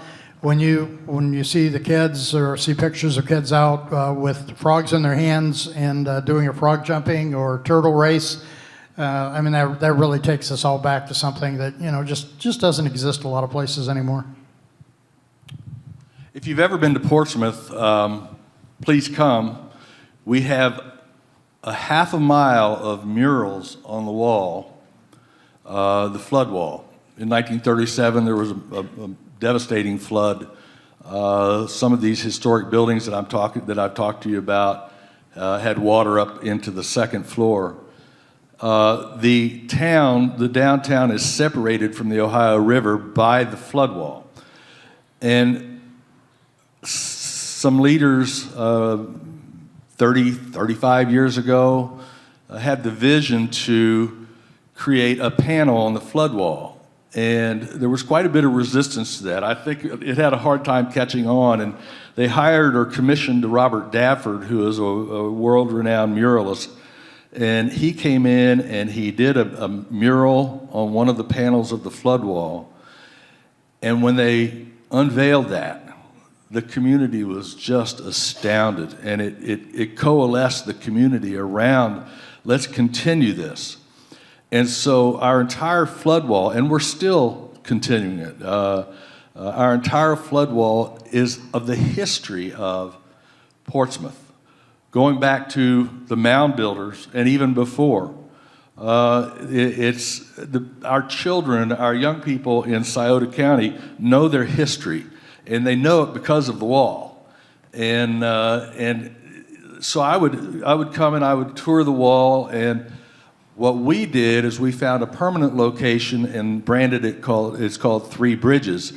It's in the floodplain, so it's outside of the flood wall. It's one of the few areas in Portsmouth where you actually have a view of the Ohio River. And the reason we call it Three Bridges is because you can see the two bridges that span over into Kentucky, and then we're at the foot of the 2nd Street Bridge. And we named it Three Bridges and branded it, and by golly, you can Google it and you can Google map it now. It's an actual place. It's beautiful. It's a beautiful view, one of the most beautiful sunsets that you'll ever see happen at Three Bridges. I would say that's something that you'd want to do. I think, if I'm not mistaken, it's the #1 day destination tourist attraction in Ohio. I represent the wineries, and wine is an alcoholic beverage. So a couple of options. If you're going to come to the Grape Jamboree, it's the last week in September, I would suggest you run through the downtown, watch the parades, do all the festival stuff, and then take a drive out to South River Road into Doty Road, roll the windows down, and take in a deep breath. The aroma of ripening grapes is magical, absolutely magical. And then while you're out there, if you're an adult and if wine is okay for you, not everybody should drink, you will find the opportunity to taste dry, sweet, red, white, and everything in between. So there's an opportunity to explore. It's a journey of exploration to sort of to test your palate in a non-intimidating environment. Walk into the winery and say, I like dry or sweet, I like red or white, and they will help you find something that you can explore and fall in love with. I'm sold. Stewart's Opera House, sort of front and center in our mission is arts education.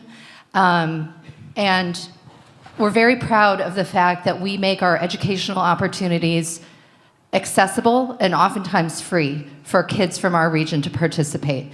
Our sort of flagship program is our after-school music program, which is sort of all about, well, you saw School of Rock on the slide here, which was a wonderful collaboration between our AMP band, the Nelsonville York Drama Club, which Stewart's Opera House, as a 501c3 nonprofit, underwrites the Nelsonville York High School Drama Club. They would not have a drama club if Stewart's were not paying for the instructors to do that program. We're very proud of that. So School of Rock was a wonderful collaboration between our AMP bands, so they were the musicians in the School of Rock, the musical. It's a great film if you haven't seen it. As long as a partnership with ABC Players, which is our community theater partner. At the Nelsonville Music Festival, so the purpose of the after-school music program is to give kids an opportunity to be creative, to be inspired, to learn from each other, to learn social skills, to grow as human beings, to gain confidence through the act of practicing and learning music and that sort of artistic collaboration and experience. We went through an incredibly successful capital campaign about 6 years ago, right before I started working there.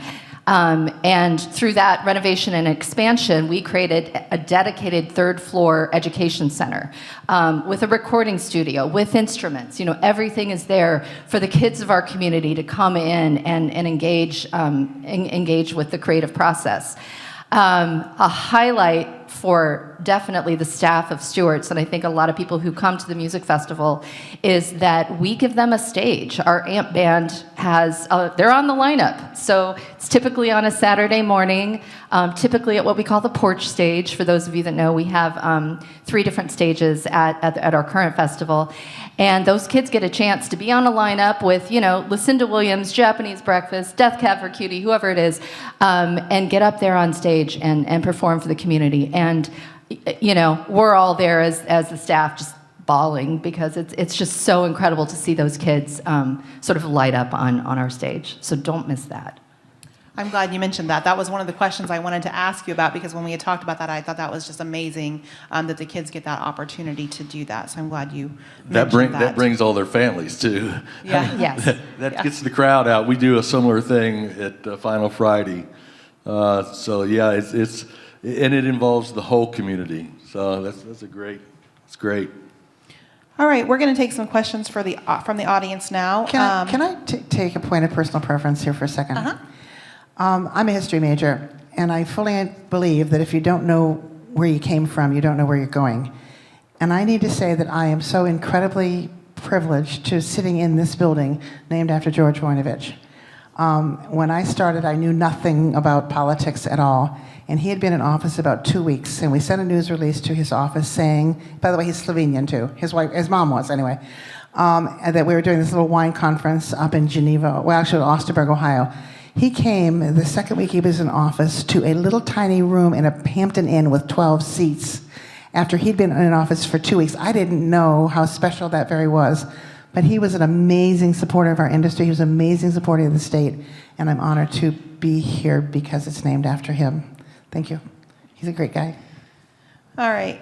So Eli Cole with Ohio Valley Regional Development Commission, no favoritism here, but he asked, for any panelist member, have you seen an increase in attendance since the return from 2020, and do you attribute that to individuals wanting to get out and connect with people again? If you saw an increase, how did you adapt? We advertised social distancing on 30 acres. There were farmers first, and everything else around us was closed. West Virginia, Pennsylvania, Ohio, New York. And so we worked really hard at creating a really good, positive experience. Attendance exploded at all of our events, and because we did a good job, I think we did a good job, we've seen lots more faces from a lot more places. So it gave us the opportunity to build an industry, as difficult as COVID was for everybody. interestingly enough, in 2020, we had concerts. What I found was that our health department came under fire from about every direction that they could come from. People wanted to have events, and churches, civic leaders, whatever, and it was a tough job for our health director at the time, and I thought she handled it quite well, but I would call her up once a week and I would just say, Belinda, I hope you're having a good day. I know you're catching a lot of flack right now. And so I kind of ingratiated myself to her in those respects. And we have a large venue too, at least as large for us. It's about the size of a football field. And so we had one virtual concert, which was really cool, but I would line the field with stripes, like a football field. And every 10 feet, I would have a line, and I would have hash marks on the line to accommodate 2, 3, 4, or 5 people. And a lot of people had circles and do all that stuff eventually, but we ended up having a couple of concerts in 2020. I won't say they were well attended, but we had, they were attended. But I'm still finding that people are hesitant to go out. We're getting our crowds back, and that's good, but there's still the impact of COVID has had a permanent impact on some people, I think. If music doesn't get them out, I don't know what will. What about you, Joe?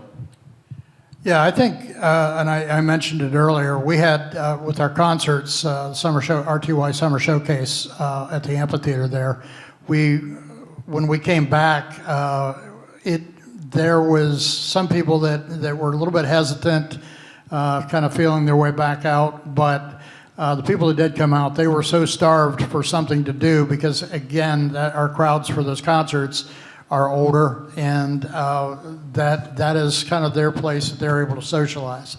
The festival, we probably had one of our best years ever, and we were not able to pull every little thing together. There was a few things that we didn't do just to be, to err to, side of precaution, but our crowds were great, and I think just being back out there, people realize how much they missed it and how important it is to be able to have these things. Yeah, I'll just add that, for Stewart's Opera House, which is at sold-out capacity, is about 450, 460 seats. So when we began reopening, boy, that was a wild ride. With, we would sometimes have to accommodate artists' expectations. Like we had our COVID policy, and then as things started to relax, or CDC, we're kind of following those guidelines, but then we would have an artist, that we would book that would say, I want everybody masked and vaccinated. So then we'd have to, kind of pivot to accommodate that, and then, kind of manage that from a customer service perspective of like, hey, if you want to see this artist, this is this is how you're going to do it. I would say, early on it was slow getting people back into the Opera House, and also we found that we would sell a certain number of tickets, and then we would have maybe 20, sometimes 30% no-shows, So, and people would not ask, thankfully they wouldn't ask for a refund, it was sort of like, okay, keep it as a donation. We don't know, what it was psychologically, actually a health, issue thing, but we did see that trend for, a good part of 2022. There's a slide in this show of the Columbus Symphony Orchestra, which we were thrilled to have. They've been coming for several years now to play at the Opera House. In 2022, December, I think that was the first time I kind of felt like it was, normal, which we all hate that word now, but it was sold out. There were 50 musicians on our stage. There was a choir in the orchestra pit. Santa showed up. And it was a sold-out show. More people than I've ever experienced in the Opera House.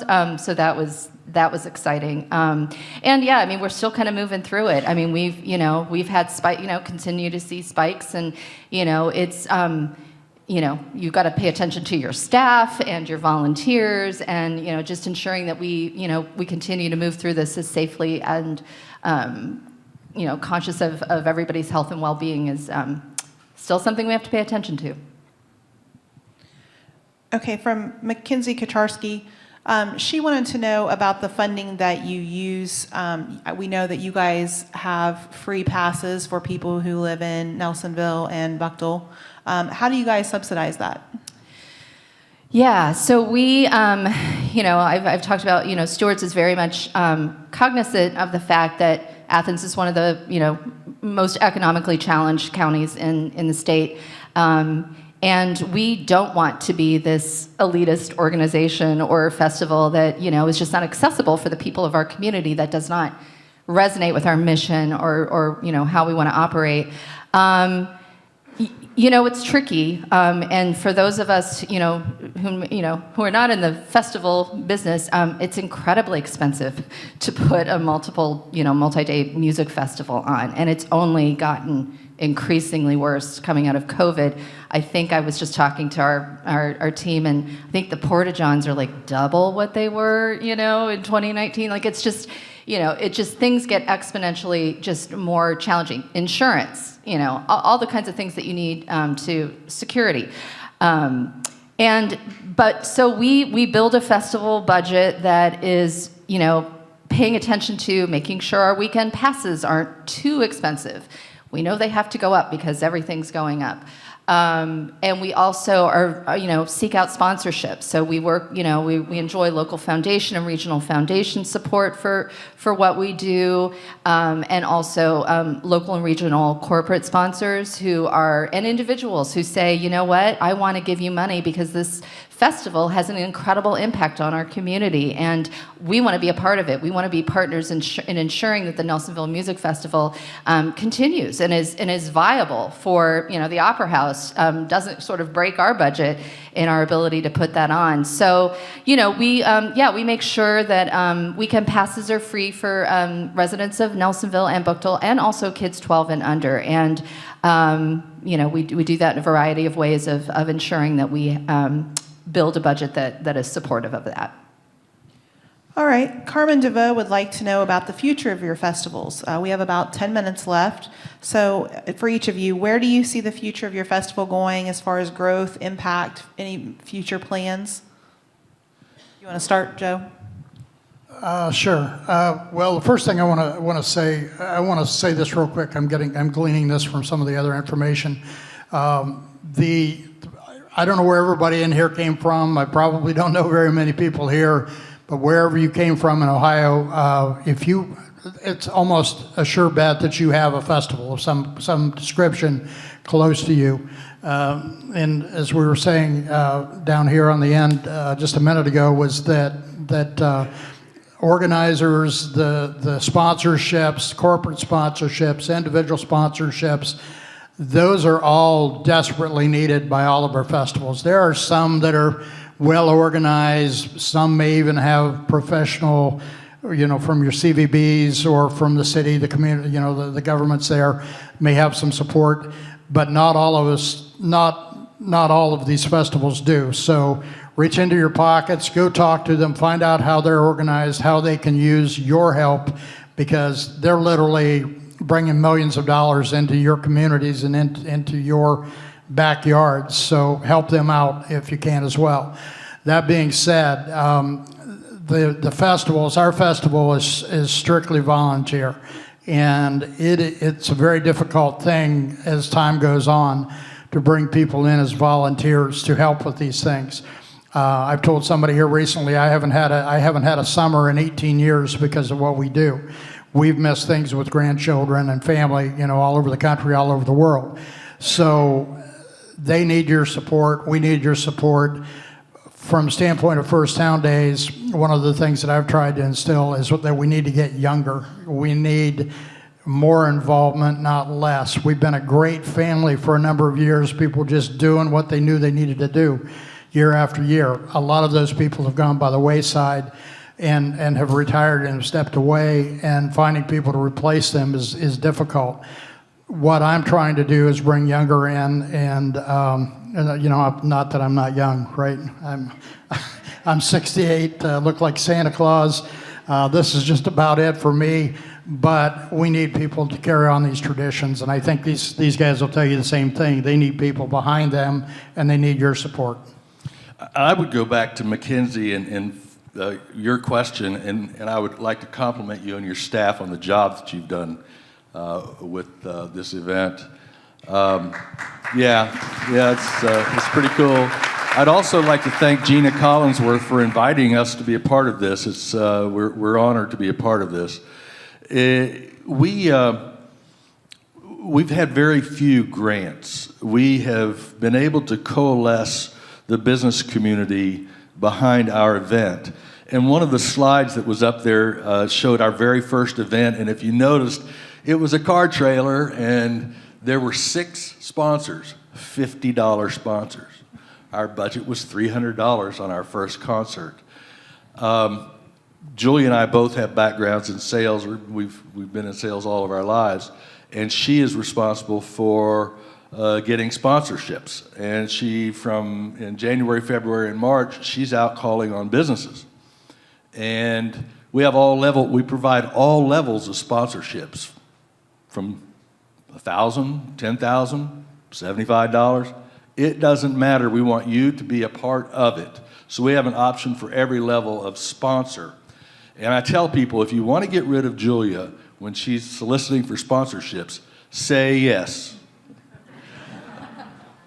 Because she will come back, and she's pervasive about it. And now, today, she goes in, and hey, it's that time of year again. They welcome her in because they see what we've accomplished over time. But I think getting the business community behind it has been important. And they turn out, too, for our events as well. So the future of our event, I don't know, we're not getting any younger. We keep trying to simplify what we do to make it easier. And at some point, there's got to be an exit strategy. So we're looking for the next generation maybe to take over, do what we're doing. So I think the festival genre across the board, nationally, has diminished. People are not spending nearly as much time at festivals. So I think keeping it vibrant, keeping it new. I give a lot of talks on generational marketing and finding ways to appeal to these Zs, creating things that are using QR codes, communication, all kinds of things. So I think if we're going to make the festivals grow, we have to add new attractions, we have to add new events, we have to appeal to a younger generation, and I concur wholeheartedly. The biggest problems are price increases and the lack of volunteers. So a way to reimburse or to compensate people who might be interested with a passion that will work, but either don't have the time or the inclination to be a volunteer. Those are our biggest problems, I think. We need to reinvent the event. There's a book called Blue Water Strategy, and he talks about the American circus. It died. But look at what has happened with Cirque du Soleil, reinventing. Look at golf. For a time it was struggling. Look what's happened with Topgolf. We need to take Topgolf, we need to take Cirque du Soleil and superimpose those attitudes, those opinions, those directions on our festivals to keep them fresh. Yeah, so Tim Peacock always says, if people keep coming, we'll keep doing this. And I think you, to your point of speaking, getting the younger generation, and Tim and I are the same age, so we're like early 50s, Gen Xers. He has an incredible sense of aesthetic in curating the Nelsonville Music Festival as well as shows at Stewart's. But he also is paying attention to what's up and coming, right? What are the Zs and the millennials? What's their thing? What's going to bring them out to the Nelsonville Music Festival? And so, oftentimes my generation and older, might look at the lineup and be like, well, I don't know most of the artists there. But the thing about the Nelsonville Music Festival, before I was working there and I would go there, and so many people that I know that would go, it was this this music festival of discovery, like you'd kind of wander to the boxcar stage or, to the porch stage and find your next favorite, musical artist or band. So I think, yes, definitely we need to keep it fresh. We need to we never take it for granted, right? That people are going to want to buy tickets to come to the Nelsonville Music Festival. And if they don't, that's an incredible impact economically on the Opera House and the region. volunteering, that's incredibly important. That's, you know, the only reason that Stewart's Opera House can afford to put on the Nelsonville Music Festival is we have 550 people who volunteer through the course of 4 days. You know, they sign up to do 2 or 3 shifts. We give them a break if they do 2 of the late night shifts, which nobody wants to do. If they do 2 of those, they get a free pass to the festival. Otherwise, it's 3. We're really lucky in that we're actually, I think, pretty close to being at capacity for this year's festival. But yeah, without that volunteer, you know, labor, there's no way that we could put on an event of this size. And yeah, I just want to thank the organizers, the Mackenzie, and everybody for inviting me to be on this panel, and really enjoyed hearing from the rest of you and about your events. Thank you guys very much. So I think a couple things that we've gotten out of this is, one, we need to mark our calendars for these great events, look around for our local festivals and support those, and find a way to volunteer if you can. I mean, it sounds like that's what is needed for each of these festivals. So with that, if we could, let's give our panelists a hand.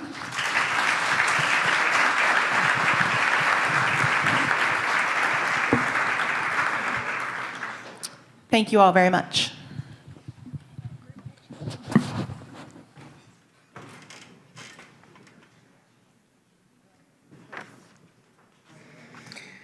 Wow, what a great session.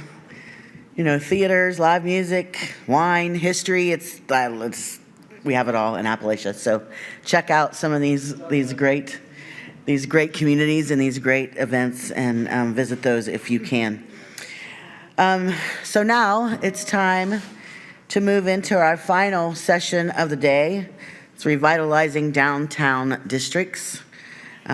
Please give a warm welcome to our presenters. We have Jennifer Tinkler, Executive Director of Marietta Main Street, Tammy Alejandro, Director of the Greater Chillicothe and Ross County Development, Brennan Dudley, the Village Administrator for Byesville, Ohio, and Stephanie Dyer, Environmental Program Manager for Eastgate Regional Council of Governments. And they're going to be joined by Jada Riley. She's the Development Specialist for Buckeye Hills Regional Council, and she's going to moderate the Q&A segment. So please join me in welcoming these folks to the stage. Thank you.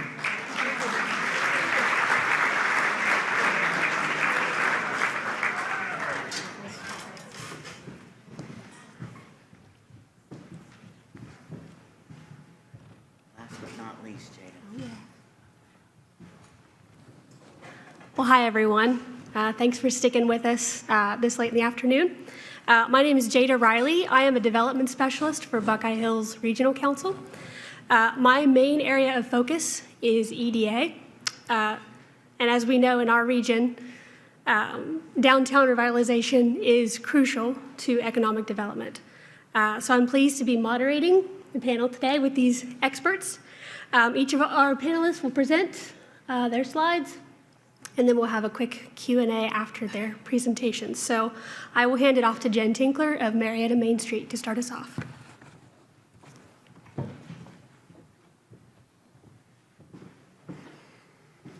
Thank you, Jada. Like she said, I'm Jen Tinkler from Marietta Main Street. I do want to give a small little plug. This is our 10th anniversary.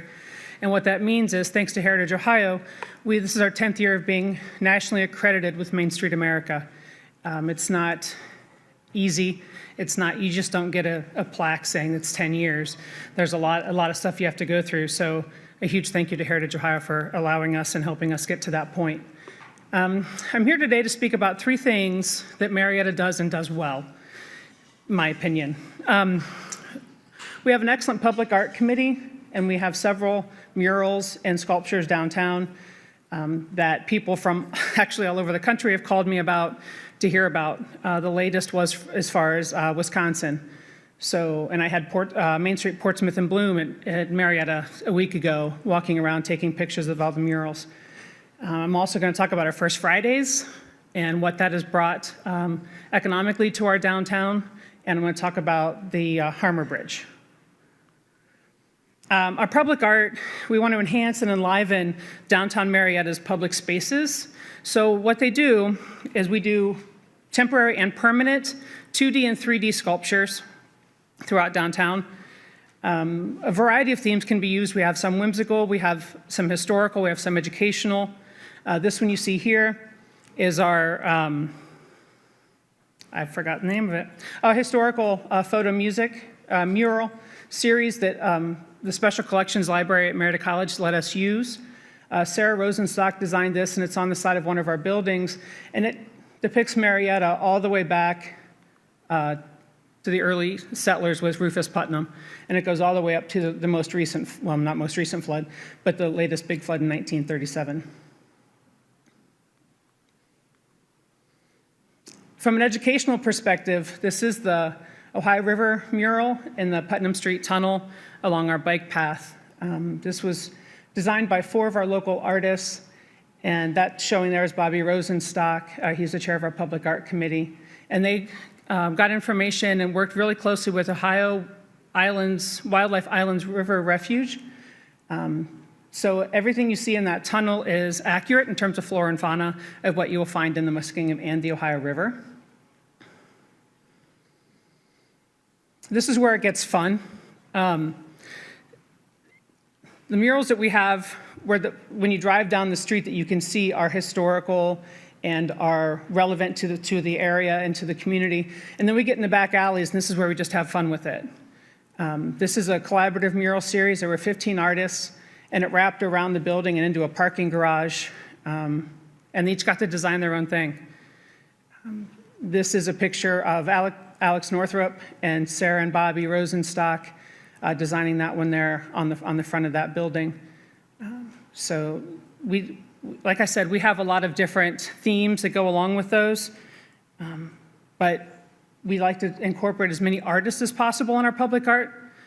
The way we do that is we have a new mural series coming up on Post Street along the bike path, and we needed 6 sculptures artists to put on the 3 sculptures. We're going to do them front and back. We needed 6 pieces of art, and we got 92 submissions.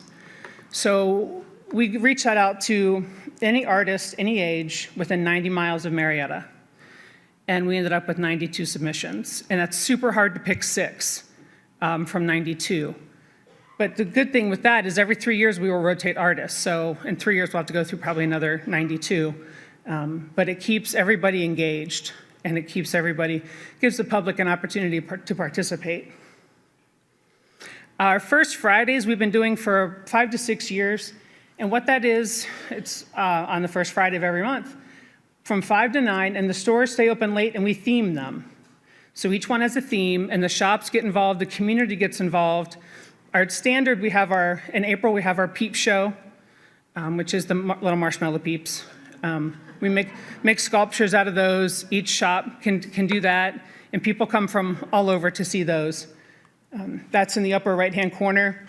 One of the members of our Public Art Committee and the Historic Hummer Bridge company membership did a replica of the Historic Hummer Bridge out of peeps. The peeps were the water, and then all the peeps for the bridge were 3D printed at BB2C's Makerspace. So a lot of the shops get involved with that. We hold a lot of activities on the Armory lawn for First Friday. We do sponsorships for that, so we normally have, that was a larger event. We normally have 8 to 10 businesses, sponsors on the Armory lawn, and that brings people to the Army. That we have a kids zone where the kids, you bring your kids and they do free activities and crafts, and that brings the families to the Armory lawn, and you see that in the bottom left-hand corner.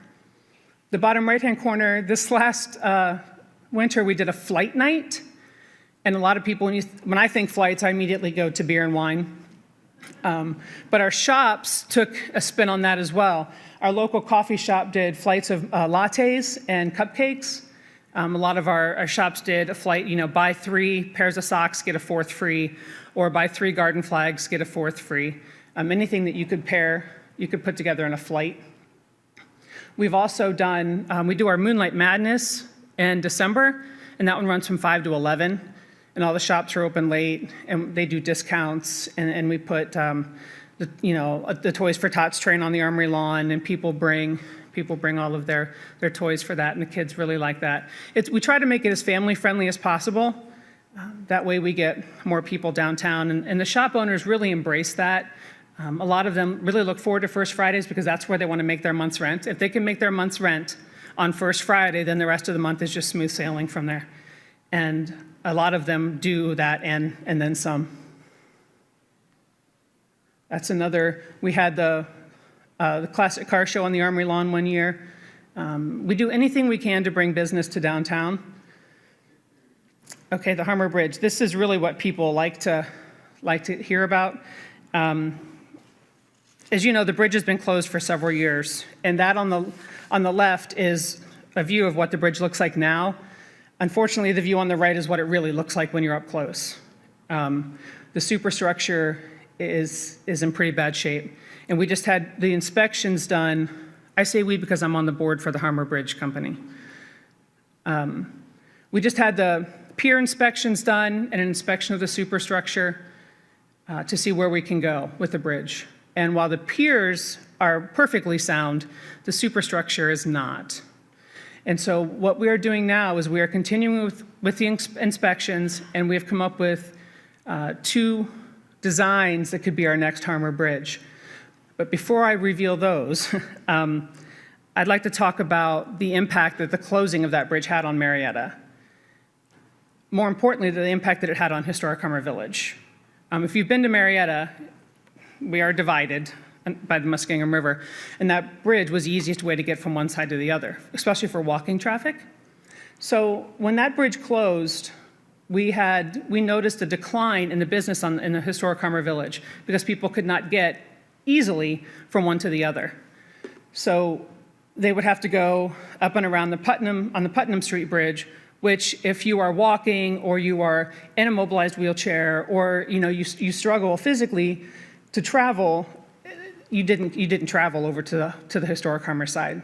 So a lot of those shops were now sitting empty, and the owners had to just pack up and leave.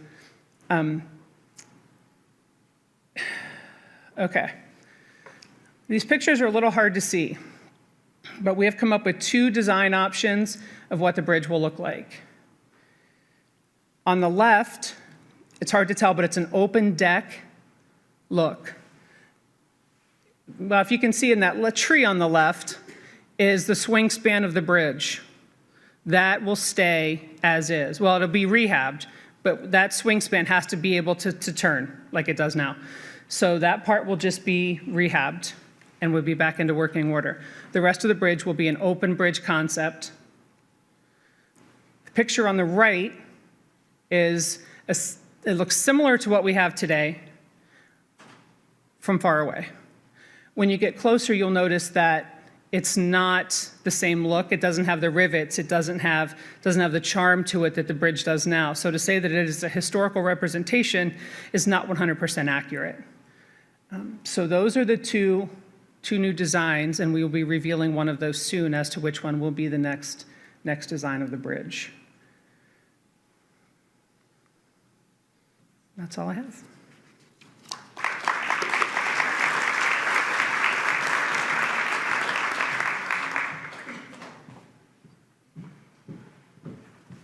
Hi, everyone. I'm a child of Appalachia, but I was raised in Ross County, so I say it like a northerner, but it still counts. I'm Tammy Elinardo, and I'm the Director of Greater Chillicothe-Ross County Development. And I was invited to come today to talk to you about the success that the city of Chillicothe is achieving. And I'm extremely humbled to do that. One of the assets that Chillicothe has is a large group of leaders that all work together toward the same goal, and that's improving the city of Chillicothe. Some of them are here today, and rather than chance missing someone, I just want to say thank you to those that are here, and thank you for working with the rest of us to make Chillicothe a better place. Now, I have a script, and it's not because I can't think of anything to say about Chillicothe. It's because my passion is Ross County workforce, the city of Chillicothe, and small town living. And if I go rogue, I'm going to talk forever. So we're going to go by the script. Why are we on that slide? Let's go back. Okay, this is where we start. So architecture can be the anchor of a healthy downtown district. It defines a city's character. It leaves an impression on your residents and your visitors and provides a shared sense of community, and this is the story of Chillicothe. In 1974, Chillicothe City Council recognized the importance of our architecture, and they adopted a design review ordinance to protect our structures from demolition and architectural changes that could damage the historic accuracy of our downtown. So if you know Chillicothe, you recognize this building as the Carlisle Building. And it didn't always look like this. In 2003, it was gutted by an arson fire. It sat in disrepair for 30 years before the fire, and it became a target for vandals. And the Design Review Board, the Design Review Ordinance, protected that structure for us for 12 years until a plan finally came together to restore it. So that's what it looks like now. So the solution to this building was it was stabilized and preserved by Historic Chillicothe, which was a local preservation group. Adena Health System stepped up to become the anchor tenant in the building. The Chesler Group was a contractor that was experienced in historic preservation and tax credits. And Jobs Ohio came in with a revitalization grant and a low-interest loan to help us fill the gap. After that building was renovated, we started to see things happen in the downtown. And the next renovation was, if you see in the bottom lower corner, that's what it used to look like. It was the old Adena Theater at the corner of 4th and Paint Street. And now that building houses Paper City Coffee. The first floor is a coffee house and a popular gathering place. This thing is moving on its own. I'm sorry. I'm just going to keep backing up to where I need it to be. It's a popular gathering space with an urban-style loft apartment area on the top and an Airbnb on the upper floors. You're going to see more about the Airbnb in a minute. Wow. The local developers leveraged 100% 15-year property tax abatement through a community reinvestment area to begin their project. And along the side in the back of the building is the Mighty Children's Museum. They offer activities year-round that give families a reason to be in the downtown. The second CRA project that we experienced was the renovation of a large 4-story bank building that sits at the intersection right across the street from the Carlisle Building. And this now houses 50 West Brewery. The upper floors are not yet renovated, and there is some talk about maybe a co-working space or some loft-style apartments. The creation of our Main Street affiliate was a real game changer for us. The group is called Downtown Chillicothe, and it propelled the district to a new level. Some of their early accomplishments were improving wayfinding signage and working with City Council to enact DORA legislation, which is designated outdoor refreshment area, which means that you can walk around town with a drink in your hand and enjoy the stores. It's a gallery feel. Most importantly, Downtown Chillicothe brought to the district a new group of volunteers that hadn't been involved before. They're organizing events such as Sand in the Streets Volleyball that brings competitors and fans from across the nation. This daytime volleyball tournament is followed by a beach party at night, so that's a real attractant. See all the sand in front of our courthouse? That's a big effort that's fun to watch, and it's clean on Monday morning, so it's an amazing thing to watch. Once Chillicothe had a few successful renovations and more activity was in the district, we caught the attention of outside developers who invested in new construction on a lot that borders the district and had been vacant for more than 40 years. Today, it's the Fort Collective. The anchor tenant is Roast Coffee, and there's co-working space and open-air retail shops inside. Did you know that Chillicothe is home to the world's largest Kenworth truck plant? It's something we're very proud of, and in 2022, we began a new tradition to celebrate this manufacturer. Last year, we had 56 trucks from 28 different states, and this year, we have a surprise at the end of the parade. So it's June 17. The parade starts at 8:45. Come to the district and see what we have in store for this year. We're celebrating the 100-year anniversary of the Kenworth truck brand this year, so it's going to be a big deal. Restaurants are a key component to any successful downtown, and Chillicothe currently has 22 places to eat. The Poorhouse at Machinery Hall brought another boarded-up structure back to life and recently added a second-floor deck on the back. This building had been boarded up for more than 40 years. Now it's the home of E.M. Smith Jewelers. This renovation brought a popular retailer from the commercial district into the downtown and boosted our downtown foot traffic. To make it easier to navigate downtown, the city of Chillicothe purchased a trolley. There are various stops throughout the district and Yaktangi Park, and the route brings hotel guests from our hotel district into the downtown every Tuesday night.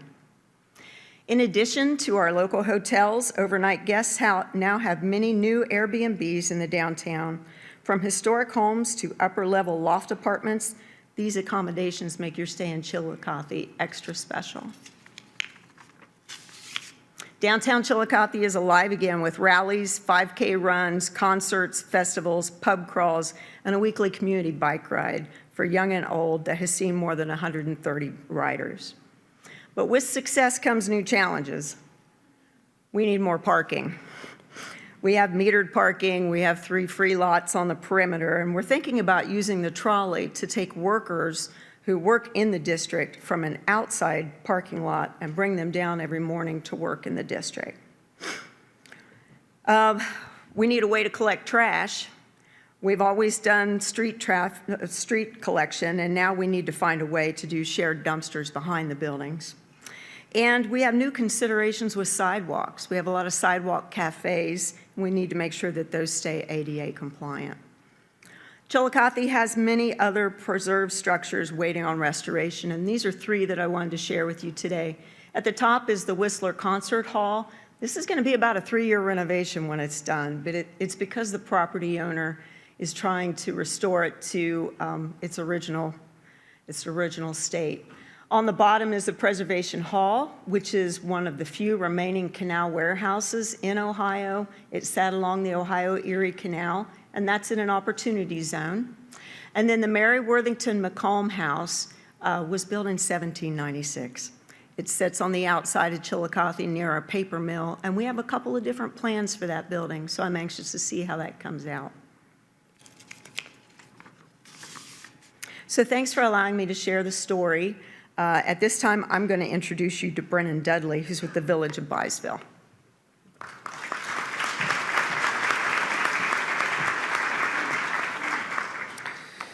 Well, it's great to be with you this afternoon here, and a big thank you to Ohio University and the Voinovich School for putting this together. And also, I want to introduce the mayor of the Village of Byesville, Mr. Jay Jackson. Mr. Jackson, if you'll stand up there.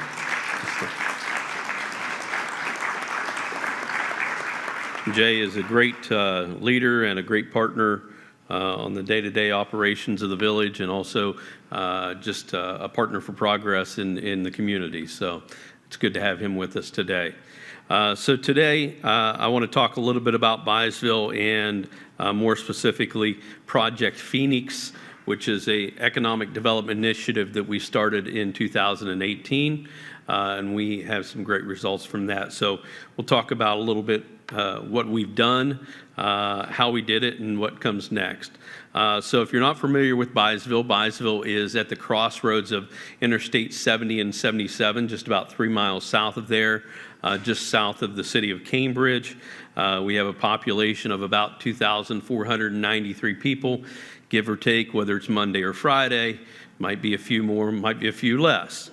Have approximately 6 factories within the village, which is a little unusual for a town of that size, but I think that goes to say to where we're at on the crossroads and our logistics to 70 and 77. Also, if you've been up that way here lately, you'll notice that we are home to what we believe is the largest natural gas-fired power plant east of the Mississippi now. That's the Guernsey Power Station. It's a 1,650 megawatt power station, was a $1.5 billion development. The Village of Byesville provides water and sewer to that development. And just to kind of give you an understanding, it provides power to approximately 1.6 million homes in the East Coast. So that's a lot of power radiating out of the village of Byesville in our area. So it was a great opportunity to work with them and process to go through. That's a whole other presentation for another day. But what makes Byesville really unique too is our reach with our utilities and our water and sewer. About 70% of our daily water and sewer flow is industrial or commercial based. And so that puts us in a great position for development and attraction to business. And so, that kind of leads us into, where Project Phoenix took us. So the vision for Project Phoenix really was to cultivate an environment that improves the quality of life, encourages business, positively impacts our community, culture, and economic well-being. And we have goals, obviously, that go along with that, that we look at all the time internally. I won't bore you with those today, but that's really what everything that we based Project Phoenix off is the vision here. So we started off with a SWOT analysis, and looked at our strengths and weaknesses. It's always easy to, look at the weaknesses and all the things that you're doing maybe wrong and the empty buildings that exist in our small towns. But, one of the things that came out of the SWOT analysis was we realized we needed to change that narrative. And, so many times, and I've heard it even today, dilapidated buildings and empty buildings and those types of things. And one of the things that we started talking about was, that there wasn't dilapidated buildings so much as opportunities and available space. And so as we, went forward and started talking to people, that's how one of the narratives we changed was about the opportunities that Byesville had for business and development. And so we continued with that. The other thing that we did as part of our SWOT analysis and kind of a byproduct of that was, leading with pride. So many times, it's hard to get the community to rally around what you're doing. But, when they see the mayor out there mowing the town square, they realize that, something's happening and it's you got to take pride in what you do. The SBDC and a contingent was in town here a few weeks ago, and they didn't get to meet the mayor because he was running around on the mower. So that's the type of person that Mayor Jackson is, and we appreciate that. But when people see that in the public, it makes a difference. And so we really started to change the narrative. The second thing that happened as we started to get momentum, we had a local businessman that the mayor and I had a relationship with come to us, and he said, I see what you're trying to do, and I want to be able to help you guys. And so he offered up $10,000, and he didn't really say how he wanted it. He said, I just want to invest in Byesville. And so out of that, we developed what we call the Project Phoenix Partnership Grants. And it started with basically 50% matching funds up to $2,500. Now, $2,500 doesn't sound like a lot of money, but what we found and what we expected was for people to spend $5,000, and we would fund $2,500, and they would fund the other $2,500. What we found was people were spending $10,000, $15,000, and $20,000, and we were still only giving that $2,500. And that was just a unique kind of occurrence. But it wasn't so much, when we talked to them, it wasn't so much about the $2,500 or the money. It was the fact that we were vesting into their development and into the downtown Byesville business district. And so that's really what prompted them to want to go above and beyond. One of the other things that, people, always ask is, how did we market? Well, one of the things that we began to do at the beginning was we celebrated very small wins. And when we talk about small wins, there's a lot of free resources out there, Facebook and social media, but a lot of times your local newspaper and your local radio, they're looking for stories. And I know it may sound funny, but sometimes it's something as simple as painting the light poles in the downtown. and then you're posting that to Facebook, because that's a small win. People see that, and they see the pride that you're taking in the downtown. And we all know how quickly bad rumors happen on Facebook and how quickly that spreads. Well, good things can spread just as fast. And so, when you're sitting around, you think, well, what do we have to be positive about, or what do we have to look forward to? Look for those small little things that, if somebody paints something new in your downtown, somebody paints a facade or they paint their building, get a picture of that, put that on Facebook, and make a big deal about that, because that shows people that you're vested in what you're doing there. One of the other things that we did is we just started talking about the opportunities in Byesville. In virtually every meeting and conversation that we were in, we just talked about, hey, we have a space for you in Byesville. If you got an idea, you got a brand or a business that you want to expand, we'll find a space for you there. And we invited people with unique ideas to do that. So accomplishments from Project Phoenix, and the mayor reminded me last night that it's actually 24 new businesses since 2019. We have a 96% commercial occupancy rate right now. We only have one available building, and it's under renovation currently. So we had to start to look at other areas to expand, which I'll talk about here in a second. Approximately 13 buildings have been renovated, over $1 million in increased property value. Obviously, leads to a thriving downtown. And I want to talk just a moment about the unique businesses that we have seen. Beauty spas. I don't know a lot about beauty spas. I'm just naturally ugly, but that's a big thing now. And what we found at Byesville has actually 2 beauty spas for the side of town that we are. That's pretty interesting. And we have a day spa. So all of that is actually partnered really well with some of the local hair salons. So you can make a whole day in Byesville. We have a marketing campaign coming out called Byesville is Beauty. And so, we're promoting those businesses through that. One of the other things that we most recently found that changed the whole dynamic of foot traffic in our downtown was a coffee bar. And it was actually a transplant from another community, and it wasn't an issue with the community itself, but was an issue with the building they were in, and they wanted to be a little bit more central to the middle of Guernsey County. And so they came to Byesville, and that actually has totally changed the amount of foot traffic.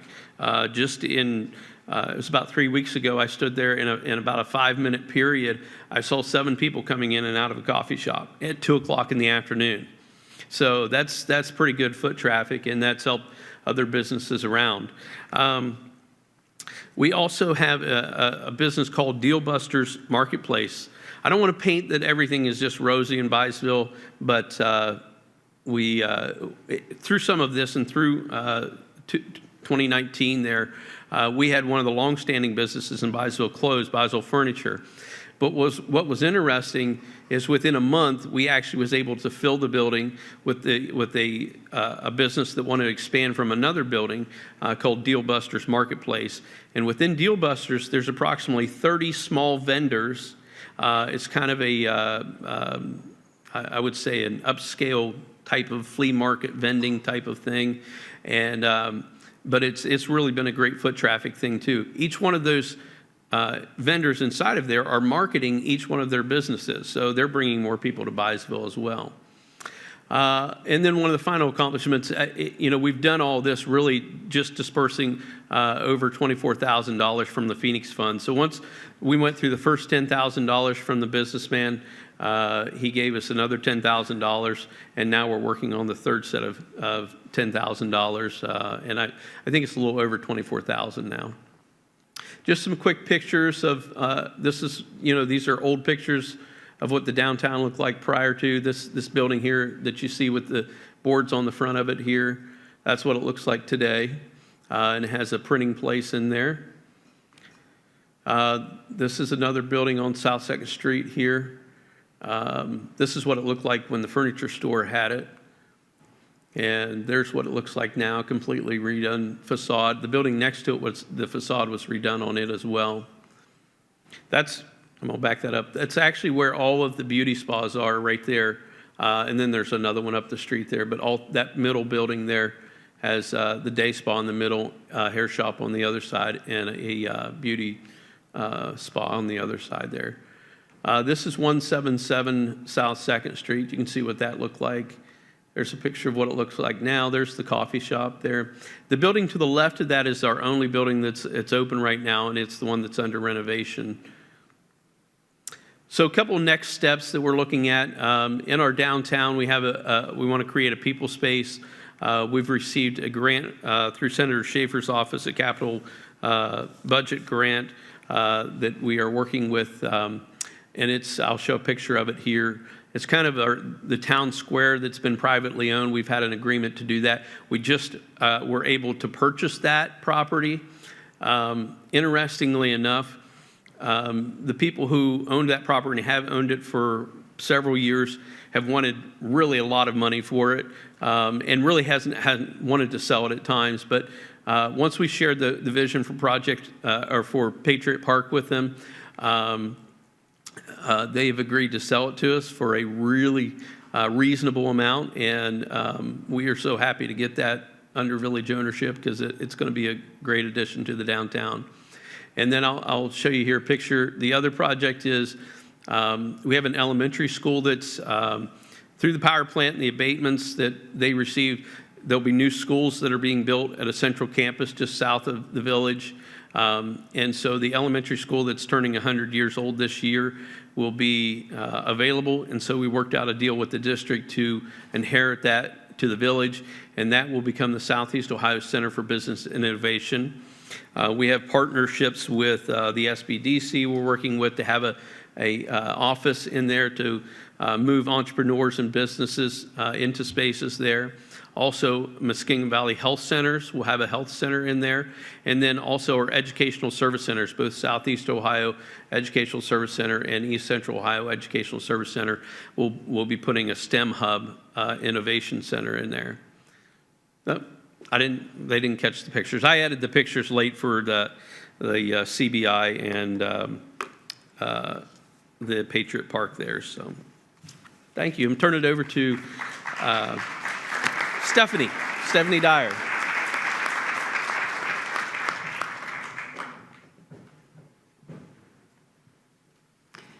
Thank you, Brennan. I have to say that I'm honored to be here. 20 years ago, I started working with some of my counterparts who are no longer with Eastgate, but have moved on to other planning stages in their lives with Youngstown State University. But I'm honored to present on the Mahoning River that I have been working with for the past 20 years. So I titled it Rebuilding a River That Built Our Region.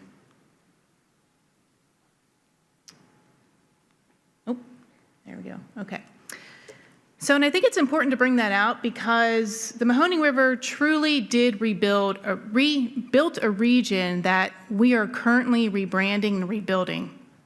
And it all goes to its defining history. So if you don't know much about our Youngstown, Mahoning Valley, which incorporates Trumbull and Mahoning counties, when we say Mahoning Valley, it truly does incorporate those two counties.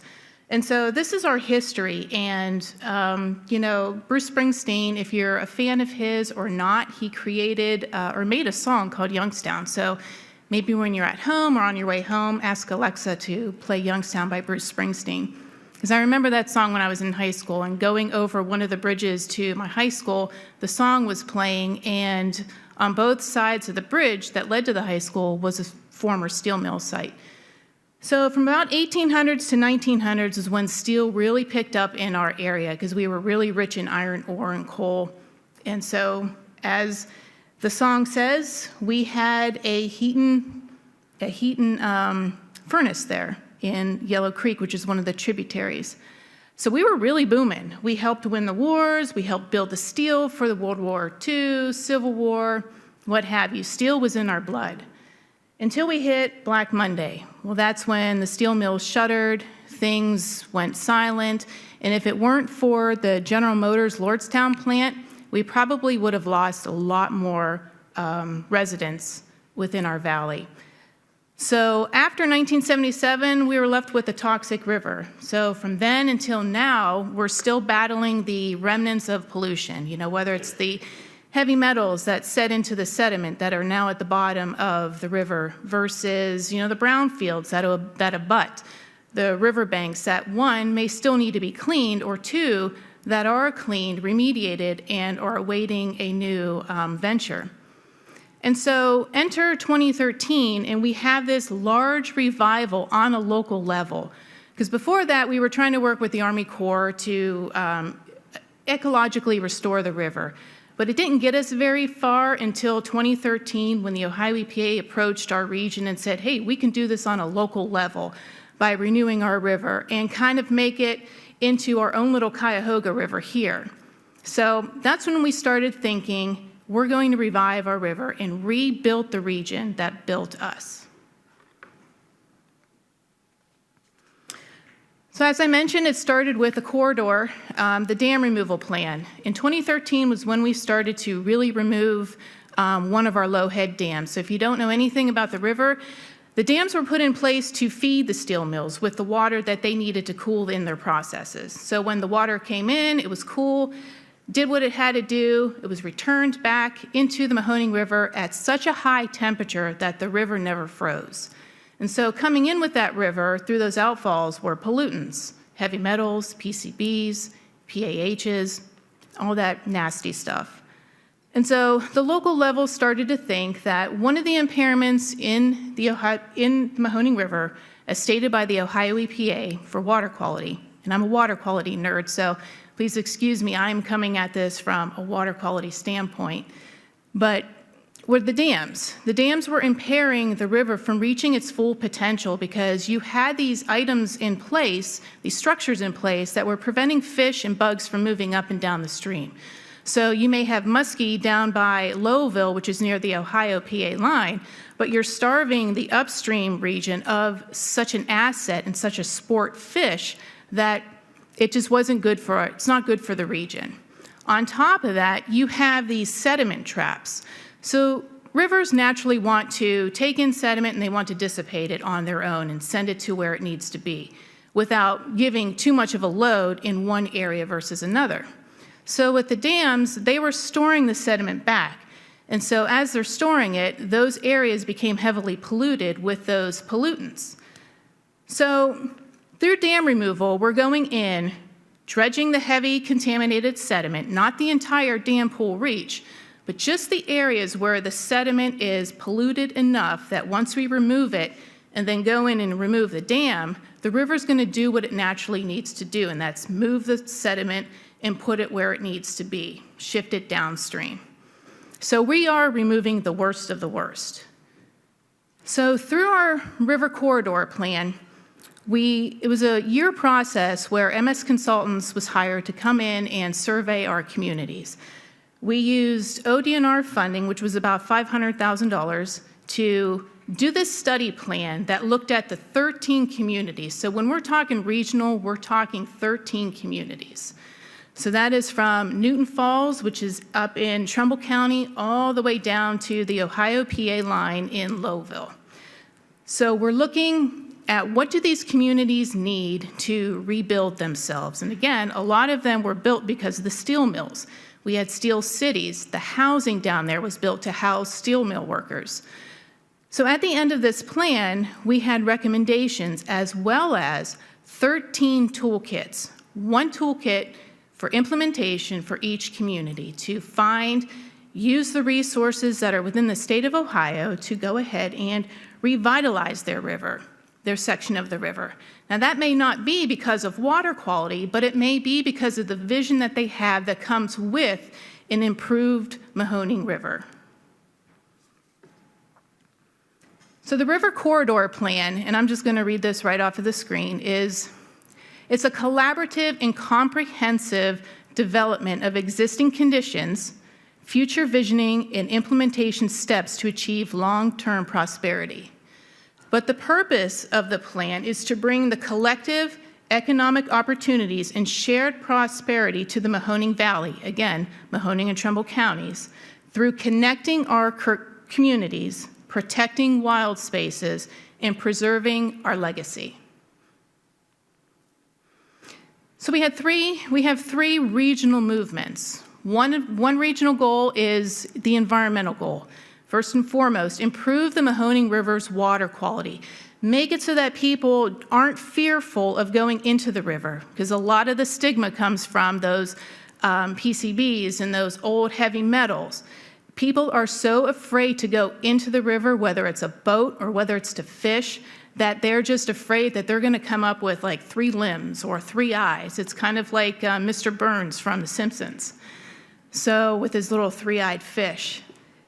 So it's doing that for the environment to remove that stigma so that people feel comfortable getting into the river and not worrying that they're going to, come out burned or what have you. And granted, our river didn't catch on fire like the Cuyahoga River, but we still have these feats that we have to overcome. Our second goal is a recreational goal by connecting our river communities, whether that's through trails, walkability, or expanding our the Mahoning River Water Trail. And the third goal is our economic, to grow responsibly. Again, goal number 1, to reach that, we need to remove the legacy pollutants before we go in and remove the low-head dams. So there were 9 dams total. 2 of them have been removed already using Ohio EPA funding. And to remove these dams, it's about $3 million. So it costs more to remove a dam than it is to rebuild a road.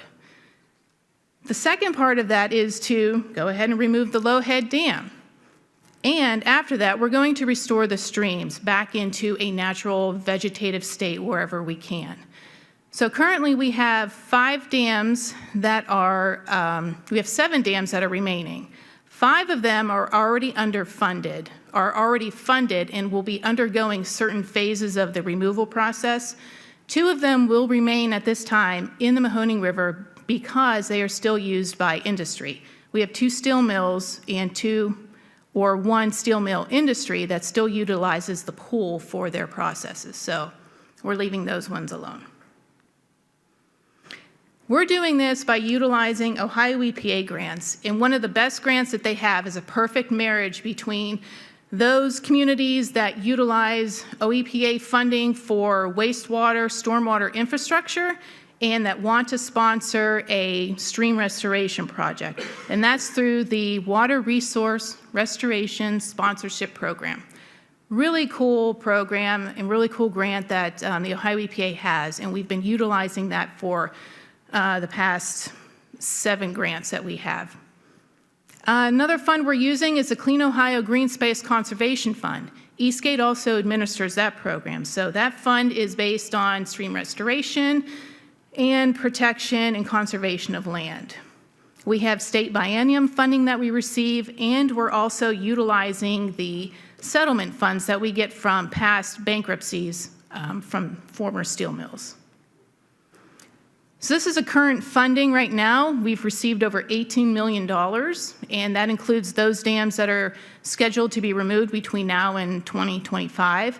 But you can see the pie chart there that kind of separates where our funding sources have been.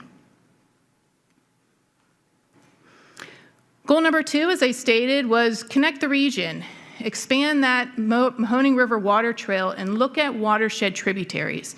So when it comes to water quality in the Mahoning Valley, we don't necessarily look straight to the river. We do, but we also need to start thinking outside of the river boundaries and working with those communities that drain into the river, and that also add those amenities through kayaking, through the wetland complexes that they have, and through the trails that we can connect. We want to increase river access because we know that there are some areas where we are disconnected from the river because we still have active rail lines.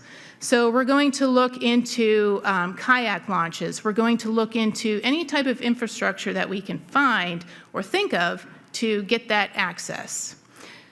We want to promote river activities. We do have some river festivals that take place along the river, but we also want to create new activities. And so it was real refreshing during the last session to learn about those festivals and kind of expand and get our brains moving as far as like, what can we do?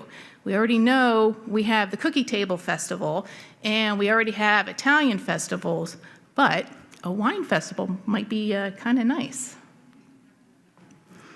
Here's our funding sources for the recreation side. So it's a mixture of ODNR grants and ARC Community Grant Program. We're going to be looking into that as far as how can we vision these trails? How can we connect them?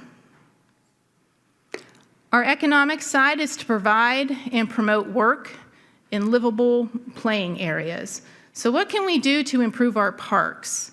How can we make it a nature's playground? Or how can we connect our parks that abut the river using a Mahoning River walk trail? What do we need to create new attractions? How are we going to develop transformable spaces? How do we support existing businesses? So that all involves getting stakeholder input with our communities and our mayors along the Mahoning River. We have a mayors of the Mahoning River Association where regardless of what community they're from, as a region, they think selflessly.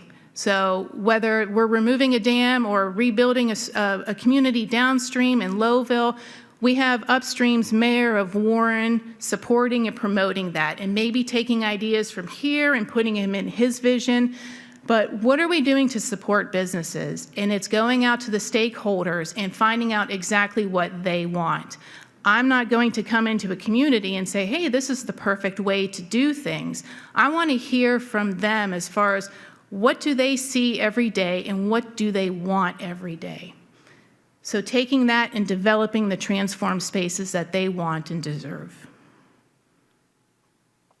In order to do those economic visions, we're going to be using ARC Community Grant Program funding to promote those stakeholder meetings and to go to the individual communities and their mayors and their official stakeholders and, again, find out what it is that they need. What is their vision? Do they want to see murals? Do they want to repurpose existing buildings?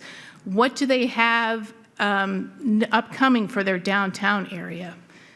We're looking at public-private partnerships because, again, we realize that that is very important. Not everything can rely on the public aspect, public dollars. We need to have that investment to grow and to grow stronger. And we're looking at the economic development grants. So our next steps, again, utilizing the ARC Community Grant Fund program is to look in depth at downtown and riverfront visionings. So we've already started that working with some of our communities and gathering input, holding stakeholder meetings, community workshops, and site visits, and identifying projects such as the connector trails, doing complete streets, site planning, and again, additional riverfront recreational development. And with that, I think we have some good time for the question and answering session. Thank you.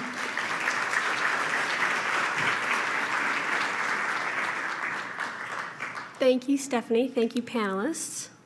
We have time for a few questions here. The first question that we have is from Danny Esperanza, and this is to all the panelists. Can you all describe the challenges, opportunities, and potential solutions to balance the perception or realities of limited parking, pedestrian ways, events, commerce, etc.? Yeah, obviously with progress and development becomes some issues such as pedestrian traffic, also, automobile traffic. We've already taken some steps and we're in the process of taking more to address some of that. From the government perspective, I mean, we're kind of the responsible party in that. As the businesses come, we have to be able to provide not only parking for the businesses themselves, but their patrons. So We recently purchased a lot just at the edge of downtown that we will be redoing so that there's additional parking there. And then also we're looking at the other end of downtown to purchase another lot there. So we're in negotiations on that. So it doesn't, there's no easy answer to that. And then, you know, as far as some of the pedestrian things, we're working on a plan with, you know, fixing some of those things, because the more traffic you have, the less safe the pedestrians are. So we're aware of that, and we'll be seeking some funding for that as well. Yeah, so Chillicothe's, can you hear me? Chillicothe's trolley has really been a boost as far as people who were afraid to come downtown because they weren't sure that they could find adequate parking. But the city of Chillicothe also put in an on-demand service with their transit department. So we're trying to publicize that and share it through social media. You can call a number and a Chillicothe van will come and pick you up and take you wherever you want to go. And of course, those are handicap accessible. So that's opened up a new world for people who were afraid to come downtown because they weren't sure they would have the access and be able to find a spot. Marietta has, as everybody else does, has a parking issue. We do have a few free parking lots. We do 2-hour parking on the street, but we are in the process of, we've secured some grant funding to look into what we can do about that and some possible solutions for that. Pedestrian walkways are, you know, like they said, the more traffic you get, the more dangerous it becomes for some pedestrians. So we're looking into that as well and doing a whole corridor assessment on that. I know for some of our river communities, it's not so much a question of adequate parking as far as, you know, do we have enough spaces? Can we accommodate people? As much as it is, do we have convenient parking? So, you know, where a lot of our amenities are, right now, the parking lots may not be nearby, but they're in walkable distance. So, you know, we have various parking studies that have been done over the years, but that's definitely something to revisit and take a look at. But I think it's more of convenient parking. Thank you. This next question is actually my own, if you don't mind. So where I'm from, my hometown of Beverly, Ohio, we recently received a technical assistance grant through Ohio EPA called Recreation Economies for Rural Communities. So we're in planning sessions right now to try to rebrand our town as more of a bike and trails and river kayaking friendly community. So my question to all of you is, how can our downtown businesses market themselves to really take advantage of those tourist dollars? So the Village of Byesville does have a Byesville Business Association, which has been really kind of guided by the businesses themselves rather than administered from a governmental level. And so it's kind of taken on just a natural flow to it. And, you know, interestingly enough, all the businesses have worked together really well. And so,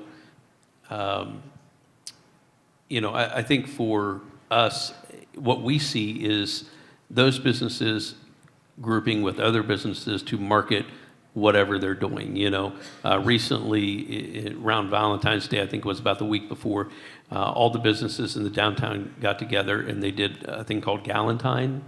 And so I didn't realize how big this was going to be because they didn't ask a whole lot from me, but I come out of a meeting and at 6 o'clock at night, we had approximately 600, mostly females, in the downtown. And so it was, you know, kind of very interesting to see that put together just by the businesses and completely marketed through social media.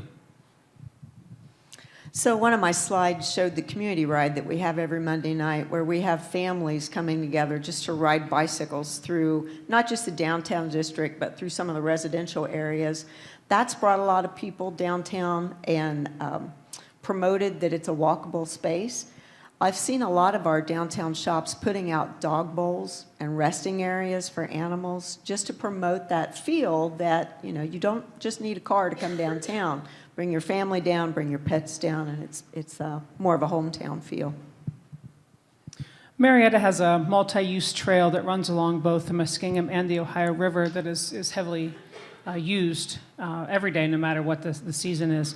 And a lot of our shops, we have a Bike Marietta program as well, and with that comes a lot of our shops are what we call bike-friendly shops.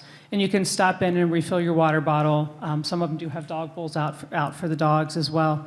But that is, the shops just take ownership of that themselves, about being the bike-friendly. So the communities along the Mahoning River really have a blank canvas.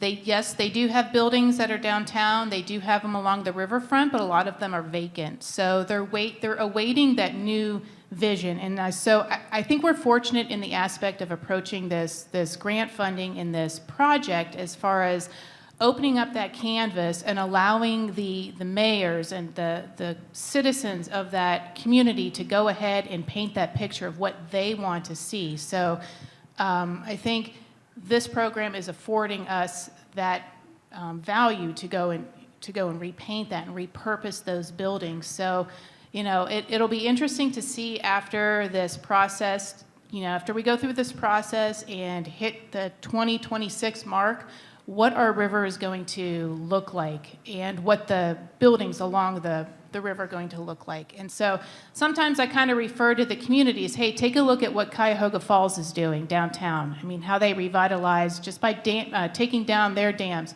how they revitalized with their shops and their boutiques and their outside eatery places that are dog friendly. So that seems to be a good trend to start with, but yeah. Thank you. So this next question was submitted anonymously. Tammy, you've got a cheerleader in the comment section here. This says, love what the city is doing for Chillicothe. Can you talk about the unique approach to incorporate a major manufacturer like Kenworth into tourism strategy by starting the Kenworth Truck Parade? Yeah, sure. So Kenworth has been there for a long time. Next year they're going to celebrate 50 years in our community, but there seemed to be this disconnect between the downtown district and our manufacturing corridor. And so 3 years ago, I had the opportunity to go to Denton, Texas, which is where the Peterbilt facility is. And they have done this for many years. It's a fundraiser for United Way. And they have a small downtown core, and they drive 50 Peterbilt trucks. And, the trucks are decorated, and it's an incredible light show, and it's done at night, and there's a VIP event. So the person who was the plant manager at Kenworth at the time said, I really have a vision for seeing this in downtown Chillicothe. And of course, the city was all on board, but, I got to tell you, I don't think our mayor made it today, but he was so surprised because I said to him, you need to start this Kenworth Truck Parade off when it's time. And he said, yeah, okay, that's great. And after we actually had this event, there were people that showed up in the downtown, obviously lots of children, but there are adults sitting along the parade route, making motion at the truck drivers to honk their horns. And at one time, every truck on the route had their horn blowing. And the mayor told me afterward, I had no idea what this was going to be like. This town loves their trucks. So it was an exciting event, and everyone was inspired to just keep this thing going. And, since we're all in here together and no one else will know, I think there might be a concert after this year's parade. So you may want to come. And we just plan on making it better every year. And of course, I said we're celebrating the 100-year anniversary of the Kenworth brand this year. Next year, it will be the 50-year anniversary of our local plant. Thank you. Well, I want to thank you all for your time this afternoon. Since we are the last session, we'll go ahead and wrap that up early for you guys, give you back some time in your day. Please visit, this is a little plug for me, please visit Buckeye Hills Regional Council's table to pick up one of our downtown revitalization guidebooks that we just completed this winter that we're super proud of. But please give the panelists a round of applause for me if you will.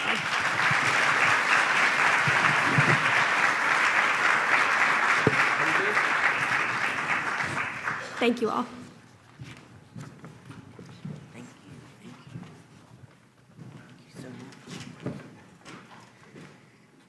Thank you so much, Jen, Tammy, Brennan, Stephanie, and Jada, especially for your moderating.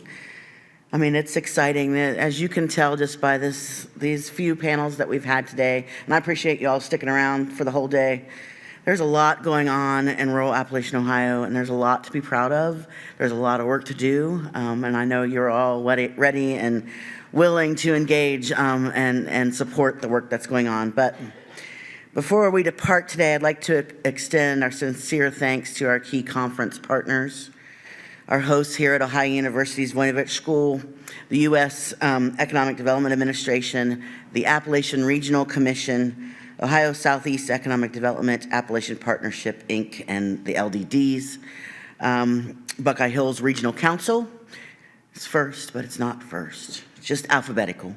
Ohio Mid-East Governments Association, Ohio Valley Regional Development Commission, and Eastgate Regional Council of Governments. And I think those groups also serve on the planning team that helps pull this event together with Dr. Jason Jolly. And many thanks to our technical support team in the back that also stick with us, of Ohio University's catering, and of course, our own Mackenzie Kocharski. Mackenzie, thank you. This could not, she's not gonna stand up. She makes this easy for all of us, all the panels. She herds the cats, does the things. Mackenzie, thank you, thank you, thank you. And finally, I want to thank all of you for participating in the 11th Annual Appalachian Ohio State of the Region. Thanks to those online. We still had 60-some the last I looked, so we only lost a few. That's great attendance. We want you to complete the evaluation survey that you're going to get via a link from the Voinovich School. They're going to send that email out later this week. A final note, please leave your name badge at registration so we can repurpose those for future events. Reach out to any of the panelists. The Voinovich School always stands ready to support, answer your questions, link you to resources. So reach out to us, reach out to the LDDs as you're trying to do your great work in your communities. And thank you again for coming, and safe travels home, and we will see you next year. Thanks.